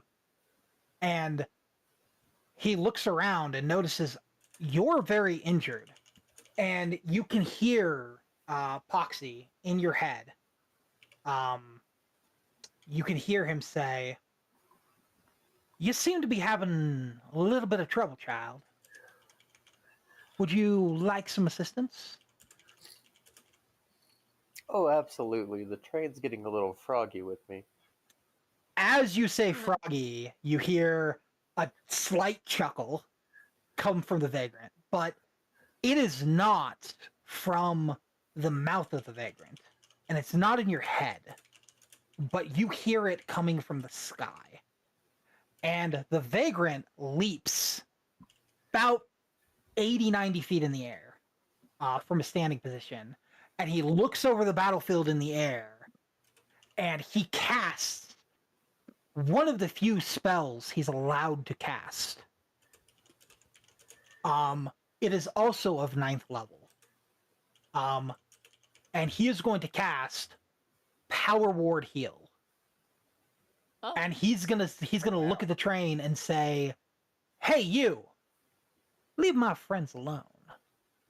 And everybody that's damaged on the board gets immediately fully healed, and then he lands at the table and sits down and has a cup of tea. And everybody immediately gets full health. That's cool. It also drops all conditions too. Is that Correct. new, or has it always done that? It's always done that. It is the strongest heal spell in all of D&D.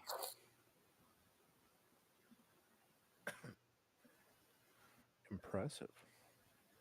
I'm gonna blow a little heart-shaped balloon and try to throw it in his direction. It just kind of bounces off of his violin, and he keeps popping it up. He's drinking tea with his frog toe as he's still playing his violin. Gross, but cool. Whatever he is, we're in his world. Wait, what's up? Flavor text. Insert flavor text, yeah. So you do know what the Vagrant is. Everyone does. He explained this. He is the conductor of the souls into the afterlife. It haunts me. You actually do me a solid. Give me just a straight intelligence check. Will do. Yes. With advantage. Yes. I'll give you advantage on this one. Got it. Saving or ability? Ability. What is the difference between that? Saving throws have a couple other things that can happen. Sometimes you get an advantage on ability checks. Sometimes you get advantage on saving throws through your mechanics. Yeah, I'd say that's high enough. You think about it for a second. You just saw 2 acts of magic that were so absurdly powerful in comparison to what you've seen. And then you remember conversating with Adela and conversating with the Vagrant, they both kind of surprised you a little bit when they were talking about the children that are the old ones, the lesser gods, as they called it. And you remember for a second that they spoke like friends of the old ones. And you have a sneaking suspicion there is more to these characters than just the guy that runs the train and just the people that run a city. Yes, It voice in my head, feels you to have it all you correct.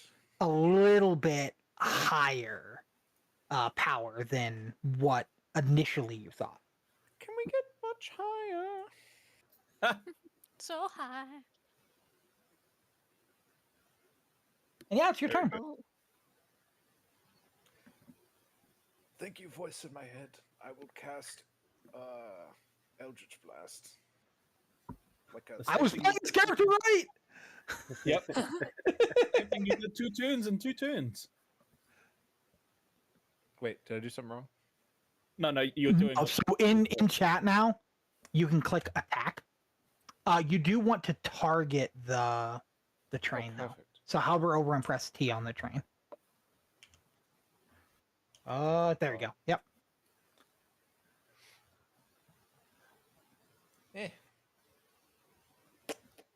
That is going to be a miss. So you still have bonus action, which I don't think you have a bonus action right now, but you still have your movement. Frustrating. Yeah, so So by the way, if you find something like that frustrating, I told Morgan this. I'll tell you this too because you're a caster. Poxy already knows this. When it comes to casters, I kind of freely let them change spells when there are spells they don't like, and if there's something they feel like their character's missing. So after this session and through the next week, if you want to look through spells to find a bonus action or two to add to your long rest every week, essentially. kind of. So you're a wizard, so you only learn a set amount of spells. So you'll have to remove a spell from your book to put a leveled spell in, because you're a wizard and wizards have to actively learn their spells. But if you grab something that doesn't feel right because you're missing something else, you're new to the game. You are playing and learning the game. So you find holes in your character as you play. Please go to your character sheet, find out what you don't need, remove those spells from your list, and find spells to fill those holes. Okay. That way you're enjoying yourself max out. Okay, it's hard for me to judge because I have no knowledge of what we're going to face, so I don't know if something's going to become useful or not. So as you play as a wizard, so currently you are just doing the free spells, so you're kind of going off that. As wizards exist, there's not really money in this campaign, but I will set aside spell scrolls that you can add a spell to add more spells to your book. But right now you're just going off of the spells that you were able to already have scribbled in your book. But as you go, that book will get bigger and you'll have more spells as a wizard. I will say you're in the land of the dead. Yeah, so gonna be facing lots of undead, lots of fiends. Constructs are also pretty likely. So probably go lean towards that a little bit. That's what I was kind of wondering because I have a spell here called Toll the Dead, right? Does necrotic damage affect anything like these guys? So depending the creature, necrotic damage will either be very good, neutral, or not very good. Okay. Depending on the creature. You kind of just have to use the spell and see. For instance, Morgan's character just used Firebolt and found out, hey, that wasn't very effective. Exactly. So I did necrotic damage and it wasn't very effective either. Gotcha. Yeah. Gizmo did do necrotic damage and it seems to do less than normal. It seemed to do half damage. Question with psychic damage type things, I have Mind Sliver. Yeah, Not with this thing I would imagine, but with things that are sentient but they're clearly dead, does that still work? On average, yes, it probably works. even this thing, psychic damage probably works. But I imagine something that's like fully like an apparition, like a ghost, like we fought earlier, wouldn't care about like infestation, Might. poison damage. It's hard to tell, and sometimes if you want to like research, you can use a bonus action. This is one of the things that wizards and stuff can do.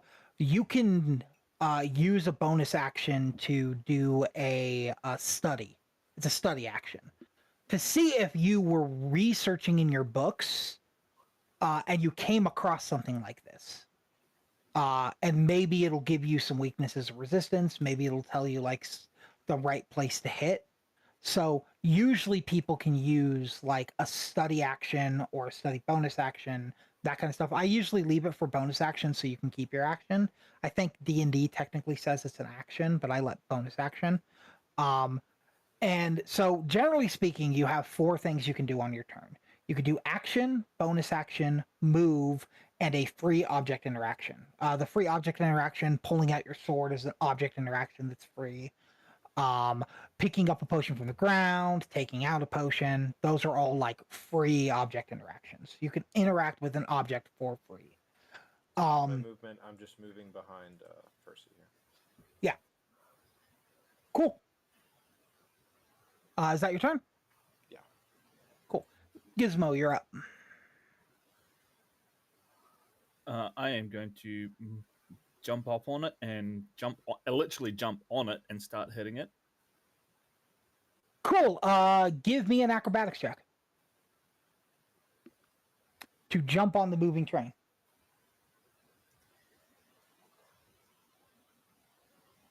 Yeah, you succeed on that one. Sure. Yep, you jump on it.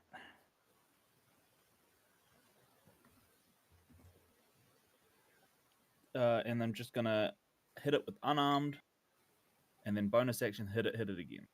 Sure.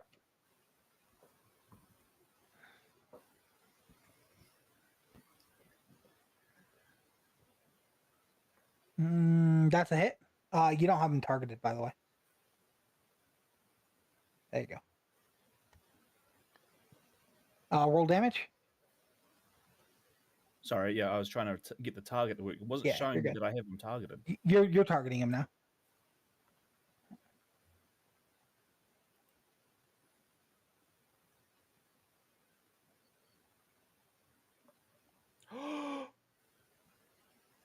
Yep. Are you flurrying? Yeah. Yeah, I'm gonna hit both. I think I can do both. Yep. Yep, that's a hit. And that's a hit. Roll 2 more damages.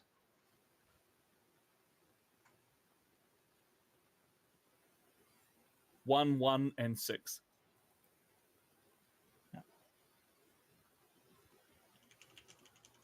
And as you hit it, something happens. Oh.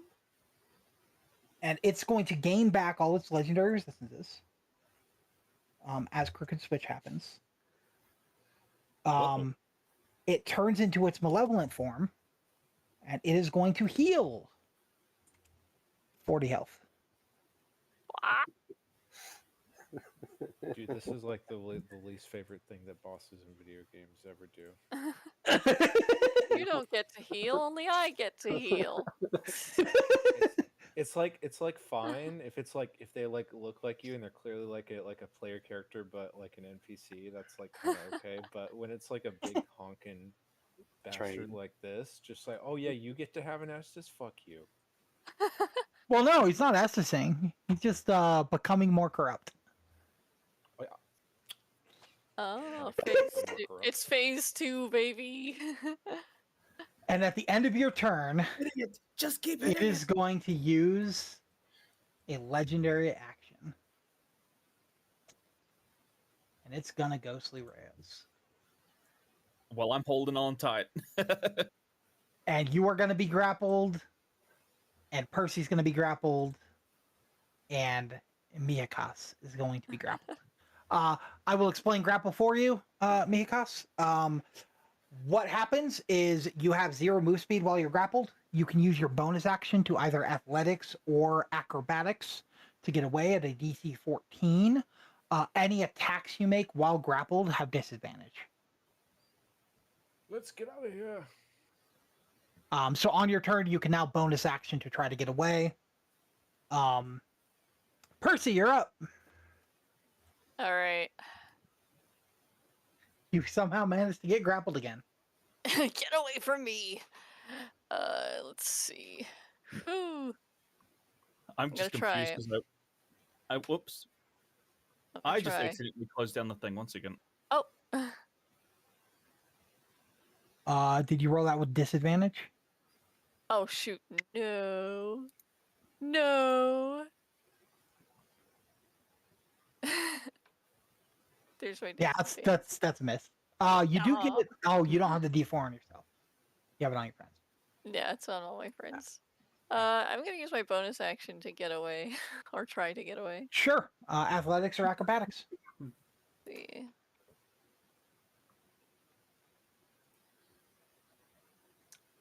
That's a fail. Oof! Even with my +4. Oh.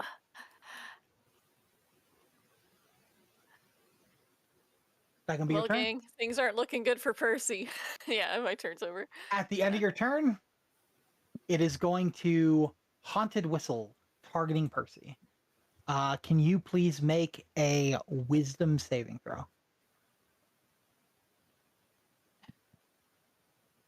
Here we go. No! Oof. You now have the Frightened condition also. And you I are can't going to see different take rolls. some damage. I think you'll probably have to reset again then, like last time. Yeah. When you take the damage, I need you to make a concentration saving throw now. At disadvantage because you're grappled and frightened. Do that again. Don't look at that.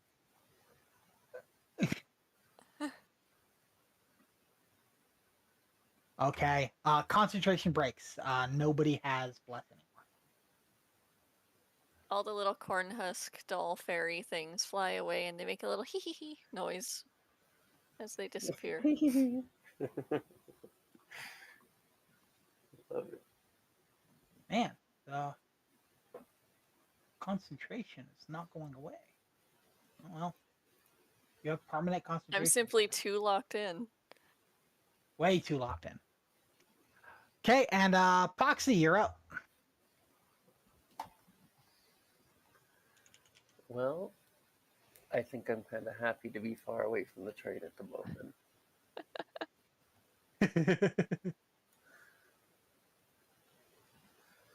I'm gonna go for a clown honk.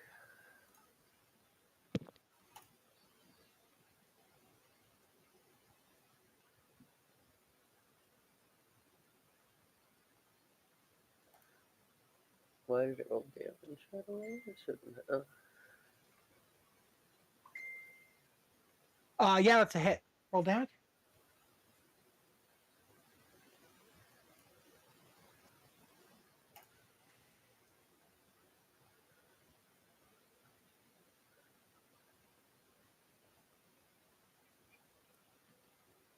The train takes 8 damage. It's a decent honk. Yep. Oh. Anything else?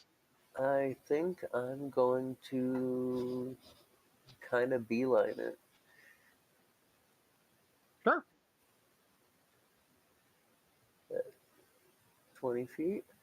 That's 20. You have 25.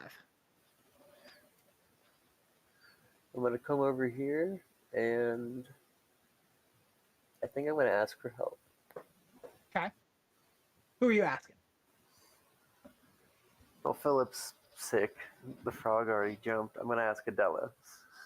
Gonna ask Adela for some help? Yeah, Poxy ask for help. I'm going to walk up shyly with a balloon behind my back and hand it to her. Any ideas to deal with the train? She leans over and she grabs the balloon. Well, ain't this just the loveliest? Yeah, I think I can give you a little bit of help. Just a little bit, though, okay? Anything helps, my dear.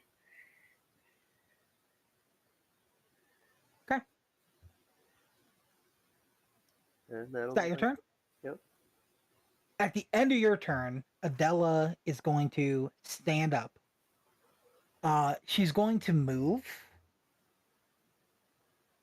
to about here. She's going to look at the train. She's going to say, well, ain't this just the worst? I think it's about time we get this all done. And she is going to, with her first action she's going to do, she's going to summon a mage's hand on top of the train. And then through the mage's hand, she's going to cast Mending. And when she casts Mending, she seals shut the train's mouth. And she breaks each of the pieces that is grappling you guys. And you guys are no longer grappled, you're just on top of the train. Yeah. With her next thing, she is going to cast an AoE Detect Thoughts on each of you. Oh no. And for the rest of the fight, you guys can freely ask her questions on what you should do. Well, that's useful. Thank you. Zenmira, you're up. Cool. That is really kind of cool.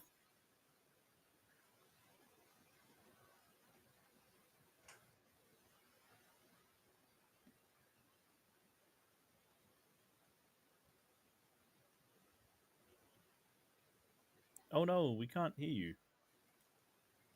Oh, you sorry, I was hitting the wrong. I was hitting the wrong button.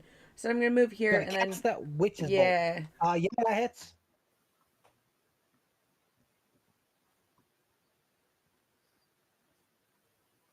Roll that damage. Didn't pop up the thing for. Okay. Wait. Also, I'm It's picturing not the giving me an trains now option. getting. Oh, never mind. In chat it says damage. You can Never roll damage mind. from chat. It's. I'm used to it popping up at the bottom. I wasn't looking at the. 17 damage. Yep. Boom. That's a lot of damage. And it felt it. It definitely felt it. You see like the electricity pulse down. Seems like if you did that while they were grappled, it might have been bad, but they're no longer grappled. Because the electricity courses all the way down the train. Well, yeah, I had a mental image of the train with I have a mouth, but I have no mouth, but I must scream. As Such a you beautiful, touching story. As you cast that in your head, you hear Adela, and she goes, "Oh, that was just a lovely spell. I love to see it." Thank you, ma'am. She like cheers you on. Is that gonna be your turn? That is my turn. Okay. It is The 2 Ghost o'clock. Light Locomotive Take goes. the dog out real quick. Sounds good. Okay. He's gonna try to refresh its attack. Fails again. It is going to. Who does it want to hurt?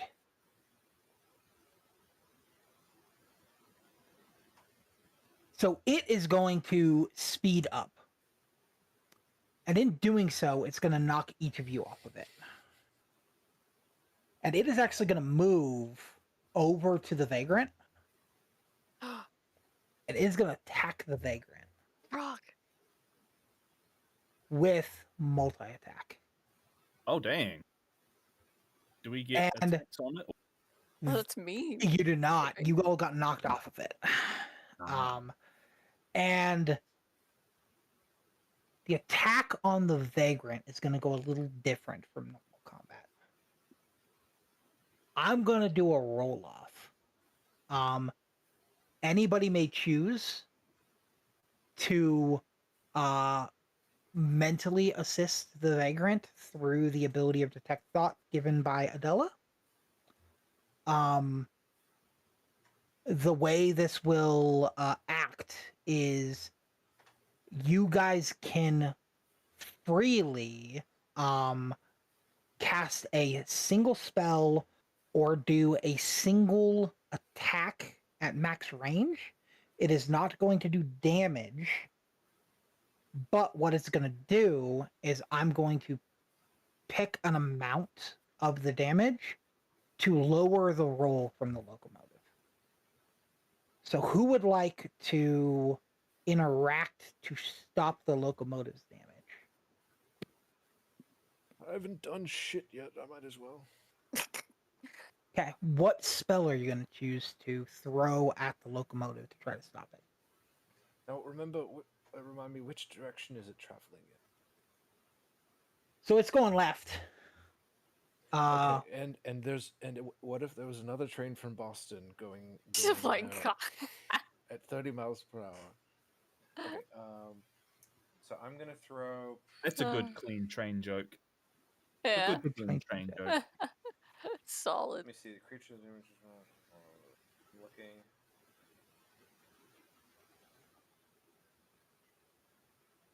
Now, is the train moving with intent, with Yes. a visual lock onto its target? Its goal is to attack the vagrant. Yes. I will say that these attacks automatically hit. You are just going to roll damage. Oh, okay. Because I was gonna try for like fog cloud, try and obscure its vision so that the vagrant can get out of the way. But I mean, you could try. But it's okay. Sure, if it will affect the thing, I'll do fog It cloud. might. I'm not saying it will.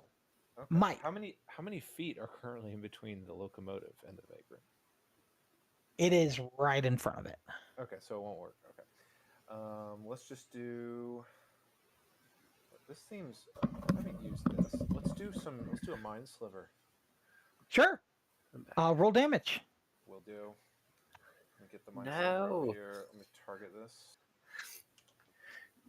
Come back and the train's on me again. So I'll reiterate. So anybody right now is allowed to cast a spell to try to stop the train from doing what it's doing. It is not going to take damage, but the attacks combined are going to affect the roll that I'm going to do on the vagrant. It rolled a 4. 4. Cool. Anybody else? You just want any spell or a damage You spell? can throw spells. You can. The train decided to throw everybody off of it and beelined it, broke through trees to go after the vagrant. It is going to do a double attack on the vagrant. Oh, by the way, I think it needs to roll its own intelligence saving throw. Should I go ahead and do that now? No, because it automatically hit. Oh, okay, cool. I'm going to use the restroom. I'll be back. Yeah, all good. Okay.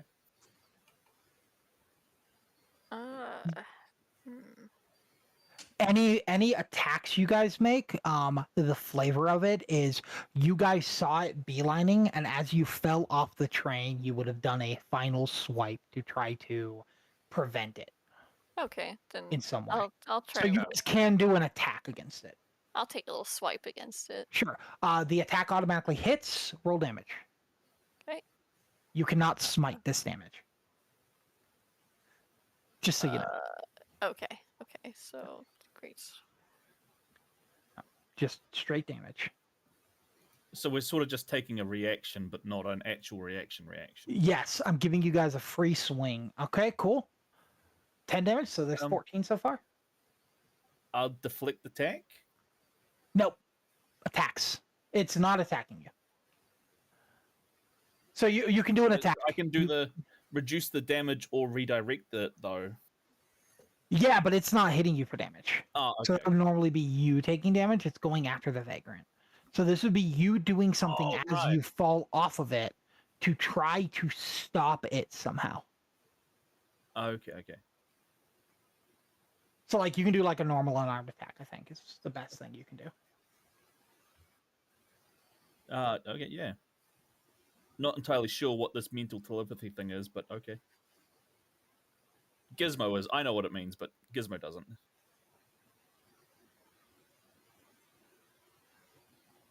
Yeah. I don't know how I still have Bless, by the way. You automatically hit. Roll damage. Oh, I clicked the wrong one. Oh, because I didn't remove it from you. That's why. Yeah. I actually don't know how to remove it from you. Why? Apparently I can take it off myself. Yeah, do that. Another 5 damage. Morgan, are you going to do anything? Yes, I am going to use Sorcerer's Burst. Sure, roll damage. You don't need to attack. Just roll damage. I didn't. Oh, Yo. Yeah. 4 damage. Cool. And Poxy, do you do anything? I wasn't on the train. It doesn't matter. It doesn't matter. Everyone's allowed to make an action here. Well, it's getting a balloon bolt. That's a mental telepathic. Roll damage.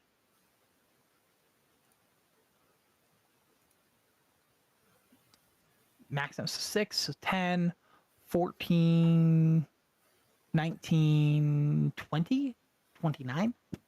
Okay. So here's what's going to happen. I'm going to roll some dice. We are minusing 29 from it.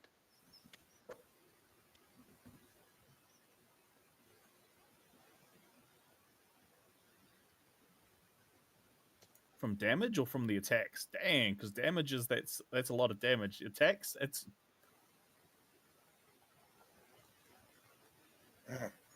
holy. Okay. So the total is 74. Oh my god. The Vagrant is going to take 74 damage. What? And it hurts. Hurts a lot. Poor guy. And the Vagrant is going to look at the train. And he's going to say, well, I didn't at all teach you manners, did I? And he's going to take his violin.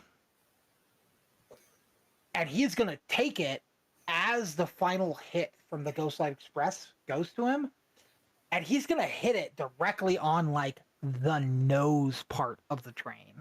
He's going to smash his violin on it. And as it does, we're going to do the same thing. But this time, you guys saved 5 out of 6 haints. There was one that did not get saved. And it became corrupted. So that is going to minus 20 from the damage the Vagrant does with his violin. So we're going to roll. And we will see if this is enough. The Vagrant's violin shatters on the nose of the Ghostlight Express. When it does, there is an explosion of sound that echoes through the woods. As it does, you see over here a floating figure, a shadow. We're going to see if this is enough damage to take out the Ghostlight Express.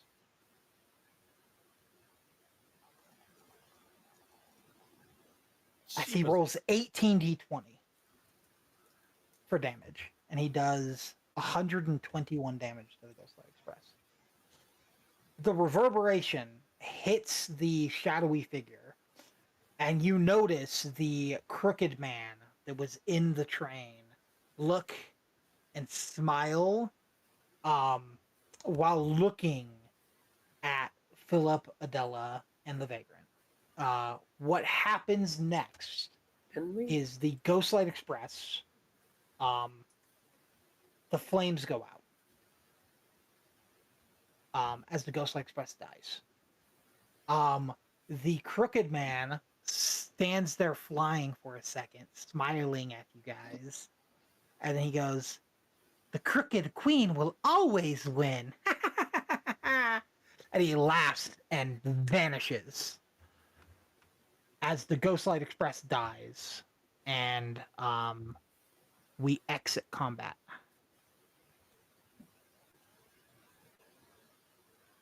What do you all do? You pull out a handkerchief to try to give to the Vagrant. And another one comes out, and another one comes out, another one comes out. He looks down at you and he's like, "You are just the most fun little Threadborn I ever seen. I really am curious what you were in your past life. It had to have been a blast." And then he looks over to Philip and Adela, and he goes, "Milady, sir, sorry for all the commotion. It does appear that the Ghostlight locomotive is currently unable to work." And then he looks at everybody. "I'm sorry, friends. Looks like the Ghost Light Express is moving on in its current state. I can't take any living passengers, I'm afraid. As soon as I get it fixed all up, I'll be sure to return and pick you back up. But for now, it looks like this is the end of the line.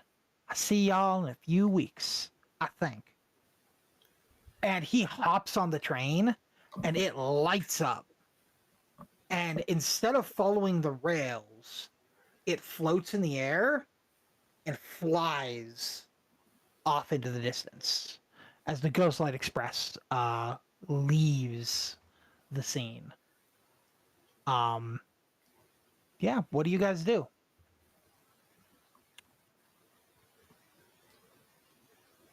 Start humming the Magic School Bus theme.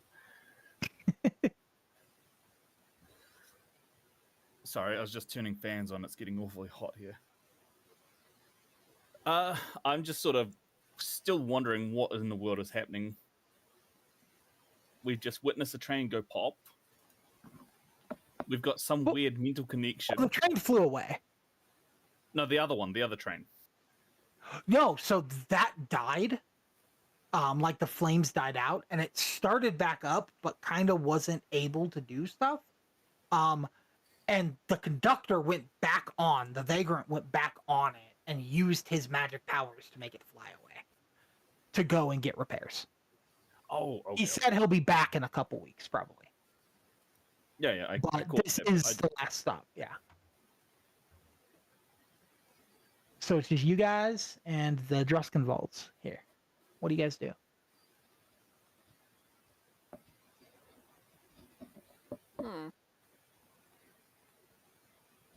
Well, we're going to be out here by ourselves for a while. I suppose we could hoof it, try to find a place to go that's nearby.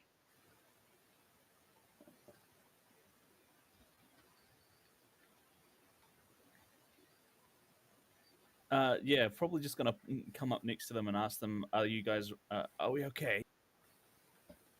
We have somewhere to go?" Adela looks at you. "Well, aren't you just the cutest? I am very thankful that that you guys helped us so much with this. I don't think we could have survived without you." And she vanishes. Philip just stays there. He's like, "She'll be back in a second. Just wait." And then she pops back with her luggage next to her, and she goes, "You know, you guys really did help us a lot, and I actually have a present for you." And she opens her suitcase, and yeah, there's some options for rewards for killing the boss. So in the box, which I would like Zamira to roll an Arcana check for me, and I would also like Mia to roll it when he's back, if he's back.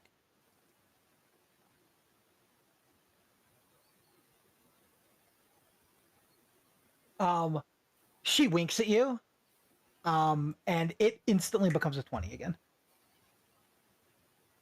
You're really confused in how her magic works, but she seems to be able to give out free rolls, and she gives you a 20. And as you're looking at the suitcase, it looks familiar to you. You've seen these before. You wanted one for your research purposes because it would have made everything easier, but you could never get your hands on it. And you notice that her suitcase is a bag of holding. And as she reaches into it, she pulls out a couple weapons. There's a great sword. There's a long sword. There's some wands. There's a couple wands. She pulls out a shield with a crow symbol on it. She pulls out a box, a little tiny box that appears to have some form of dust in it. She pulls out a rod that on either side of the rod is a goat head, and she pulls out a necklace. Now, I can't be giving you all of this, but I would like to give you each a reward if that's okay.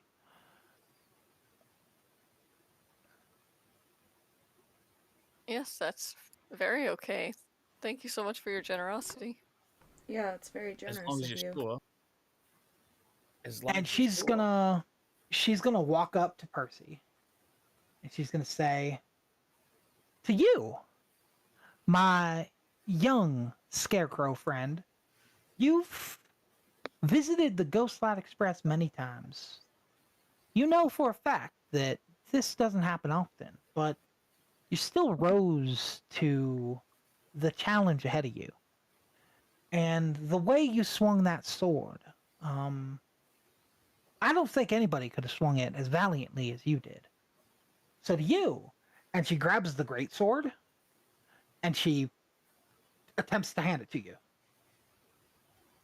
Oh. Thank you. I accept my great sword back from her. It's not your great sword. It's a different great sword. Oh, And okay. A great sword. as you touch it, the detect thoughts goes off and identifies it. And it is a +1 greatsword. And she gives you a +1 greatsword. She walks over to Gizmo, and she says, "Now you seem to have already made a deal with someone else. I'm guessing that tattoo has something to do with it, but doesn't mean I can't give you something else." And she takes the rod, and she hands you the rod with the 2 goat heads. And she attempts to hand it to you. As long as you're sure. Why, of course, sweetie. You take it? Very, very cautiously, but I'll take it. So the second your hand touches it, again, the detect thoughts goes off, which identifies it immediately. And she is handing you something called an immovable rod. In the middle of the rod, there's a button you can press.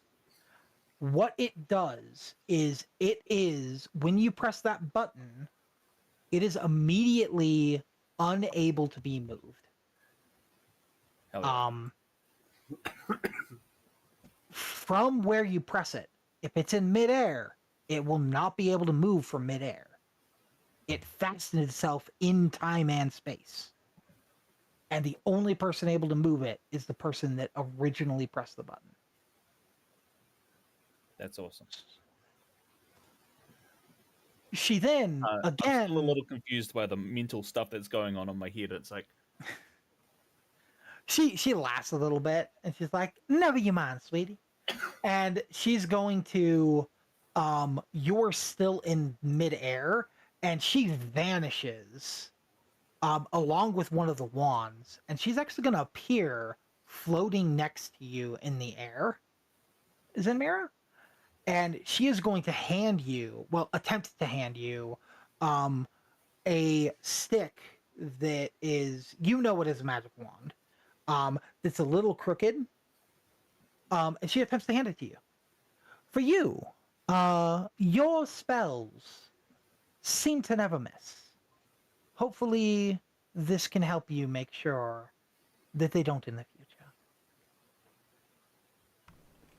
Thank you. That is very kind of you. You take it? I do. Again, voice in your head, identify goes off, and you got a +1 wand of the War Mage.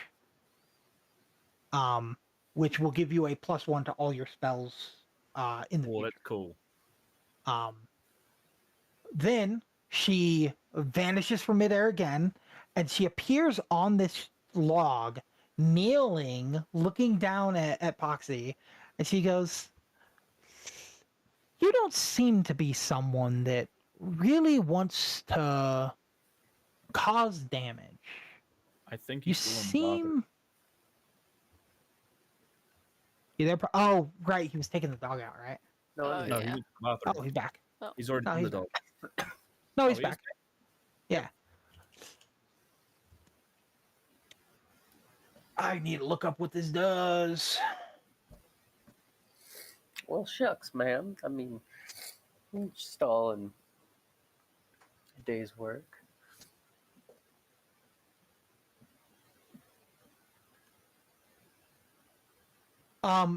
She hands you what appears to be a sack. It's just like a bag. And she holds it out for you. You can tell it's magical. And she says, "Your balloons and your hammer." Oh, sorry. Your balloons and hammer, they seem to really like you, and I think there is no better gift for someone as young as you and as new to the ability of summoning than this bag of tricks. And she holds out the bag for you. I start like jumping up to take it from her, both hands up in the air. Well, she's kneeling down to you. Oh, I know. I'm still jumping up to grab it. Yeah, she hands it to you. Again, in your mind, it identifies immediately. The bag weighs about a half a pound. You can use an action to pull fuzzy objects from within the bag and throw them up to 20 feet. When the object lands, it transforms into a creature that you determine by rolling a d8 and consulting the corresponding bag's color. The creature vanishes on next dawn or when its hit points reach 0. The creature is friendly to you and your companions, and it acts on your turn. Normally you can use a bonus action to command how the creature moves in action. This is the old version. The new version says that it can listen to you, and you can have it command for no action or bonus action. You can give it orders to attack enemies. In the absence of such orders, it would normally act in the fashion appropriate to its nature. Once 3 objects have been thrown out of the bag, you cannot do so again until next dawn. When you throw 1 object out of the bag, if one's already there, the first one does vanish. It is a gray bag of tricks, which means you can get a weasel, a giant rat, a badger, a boar, a panther, a giant badger, a dire wolf, and a giant elk. That's rad. Randomized. That is cool, yeah. Yeah. That's rad. She kind of pats you on the head a little bit, ruffles your, makes your hat a little crooked. She really enjoys like your like aesthetic. And then she vanishes from everybody's sight. And in his head, she speaks to Miakas. And you hear her, not in her normal jovial tone. And what you hear is, you've been searching for someone very dear to you. And I can't get you closer to that. what I can do is I can confirm you are on the right path to either getting them to be with you again or ascending. What I can offer you is a tool to maybe help you on the way. And at your feet appears two things. There is a wand. There is also the necklace that appears on your feet, at your feet. A necklace. Yeah. Do you pick them up? Of course I do. As you touch the wand, it does again. You hear in your head, Wand of War Mage, +1. It will give you +1 to your spells. We're going to add these items to your guys' inventories in just a minute. The other thing you get is a Medallion of Thoughts.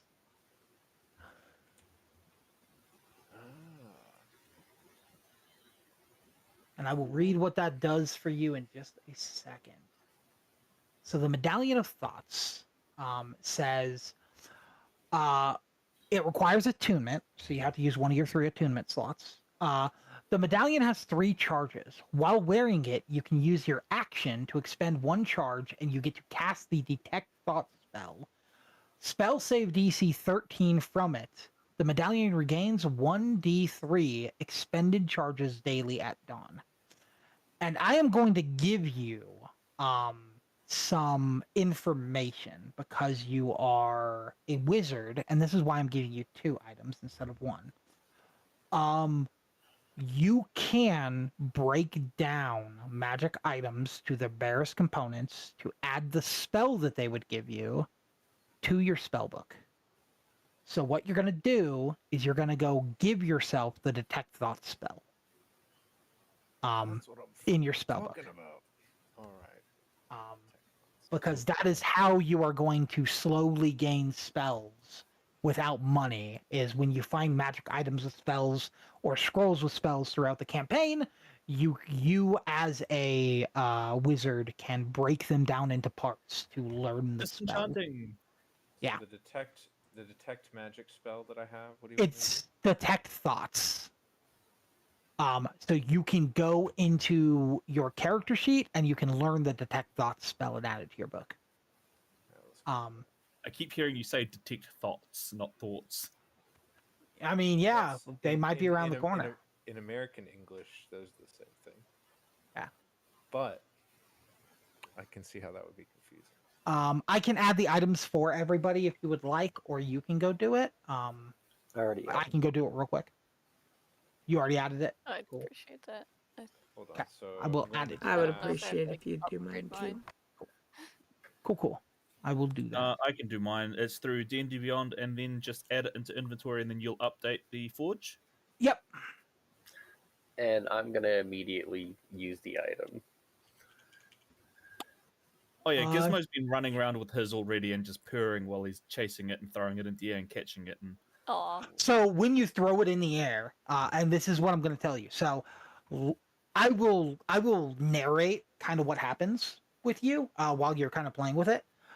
So you run up like this tree, like 20 feet, and you press the button and throw it in front of you. About a second after you throw it, it actually stops in midair, and you jump out and grab it. And when you do, you hang there. It doesn't move. Your weight, it's able to hold. hell yeah, So I'm just doing anywhere in acrobatic, midair, fuck on that. you can throw it, and it is literally a bar in midair that will stay. And then the very second you press the button, it loses its grip, and you fall down to the normal size.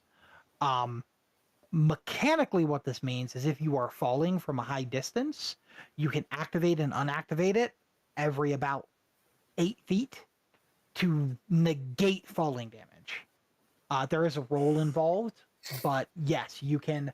The other thing you can do is only the person that uses it can move it, which means let's say you need to bar a door from like an angry mob coming in or a horde of zombies. You can close the door and put the bar in front of the door and lock it in place, and they won't be able to open the door. Hell yeah. It cannot be physically moved. That's cool. I have put that in my. I'm assuming I'm putting the new one and not the old one. Correct. Add items. Come on. Okay, so I'm in my character thing. I've learned it. Should I remove something so that I can put it in my? That is up to you. You can unlearn something and put that in. You can just leave it there, and you just have it in your book for every short rest and long rest. You can switch them out and stuff. But yes, you now have it. I think I'll Should I click delete on one of these in the thing? So you should be able to. Let me go Just look click. real quick. Oh, so some of these are different. This cantrip I can just have. Okay, so I will. Yeah. Okay. So cantrips you just have. There are spells that specifically. So your spell book has all the spells you've learned. You don't want to remove anything from the actual spell book, but there is prepared spells, and you can remove prepared spells, and then go into your spell book and learn other stuff as you go. I I need will to do that. remove comprehend languages and learn detect thoughts. Oh no, who's going to understand my sign language now? Nobody understood it in the first place. I Also- do. No. Well, very good point. I have comprehend languages, Oh, cool. so I could use it, but it cost me a spell slot. So with the wand, She's saying you're not with the dear, spells. dear voice in my That's head, right. are you there? Guiding voice, I need your help. I think guiding voice went to the bathroom. Oh my god. Well, while he's doing that, then the one train joke that I heard the other day. If you know Okay, what I'm the back. German phrase "ran a train upon" means, then you are shit out of. I'm sorry that you know what that means. There's a girl on Reddit that's posted a picture that she's had a train ran on her, and she doesn't know who the father is. And there's a bunch of comments that say, "Name it Thomas," after the train that was ran on you. My I God. love it. I love it. This is an ancient eldritch joke. That's pretty yes, funny. I remember it. It's good, but yeah. Guiding voice in my head. The wand I was gifted. Hello. He's gone again.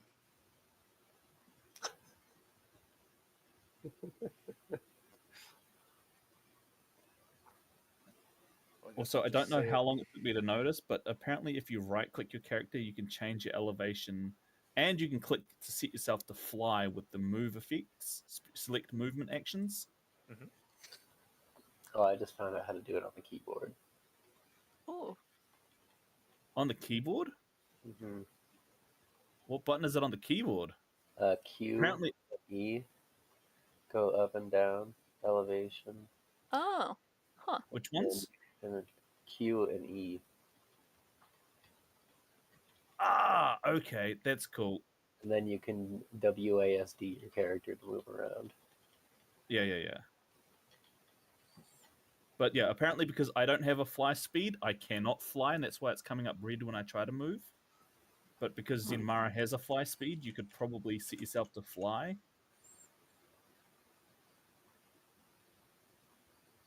And yeah, select movement type: walk, fly, swim, burrow, crawl, climb, jump, or teleport. Teleport.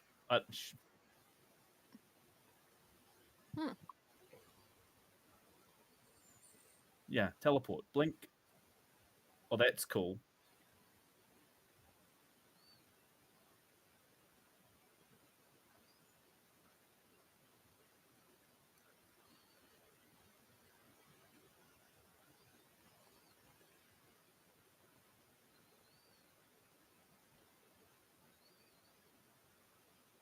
Going to fucking eat this wand as soon as he gets back.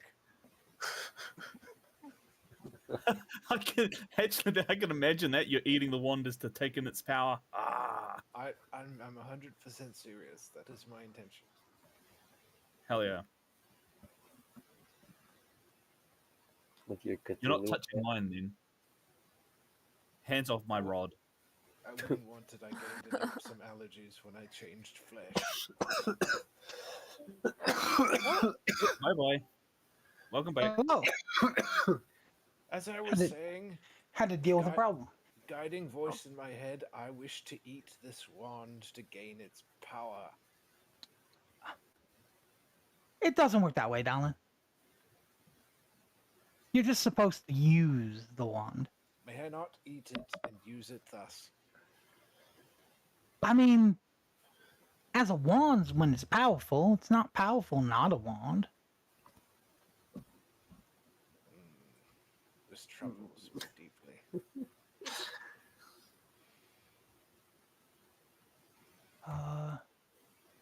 Nira, I need to give you a wand of the War Mage. Is it because you're hungry? No, it's just normally what I do. I'm gonna reach into my bag of tricks and pull out a ball of fur and throw it that direction. Unless the ball of Yeah, fur has roll a d8.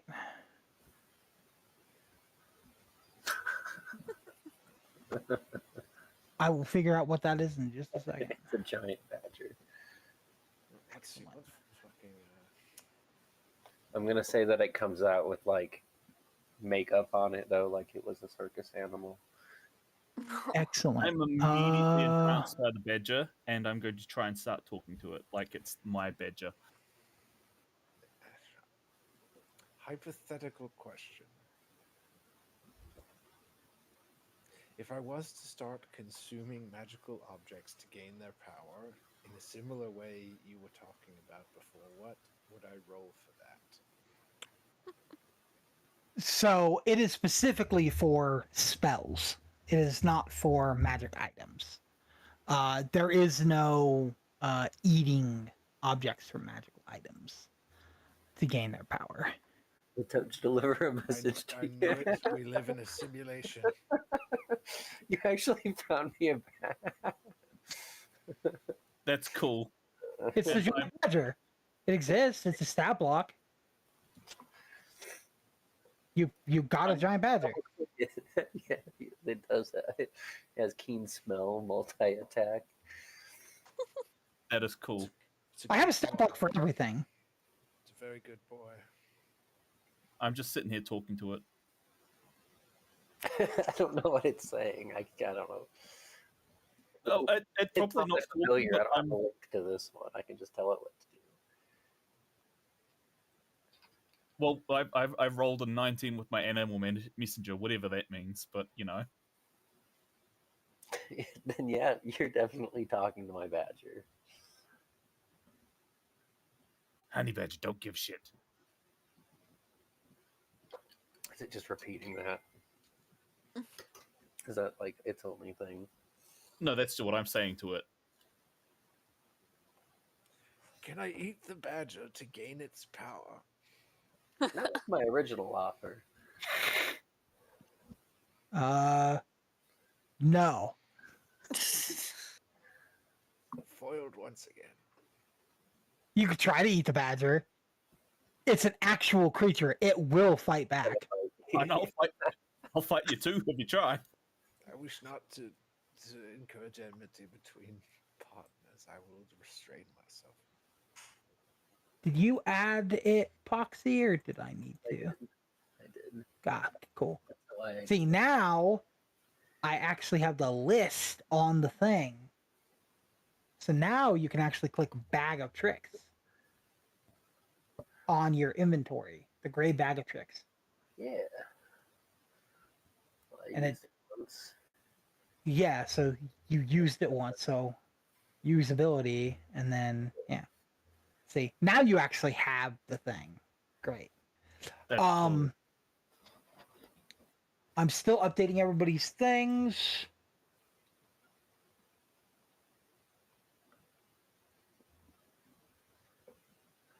Wait, this is the giant badger, so this thing's probably like bigger than me.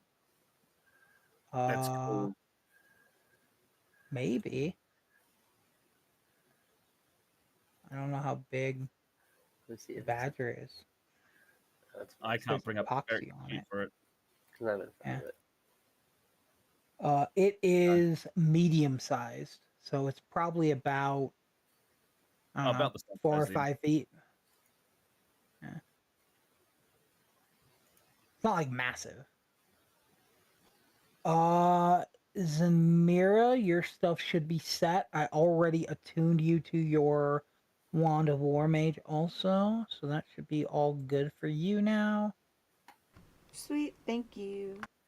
Yeah. Percy. Updating you now. I don't think yours needs attunement, but it might. If so, I'll need to fuck with that real quick.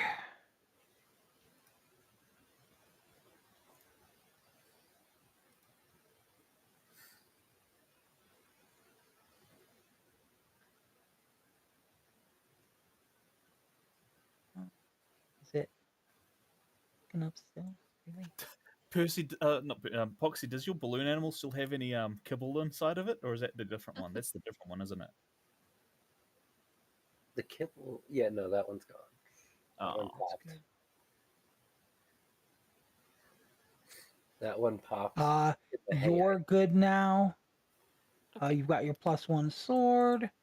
And then, where's Miyakos? There's Miyakos. Oh, you were right. I'm not powerful enough to eat it yet. Use it as toothpick, just don't blast your face off. It's like eating the barrel of a gun. I'm just used to casting from my fingers. Oh, is what I meant. Oh, so flavor-wise, you can do that, yes. It does still count as being in your hand, though. Flavor's free. So flavor-wise, you can say, I'm casting it with my hands. It tastes very good. You don't currently have a Wand of the War Mage. I'm gonna add one.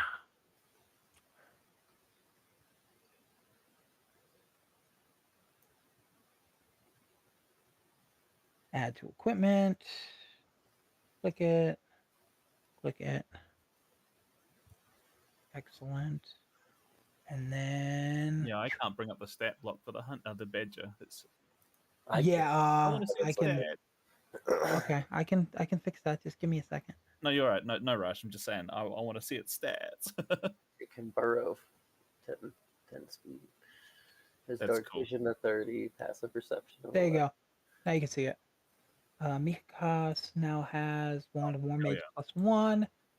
There we go. Okay, everyone, your inventory is now updated. Thank you. Now, you guys can freely talk to the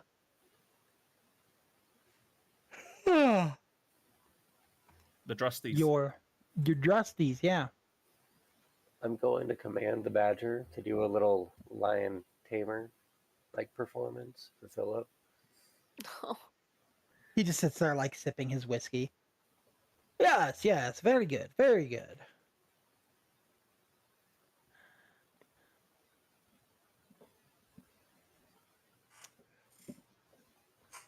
All right. Why did you two disappear during the fight? Oh, you talking about us? Yes. We just need a cup of tea.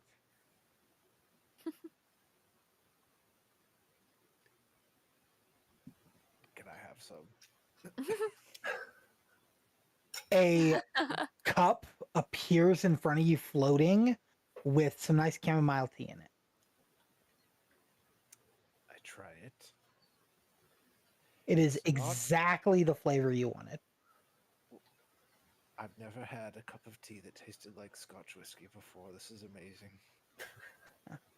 It's magic tea. Philip makes everything exactly how you wanted it. Thank you. How can we repay you for your help? How can we get you guys to where you want to go?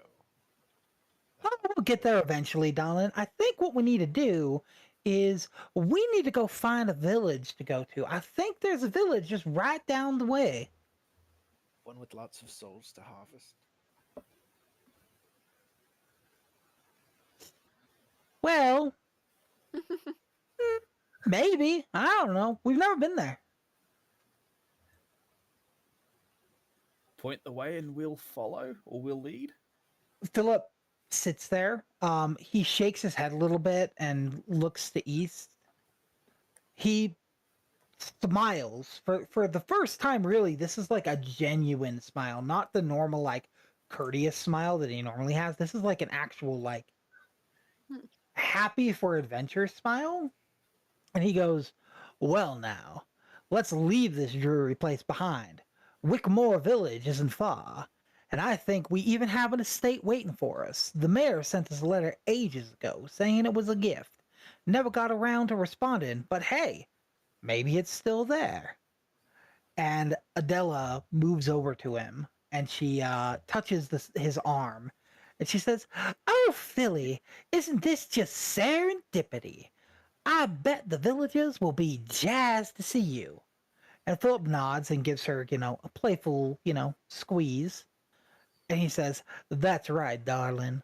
Let's treat this little hiccup as a stroke of luck.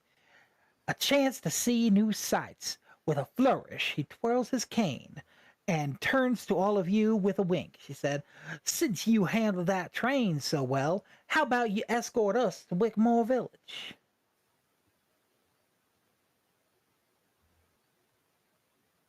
Well, I'm And happy to. I don't know where it is, but I'm happy to.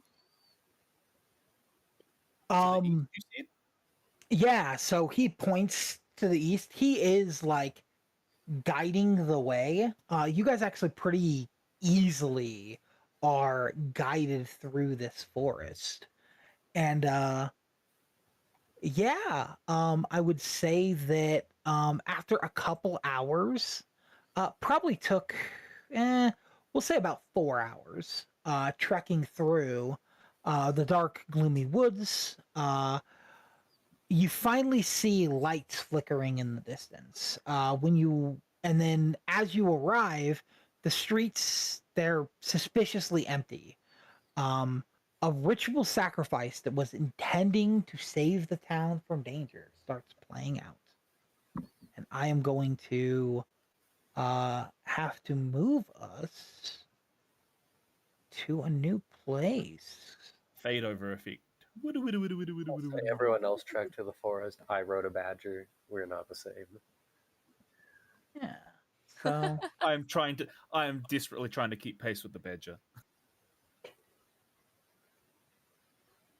Although I could probably outmove it because its movement isn't as great as mine. No, not at all. This one? No. Every so often, I'm guessing you let it burrow under a couple of feet and then get ahead while I'm trying to find who you are. Yeah. No, it's this. Okay. I'm a cat and mouse sort of. Angry, honey, thirsty. Yeah. The whole time I'm writing it, I'm just applying more makeup on it. You're applying makeup on the badger. Yes. I don't know if I approve of that, but okay. That's what? Ye old PETA? My balloon animals I love. Fair. Down the road, I'm sure you'll make the balloon animals and I'll edit them. What do you mean? That. Oh, I'm sure in the next week you will send me images of giant balloon badgers and such. Yeah. No, I will absolutely. And I will be editing them. So my laundry crashed. Yeah, it straight crashed. Let's see what I can do. yeah, while I moved you to where you're supposed to be. It crashed my DnD too. That's wild. Dale. I'm gonna bear back real quick because I need to use the restroom. Yeah.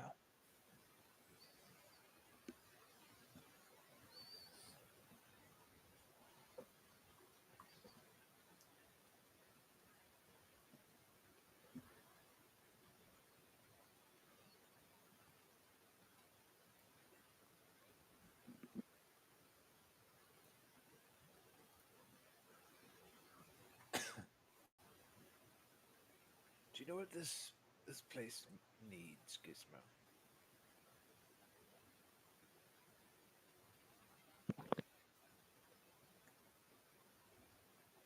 And I will say that everybody does get a long rest, I think. Everybody sips at some tea that Philip gave everybody, the same way that Mihikas did on the way. And when you do, you're filled and revitalized, as if you had taken a long rest while on the way. I open my little puppet mouth and just pour it in, and it just goes down the sides of my face. Yeah. Quite obscene. Tell me when everyone's back, and I will read what you guys see. I'm back. Yes. Well, I mean, I was never gone, but If everyone wants to take like 5 minutes to go and like go to the restroom and stuff, totally can. It's a good spot to take a second. So go to the restroom, grab some snacks, whatever you want to do. Chilling. Cool.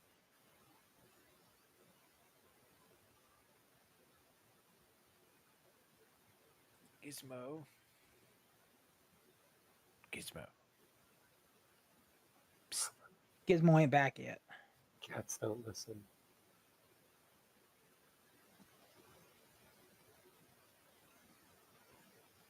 Okay, returned. I returned. Hell yeah. Everybody here? Everybody ready? Yep. So, after about 4 hours trekking through, you guys see a village with some lights, and you finally arrive at Wickmore Village and find a quaint town comprised of humble timber framed buildings with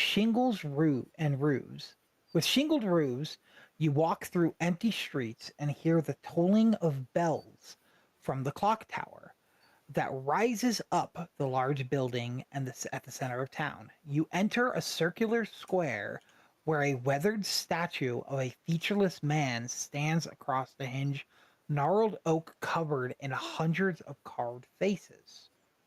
So, this is the gnarled oak. This is the statue of the man. Suddenly, a shrill shriek shatters the quiet, and you notice a struggling human shape at the base of the tree, bound and staked to the ground. Then you hear a deep, guttural growling from across the square as a pack of wolves, led by a huge, shaggy pack leader, approaches the squirming figures, their jaws salvering and eyes filled with bloodlust. I think I rented this book once.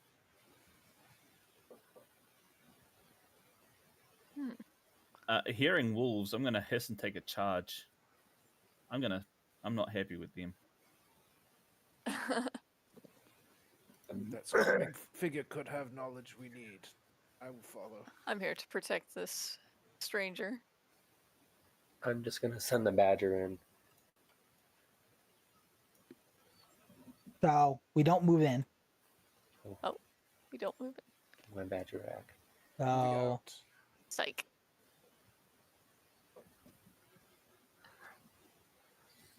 you guys actually start a little further away than where you guys currently are. You guys are actually off screen. You're about 120 feet away from the tree. The sacrifice is so you guys are actually off screen when you see this. The sacrifice is pinned in ropes to the ground to the north base of the many-faced tree. So right here about.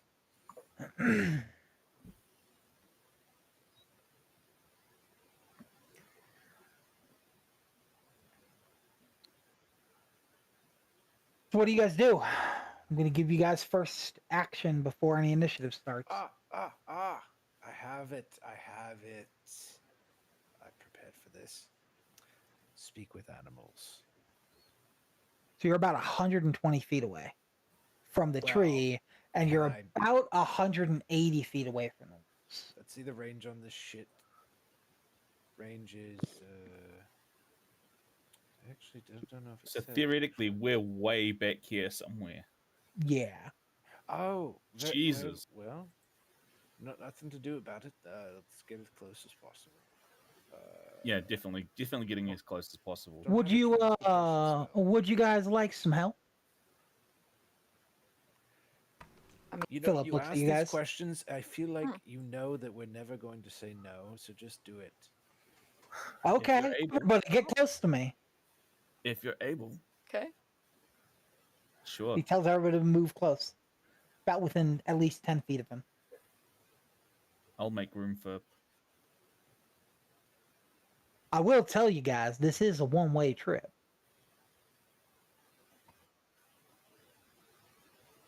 Okay. And as you guys all get close enough, he casts a 5th level spell. And he casts teleportation circle. And he is going to summon a circle around everybody and teleport you to about here.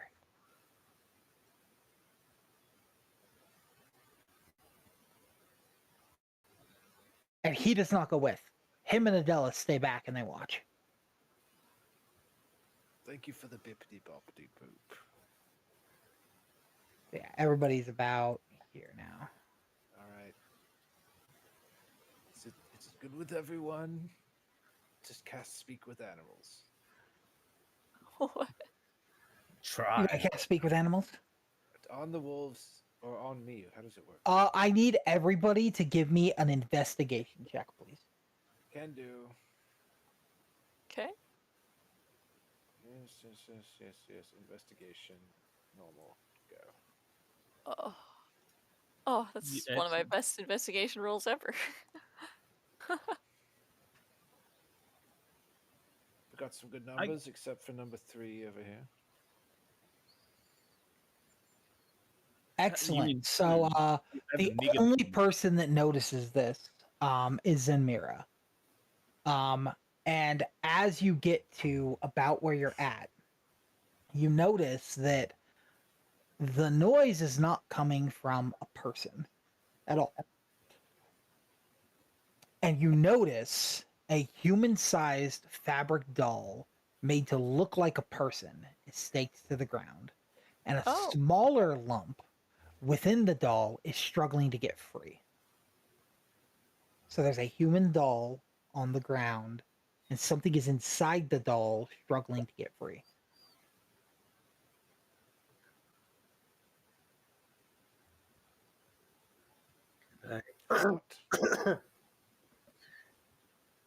The wolves are going to move closer. Zen, do you notice something? I assume she has to communicate it to us. Yeah, she would. All right, so I let them know about the doll. Sure. What do you guys do with that information? I'm gonna size up and start getting in front of it, and then act as big as possible. You're just gonna stand in front of the wolves. And size up. I'll take a defensive stance. Anybody else doing anything? What's my thing? Badger in with him. I'm moving in towards the wolves. Sending the badger in. Can I take just the?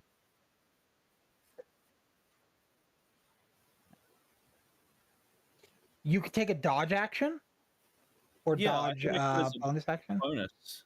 Yeah. I'm gonna say it doesn't matter right now, the dodge action stuff, because combat hasn't really started, so we're going through turns like crazy right now. Once we get into combat, it might actually matter. I get as close as I need to be and no further, and I cast. Actually, I want to stay as far away as possible, but I will cast Speak with Animals. Find out what your range on that is. So it's a self thing. It's as long as they can hear him, they can also talk back. A voice Do you does need to hear in say range. anything? Do you say anything? Well, it's more like something I would want to do once we get into the scuffle. But I plan on using something like prestidigitation to conjure the smell of meat from wafting from this general area away from the scuffle. So as you cast speak with animal, there's one thing that you hear over and over again, and you hear, bah! Let me out! Let me out! Wow. That spell works quite well, actually. Where does it come from? It comes from the doll that Zenmira was talking about at the tree. Do I get another action? Yeah, you guys currently are not in combat, so Oh, okay. It just felt like we were about to enter. Never mind. you are not there yet. Giant badger. Okay, then I go investigate the doll. Are you gonna try to like break the doll free? So I think I have something here for this. Let me see. No. I want to use identify to make sure that I'm not like, gonna trigger like a magic trap. Yeah, so you identify the fabric doll as a sacrificial holder. Not magical. It's just a doll that holds the sacrifice. And they appear to be sacrificing whatever's in this doll. The top of the doll, you see there is a string that you can pull to open the bag. All right, pulling that string. We're getting the sacrifice for away from this god, whatever they're worshiping. As you pull the string, something jumps out of the bag. And there's a goat. A little goat. It's a little baby goat. And his name's Billy. And he goes, "Thank you." You're welcome.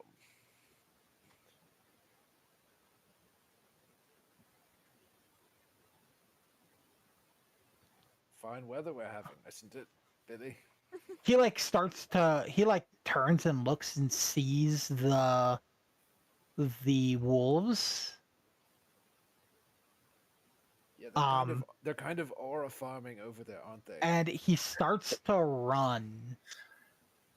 And a couple of the wolves, as he gets a little away from you guys, circle over here. And they are apparently, it seems that if the goat is not within your guys' protection range, the wolves will just hunt it down and kill it. I have a solution. And with that thought, I would like everybody to roll initiative. Fine. Let's go.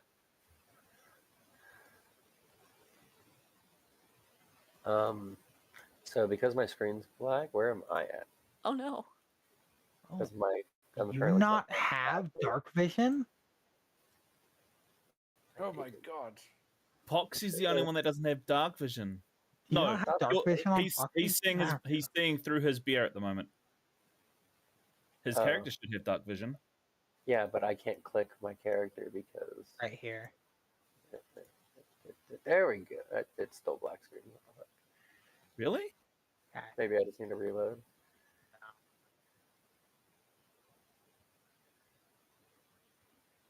Oh.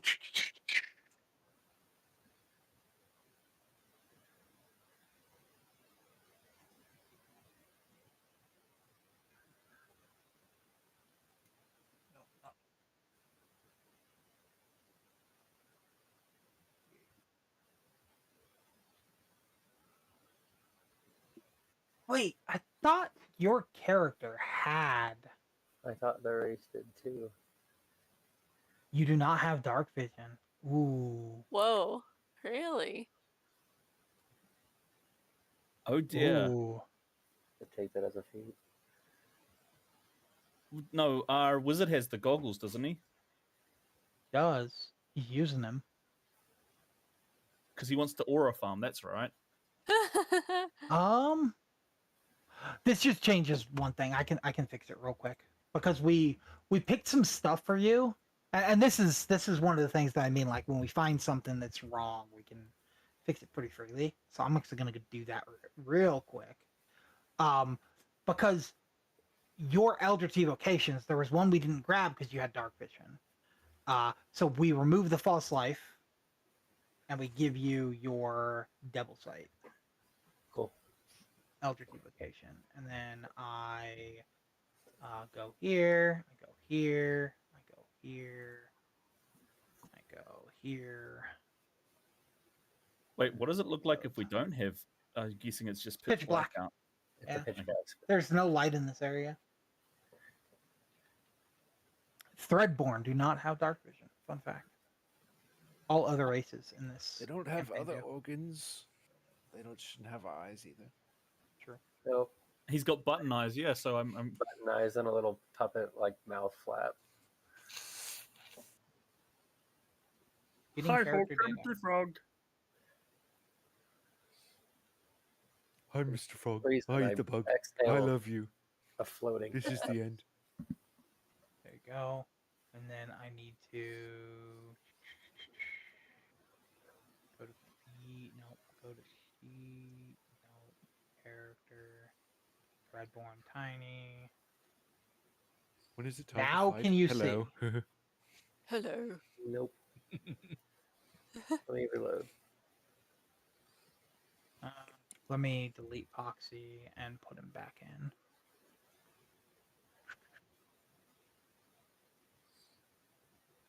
Poxy now has double sight.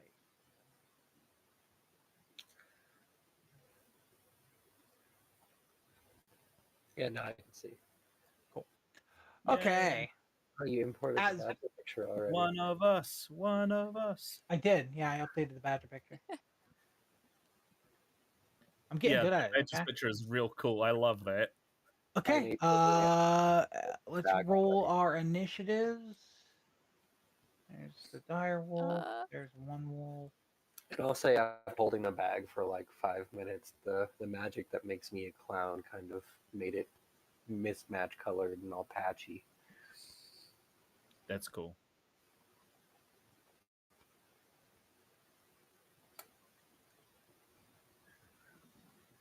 Everybody else roll. That's Already? too many wolves. Too many wolves. Did I not? Poxy. So many wolves, dude. What? is. Oh. And we're gonna start. And going first is the dire wolf, and he's gonna move forward. And he sees a badger that thinks he can talk shit. Oops. He gonna bite.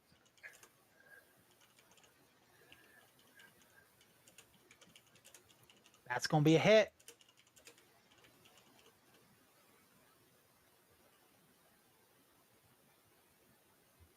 It's gonna be 4 damage, and it's going to knock the badger prone. Damn. I believe that's what this reads. If it's a large or smaller creature, it has the prone condition. Yeah. It's medium. Yeah. And it's a giant wolf, so yeah, that makes sense. And then we're gonna go next. This wolf's gonna move over here, and it's going to attack our friend. And it is a wolf. And wolves have this thing called pack tactics. If he is within 5 feet of another ally when he attacks someone, he has advantage. So he's going to attack with advantage.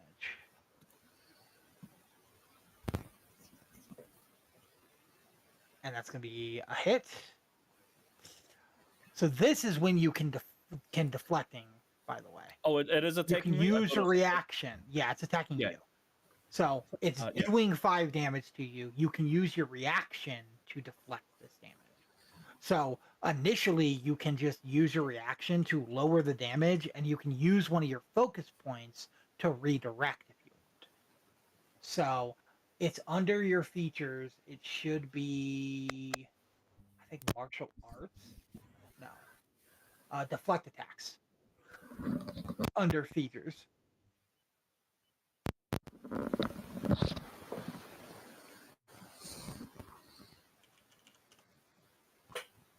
So, are you choosing to deflect attacks? I still don't see it. So it's under features. It's the third thing on the top. Deflect attack. Oh, okay, it's on its own. Yeah. Yeah, I will redirect. We had a short rest, didn't we? Not? So before you know if you can deflect it, first you lower the damage with deflect attack. So deflect attack lowers damage. You roll how much it goes with the healing. When an attack hits you, you roll its damage, includes bludgeoning, slashing, or piercing. And you click the healing button.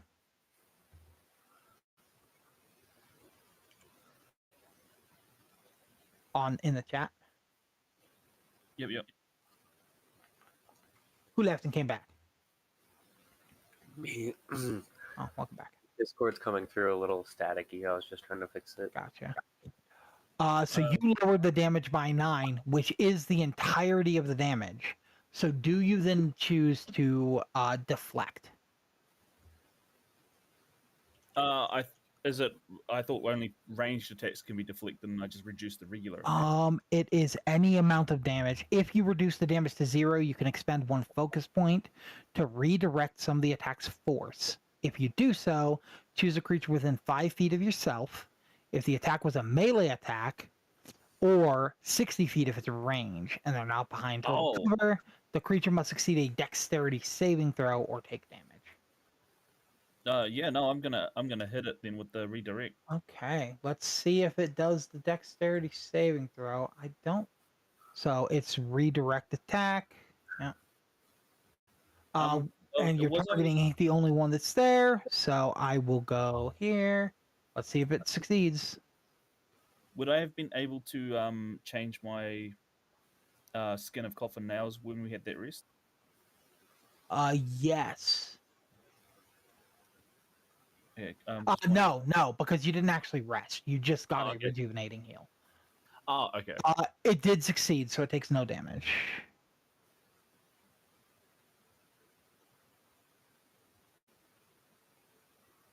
And that's going to be that wolf's turn. We're going to go to the next wolf, and it's going to move up.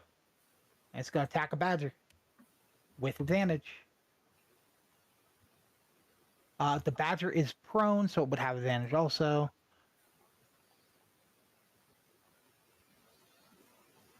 Not good rolls, but the badger does not have good defense, so. It only has a 10 AC. Yeah. 7 damage. Badger's getting fucked up by a bunch of wolves. Yup. And Gizmo, you're up. Oh, the badger goes directly after you, I think. So. Yeah. After me, yeah. I don't know why I got there. I'm gonna hit this one with my cursed claws. Sure. If I target it properly, there it is. It's targeted. Yes.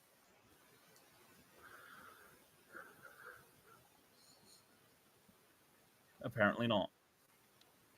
Yeah, that's gonna miss. I'm just gonna bonus action hit it and hit it again then. You're gonna flurry or just unarmed? Actually, I'll just unarmed as my bonus because that doesn't cost me my key point, does it? Correct. So you could just unarmed. Yep. Roll to hit. Wah, wah. Nope. That's gonna miss. And that end went soon. Okay. This one is going to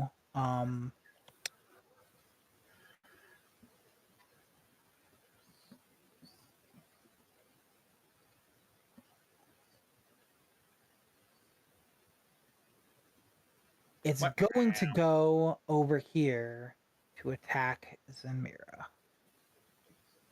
I am 30 It's feet gonna- in the air. Good luck with that. Oh, you're flying in the air. Yeah, okay. It attacks Good point, Queen. her. He hasn't landed yet. If there's a shoulder. And misses. And it's the goat's turn. And the goat is running like a goat with its head cut off. It's going to use its action to disengage. It is a goat. It has a walk speed of 40. Impressive. So it's going to run here. It should be able to walk up walls too. Didn't you And say he was Percy. vulnerable if he leaves the circle? All right. They will 50-50 chance go after either you guys or the goat. But the goat doesn't know that. The goat is just running away. It is your guys' job to try to get the goat to not run away. Okay. Yeah, do it, Mr. Percy. Wolf. That's a hit. All right. Yeah, Oh my that's 10 God. damage. Get out of here. Cool. Anything else? Mangy animal.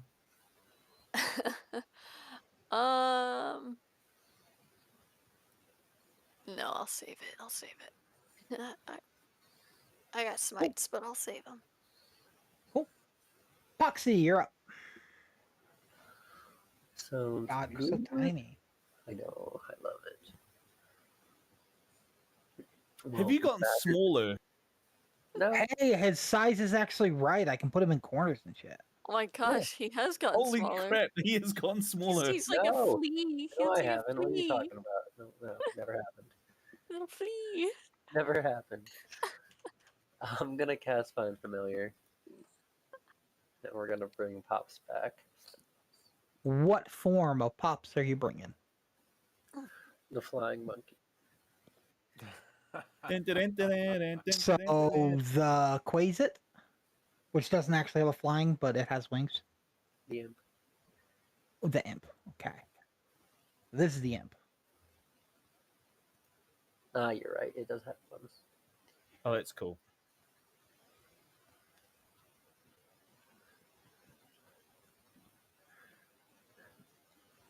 Cool. And that's gonna be. I think I'm gonna actually take a few steps back as well.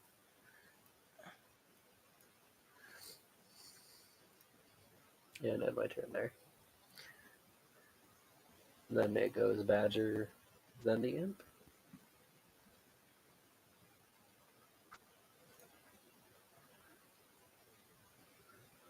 The Badger's still. Yeah.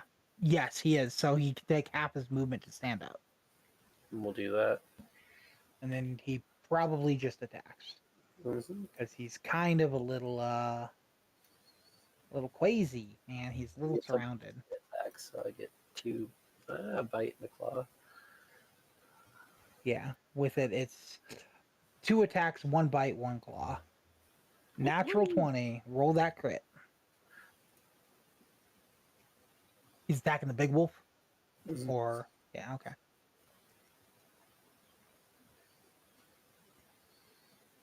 Yep. Damage done. Oof! Dang. Badger's almost. Jeez. And then Jesus.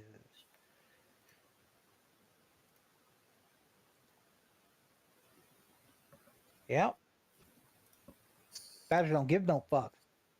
Badger's turn there. Yep.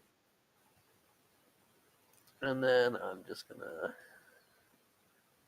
fly him. He doesn't fly. He's got how much move speed? He does have a 40 flight speed, but you spawn him on the ground. So if you want him to fly above, you have to use move speed to fly up. 5, So there's 20 move up, so he has 20 more move. There you go. And that dodges the attack of opportunity. Yep. Okay. That's it. Okay. Zamira, you're up. All right. God, I love how tough. I did shrink again. That's great. I am going to cast Witch's Bolt on the big guy. Big guy? Sure. I do think you would have to move around the tree because you're 30 feet up. Oh. This is a okay. full-grown tree. It does have branches. So you'd have to go like probably here with the tree branches. That's good. It's just you're 30 feet in the air, so you are definitely tree branch height. Oh, that's a miss. All right, that ends my turn. So it's a miss, but you are still concentrating. So the way Witch Bolt works is hit or miss, you still have the tether. So each turn you can still bonus action to do the D12. Yeah, but I can't bonus So action until the next one. On subsequent, yeah. Yep. But just so you know, it's still tethered right now. Okay, this guy's turn. Can he even make it there? He can. The goat is in range. So?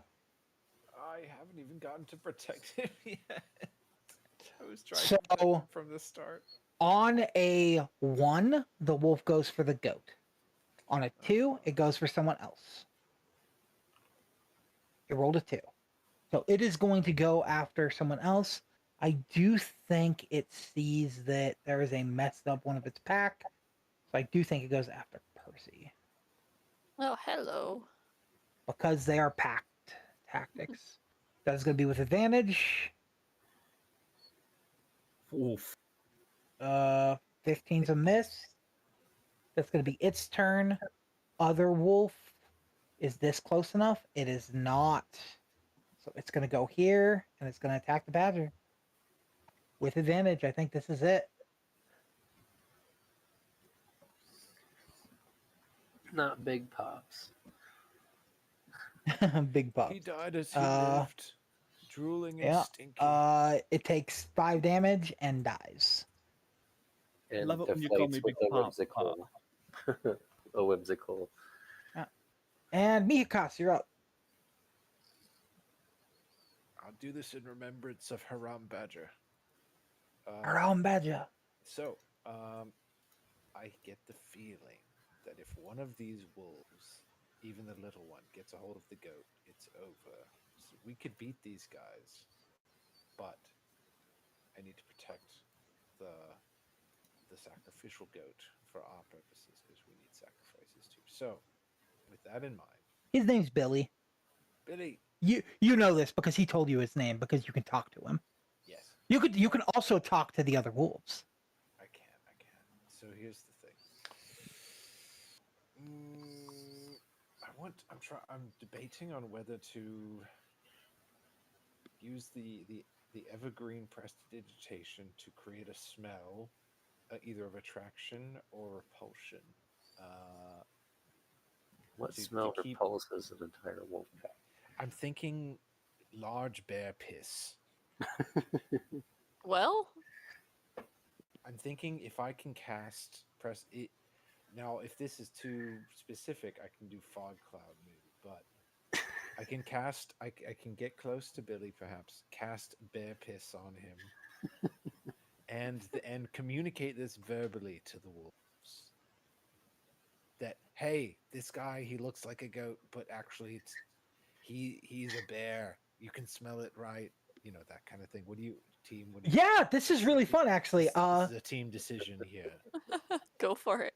I'll let you do it. Do we Yeah, have go an for eyes it. team? All right. So I can go this far. You're gonna have to want to walk a little differently. How do I walk differently? So when you're walking, you go here, then here, and then over, and then up. Why? So you don't Because have if to- you walk next to him, he will attack you. Cool. Okay, I see.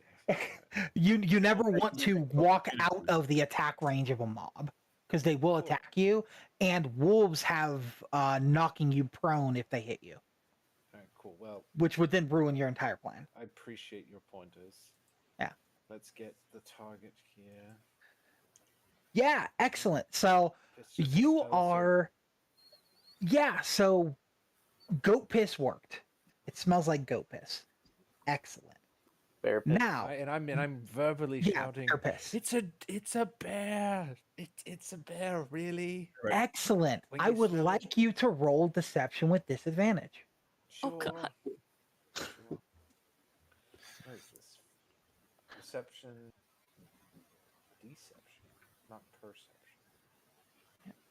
Do I have You're trying to lie to a pack of wolves. Yes. Survival stealth. Do I have deception here? Is it under attribute? The fish person. It's under attributes. It is. This is funny. It's there it is, I found DEC. it, It's on top. Yeah. Disadvantage. I think it's not going to be good. I already have minus. Oh my god. 2 ones. Double critical fail. So you hear the wolves, and they go, "What do you think we are, idiots? That's all our meal. They sacrifice for us. It belongs to us." And you see in unison, every single wolf's eyes turn crimson red.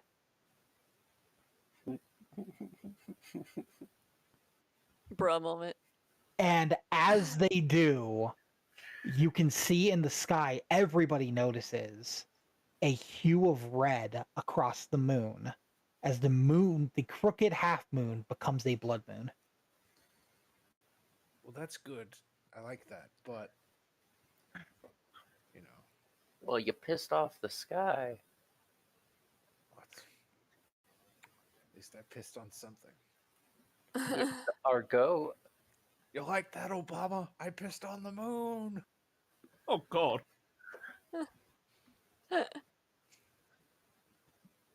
You've got At 24 hours before the piss droplets hit the earth.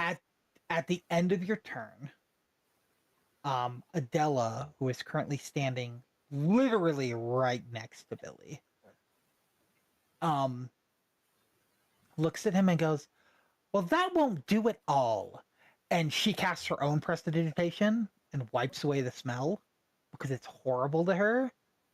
And then suddenly a cage of force appears around Billy. Okay. And he cannot escape the cage. Shown up. I can't deal with it anymore. And Billy cannot escape the force cage. Is that your turn? Yeah. Direwolf's turn. I'm fucked. Maybe. What do I think they would do?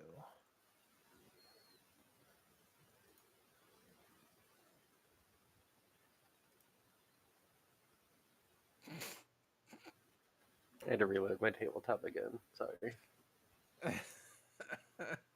Yeah, I think.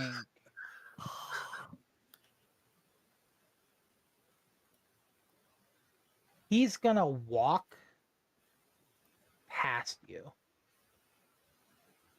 You can attack of opportunity him if you would like. Actually. Who, Big Boy? Yeah. Yeah. Oh fuck! I'm swiping at him. He killed my honey badger. Sure. Well, this one killed your honey badger, but well, they're killing my honey badger. Yeah, do it. It's not even my honey badger, but they killed him. Yep. Roll damage. Haram badger. I'm just hissing at him. You fight me. Fight. Fight me. I'm just happy that you're naming the civilians. And he looks at Mihakas and he's like, lying to us. And he's gonna attack you. Fine, I can do combat. And he's gonna hit you, and he's gonna knock you prone. Good thing spells work from any bodily position. He's not listening to my taunt as I hit him after he's trying to run past me? No. And you hear him say to all the other wolves, "Kill the liar." Oh god, I'm at 7 HP, fellas. It's not looking Oh, good for old, Miakas, what have you done? for old And piss, we're gonna have another one go. prestidigitation man. Old over here. piss And the piss he moves. Well, maybe. Can I The can I piss move him? There we gambit. go. And he's gonna move over to Miakas, and he's gonna also attack you. They got bigger fish to fry. Yeah. That's a lot of damage. Wow. And he's gonna hit. Remember me, Billy. And that's gonna be 7 damage. Gotta As remember you you. as you are now doing death saving throws. Well, okay. Is this a death save? Okay.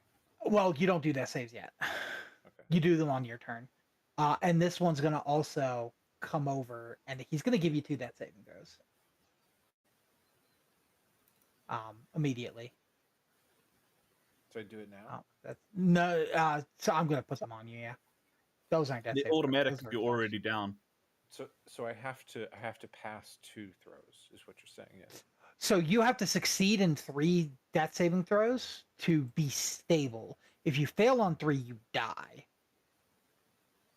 That's a death saving throws work. Currently, because you just got hit with a melee attack while already down, you have 2 death saves already negative. So if you fail if you hit. So the way you do death saving throws is you roll a d20. Anything above a 10 is a success. Anything below a 10 is a fail. If you roll a 1, it counts as 2 fails. If you roll a 20, it counts as 2 successes. You currently have 2 fails. And Gizmo, you're Dying up. so much if I wasn't getting spell mogged by our fancy hosts over there. Oh, I'm charging this one. You don't turn your back on me and think I'm not going to come and hit you. Excellent. Do your worst.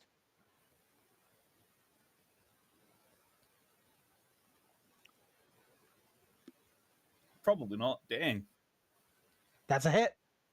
Oh, it is? Yep. Maybe. Wait, no, that's a miss. You're so wait, are you targeting this one or this one? The big guy. Okay, you have this guy targeted. Oh, sorry. Yeah. You missed the big guy. You missed the big guy. Okay. It matters because the big guy has higher AC than the rest because he's the big guy. I'm going to try and hit him with the pop.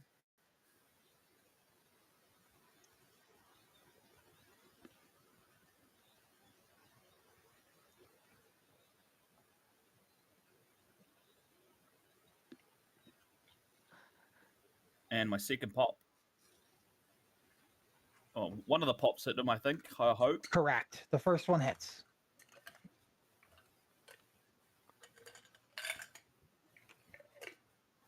Yeah, and your fist goes straight through his nose and like smashes in his face as he dies. The big one? Yeah. Oh. They're just wolves. Boy, Gizmo. I say from They are just wolves. Down, boy. I'm going to challenge the rest of them then. Come at me.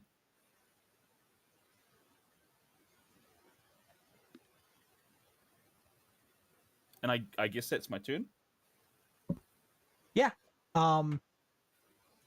Next wolf. Oh man. This wolf's last order was to kill Miakas. But I think it's more angry at you.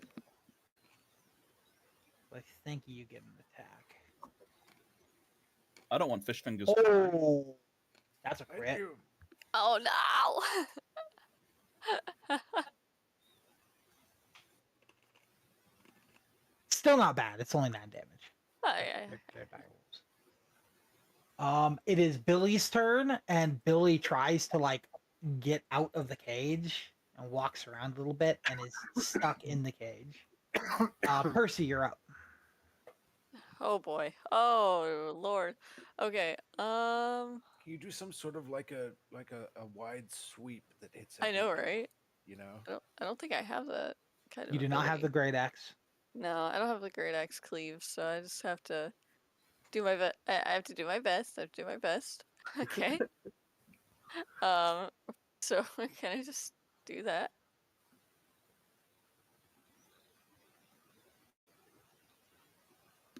Okay.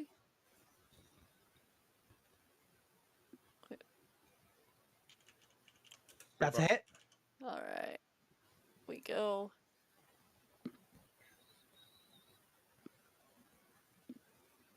Yeah, that's. Which one are you targeting? The near death one. Yep. Yeah, he dies. Okay. Turns out All 1 right. health is less than 10. I think I have a bonus action. I don't know how it works here. The radiant damage. The divine smite. So you would do more damage to the wolf you just hit. Oh, gotcha. Okay, so it wasn't Yeah. actually anything crazy. Not even needed, yeah. Okay. I'm guessing I'd have to do this at the beginning of a move too. My hungering blade that I forgot I have. Yeah. Okay. Then I Remember, you also have your racial feature too, because you're a scarecrow. the dancing lights. No, what is it? The culling. If a creature's bloodied, you can do an culling. extra 1d12, equal to your proficiency, which I think is a 3 right now. Yeah. I don't think anybody's No, bloody. proficiency is a 2. Everybody looks pretty Right, chill but over there's here. been a couple times you've been fighting bloody things and haven't done it. Okay. The train for one. You're telling Let's she wasn't quite on track for that. Yeah. Alright, I guess we'll bless. Hashtag bless. Who you blessing? Pre-blast piss. Let's You see. cannot bless Miakas. Oh darn. Okay. Because he is I saving wouldn't want throws. it anyway. I would. So the other 3? The other 3. The other 3. Okay. Poxy, Gizmo, and Zenmira get bless. So you add a d4 to all your throws.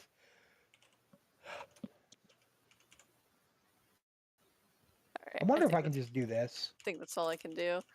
I'm curious about something. I say ending my testing. turn, forgetting I had lay on hands for me. Testing. Oh yeah. Rip.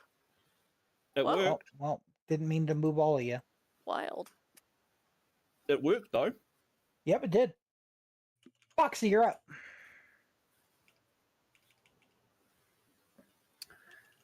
My turn. I think I'm going to target this one here. Sure. Second verse. Same as the first. Foxy does literally one thing at this level. He honks his horn. 21, that's a hit. Getting the damage. 9. It's pretty good. Yeah, fucked it up. It's all like matted in fur now. Can I reaction my own damage? Let me see. I think so. Just whatever it takes damage. Yeah, I think so. Yeah. It's what's it called again? Killing Joke? This should actually be at a 3, by the way, because this is new. You gotta rest, so there should be 3. But yes, you can. Cool. You want to do the, I just Check Yep. wisdom save throw it. Oh, See the roll. It fails. Do your damage. okay, go ahead. Sorry. Computer's struggling a little bit. 1 damage. Yeah. What is your joke? After it gets hit with the balloon, I'm just gonna say that when it hits, it's just a burst of confetti. Right. Does the extra damage. Is that the end of your turn? Yes. Your imp is up. My tabletop's being a little fucky right now. I need to reset it. Can you just move the imp to one of the closest, and then you can do a big attack while I refresh this? Yeah. I think it would attack the one you just attacked. Mm-hmm. Realistically speaking, it is going to sting the wolf you just attacked. And it is going to hit. Holy crap.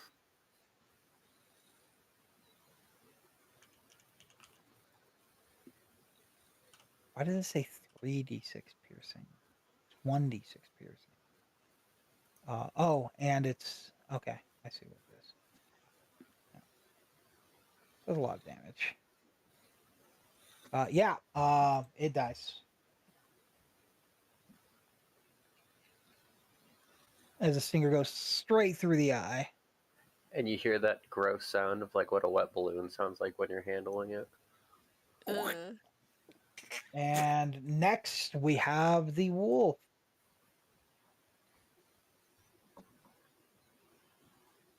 It is going to move. And unfortunately, Mihakas is not going to be allowed to do anything. For he is going to get 2 more death saves. Fails. And as Mihakas dies, he closes his eyes. And he sees the beyond. And you see a blinding light. And you hear her voice once again. And she says, "You haven't given up already, have you?" No, just kind of slipped in my own piss, as the saying goes. I just Well, spat my drink out. would you like some help? You seem to be struggling. I would love it. Thank you. Well, how about this? I'll give you a boon. It does have some very strong downsides, though. Let's hear it. It's really up to you. If you take my assistance, your body may not be able to handle the power I offer. But I will give you that us greater beings are weakened by certain metals.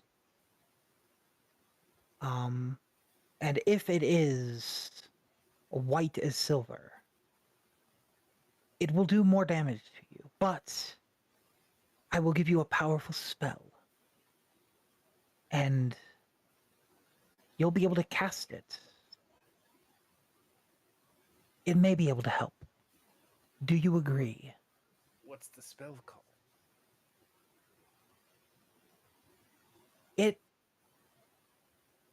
Some would say it's druidic in nature, but all good wizards use it. It lets you turn into different animals. Lets you change your shape. Lets you... What's the word for it? Polymorph into whatever you want. I think there's a non-zero chance then I'm gonna encounter someone shooting silver bullets. However, I can merely turn into a little rabbit and run away. So yes, I'll take that. The light turns into a hand and it reaches out to shake your hand. Seal the deal. I extend my little fin, hand-shaped fin, and attempt to touch her. And they shake. And the last time you touched her hand, you get a flashback of it, just temporarily. You touched her and it engulfed you in flame. It caused you to die. But this time the warmth goes through your body, but you don't ignite. As you wake up, fully healed, no longer unconscious, and then you feel a change in you. And this change is much stronger than you're able to do with the spell you were granted. But it does happen when a god intervenes. You always get the strongest version immediately, and you are going to be able to act immediately in your new form. Okay. So you want me to use the new spell immediately? I'm using it for you. Okay.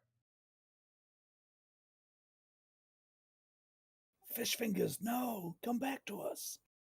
As you turn into a gargantuan, a massive Tyrannosaurus Rex. And it is your turn. Oops, someone DC'd. Yeah, Austin's having problems.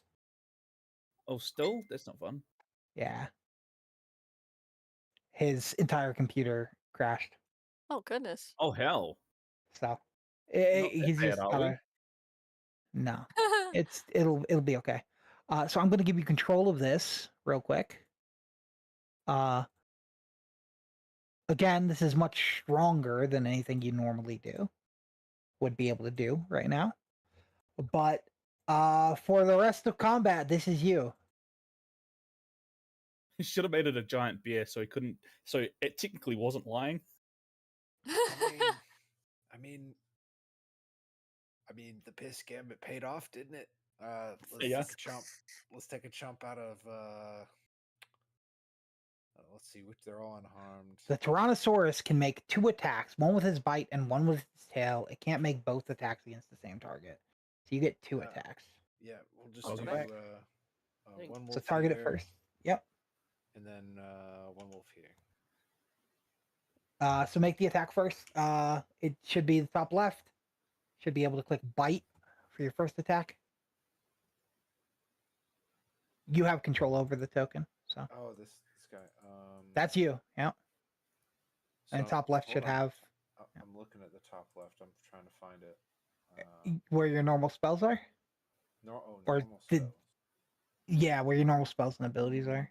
If it didn't show up, I might have to re-put the Did token. not. I'll just refresh it. No, I just re-put the token real quick. 1 second. Okay. You might need to double click to Now click it. with the token. Clicking the token. Double clicking. Oh. Because I should have given you ownership. I've double clicked it. Oh no, it didn't. It didn't give it to you. That's why. Try now.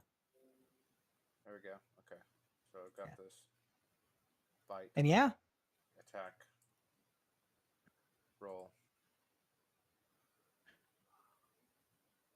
Yeah, that's a hit. It's a 19. Tyrannosaurus Got Rex. big pluses on this. Roll damage. All right. On the first guy. Damage. Tyrannosaurus Rex. That's a lot of damage there. Yeah, and you deal 26 to it, and it dies. All right. Let's And now you get your tail swipe on the next guy. That's a hit.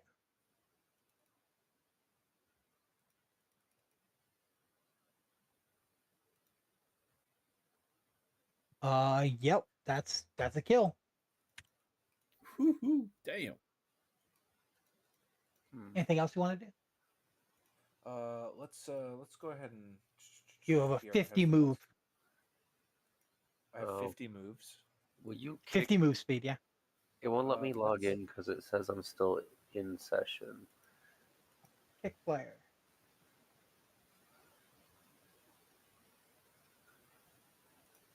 I kicked you. Okay, let me refresh it again. Let's go for let's just go for a roar in the direction of the final two wolves. Yeah, they're a little intimidated for sure. It's just like we need the wolf population is around for a reason. Let's just kind of roar and see if we can intimidate them. Get out of here. Yeah, they're definitely a little scared. Zenmira, you're up. Alright, I am going to magic missile this one. Sure. Don't let him get away. Roll that damage. It still says 6 out of 6. It won't let me. Like Yeah, when you you're go to not in click here. a drop down to select a character, it won't let me actually select one. Yeah, you're not in here. I believe you. I've closed the window a few times too. Might need to reset the host. Yeah, we could do that real quick. 13 damage? Yeah, it does. Hell yeah. Yeah, let's reset it real quick, guys. My bad. Yep, it's fine. All good.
Gained the ability to cast polymorph.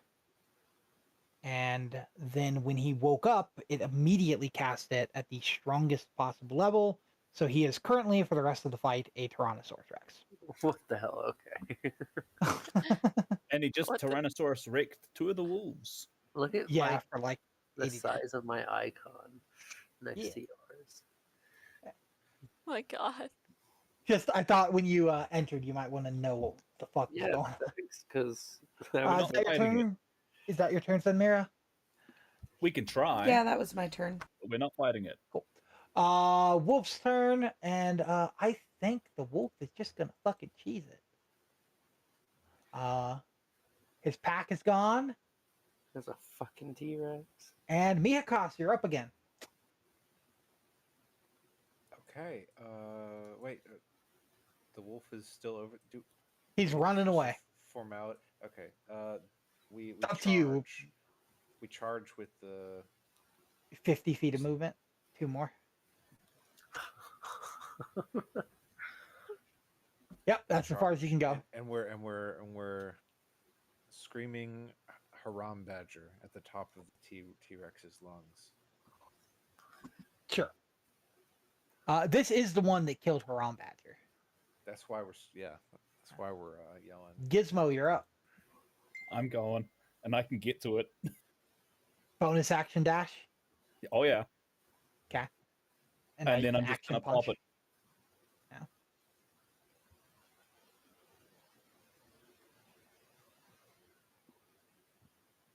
punch it.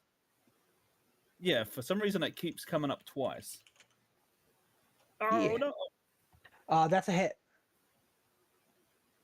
Roll damage. I'm just missing and die. 9 damage. Yep, it definitely hurts. I'm pissing. He's It is hissing. fucked up. For the sake of brevity, yeah, you guys are definitely gonna be able to chase down this wolf and kill it. I'm gonna say it dies. Does he eat it? He's been trying Sure. to eat it all night. Yeah, the T-Rex eats the wolf. I am then going to say, as combat comes to a close, the T-Rex form does vanish. And Billy is still alive. So by the way, polymorph normally, and I will, if you want, I'll give you a list for you because it's kind of a big list. You can transform into any beast lower combat rating than your level.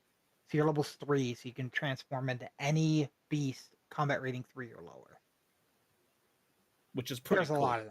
There's a lot of them. I can get you a list, and then we can talk about which ones you actually want to pull from the list, so I can grab the tokens for them, like I did with Poxy. Right. That way they're already prepared, and I don't have to go look for them, and you have them. You can also like pull up pictures and like change how they look and stuff if you want to. You can like make images on ChatGPT. Yeah, like I generate all my balloon animal. With that though, we are going to close out the session. At the end of combat, you guys have rescued the goat. Mr. Billy is safe and sound. Somebody died for pissing off. Both the Druskenwalds. Adela is just full-hearted clapping. She's like, brava, brava. And you see Philip very politely, just his hands like close to his chest, just doing like the polite clap. But they are very happy with what you guys have done here. And that the goat's protected. As I want to point out, as you guys get close to the cage, right before it goes away, who wants to try to touch the cage? Who would try to touch the cage to see if the goat's okay? I would. Would we all? Excellent. When you try to touch the cage, you realize it is not only a cage to keep Billy in, but to keep forces out. And none of you are strong enough to break the force cage. Oh. It is impenetrable. And then Adela looks at you and is like, don't worry, honey. She's safe. And then she snaps her fingers and the cage vanishes. And Billy's there all happy. We're going to end the session there. Ooh. We'll have to figure out see what happens next week. Fish fingers the goat. I would not finger the goat. No, you are the goat, greatest of all time, because you killed him. Fun fact: you can actually turn into a goat now because you have polymorph, and goats are beasts. Thank you.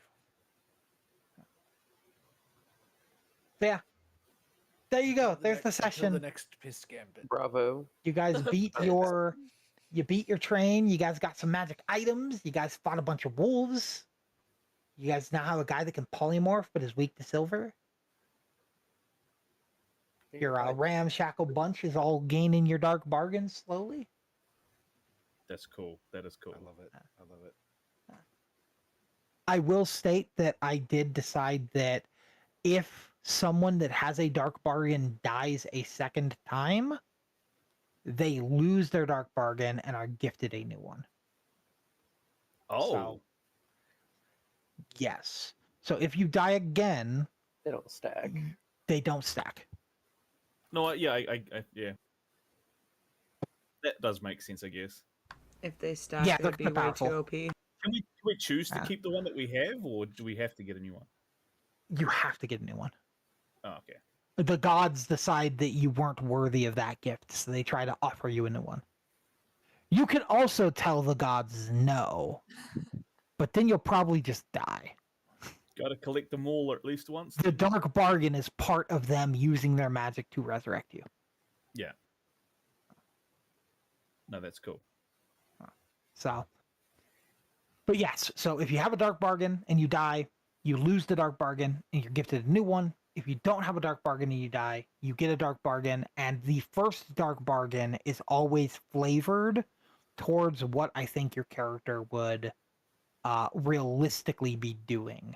A powerful spell, hating water but being able to make the skin harder, and to be announced for the other three. And then furthermore, afterwards, if we do die again, then it's less flavorful and more, well, it didn't go that well, maybe we'll try this. Yeah. Yeah. But yeah, there you go. Wonderful session, sir. Thank you. Thank you. Yeah. Thank Fun you. mission. Thank you. Yeah. It's bedtime now. Grows. Right. And It's on only that 11 p.m. note, What are you on I will about? be ending stream as well. Thank you for hanging out and playing some D&D with us tonight. And we will catch you all in the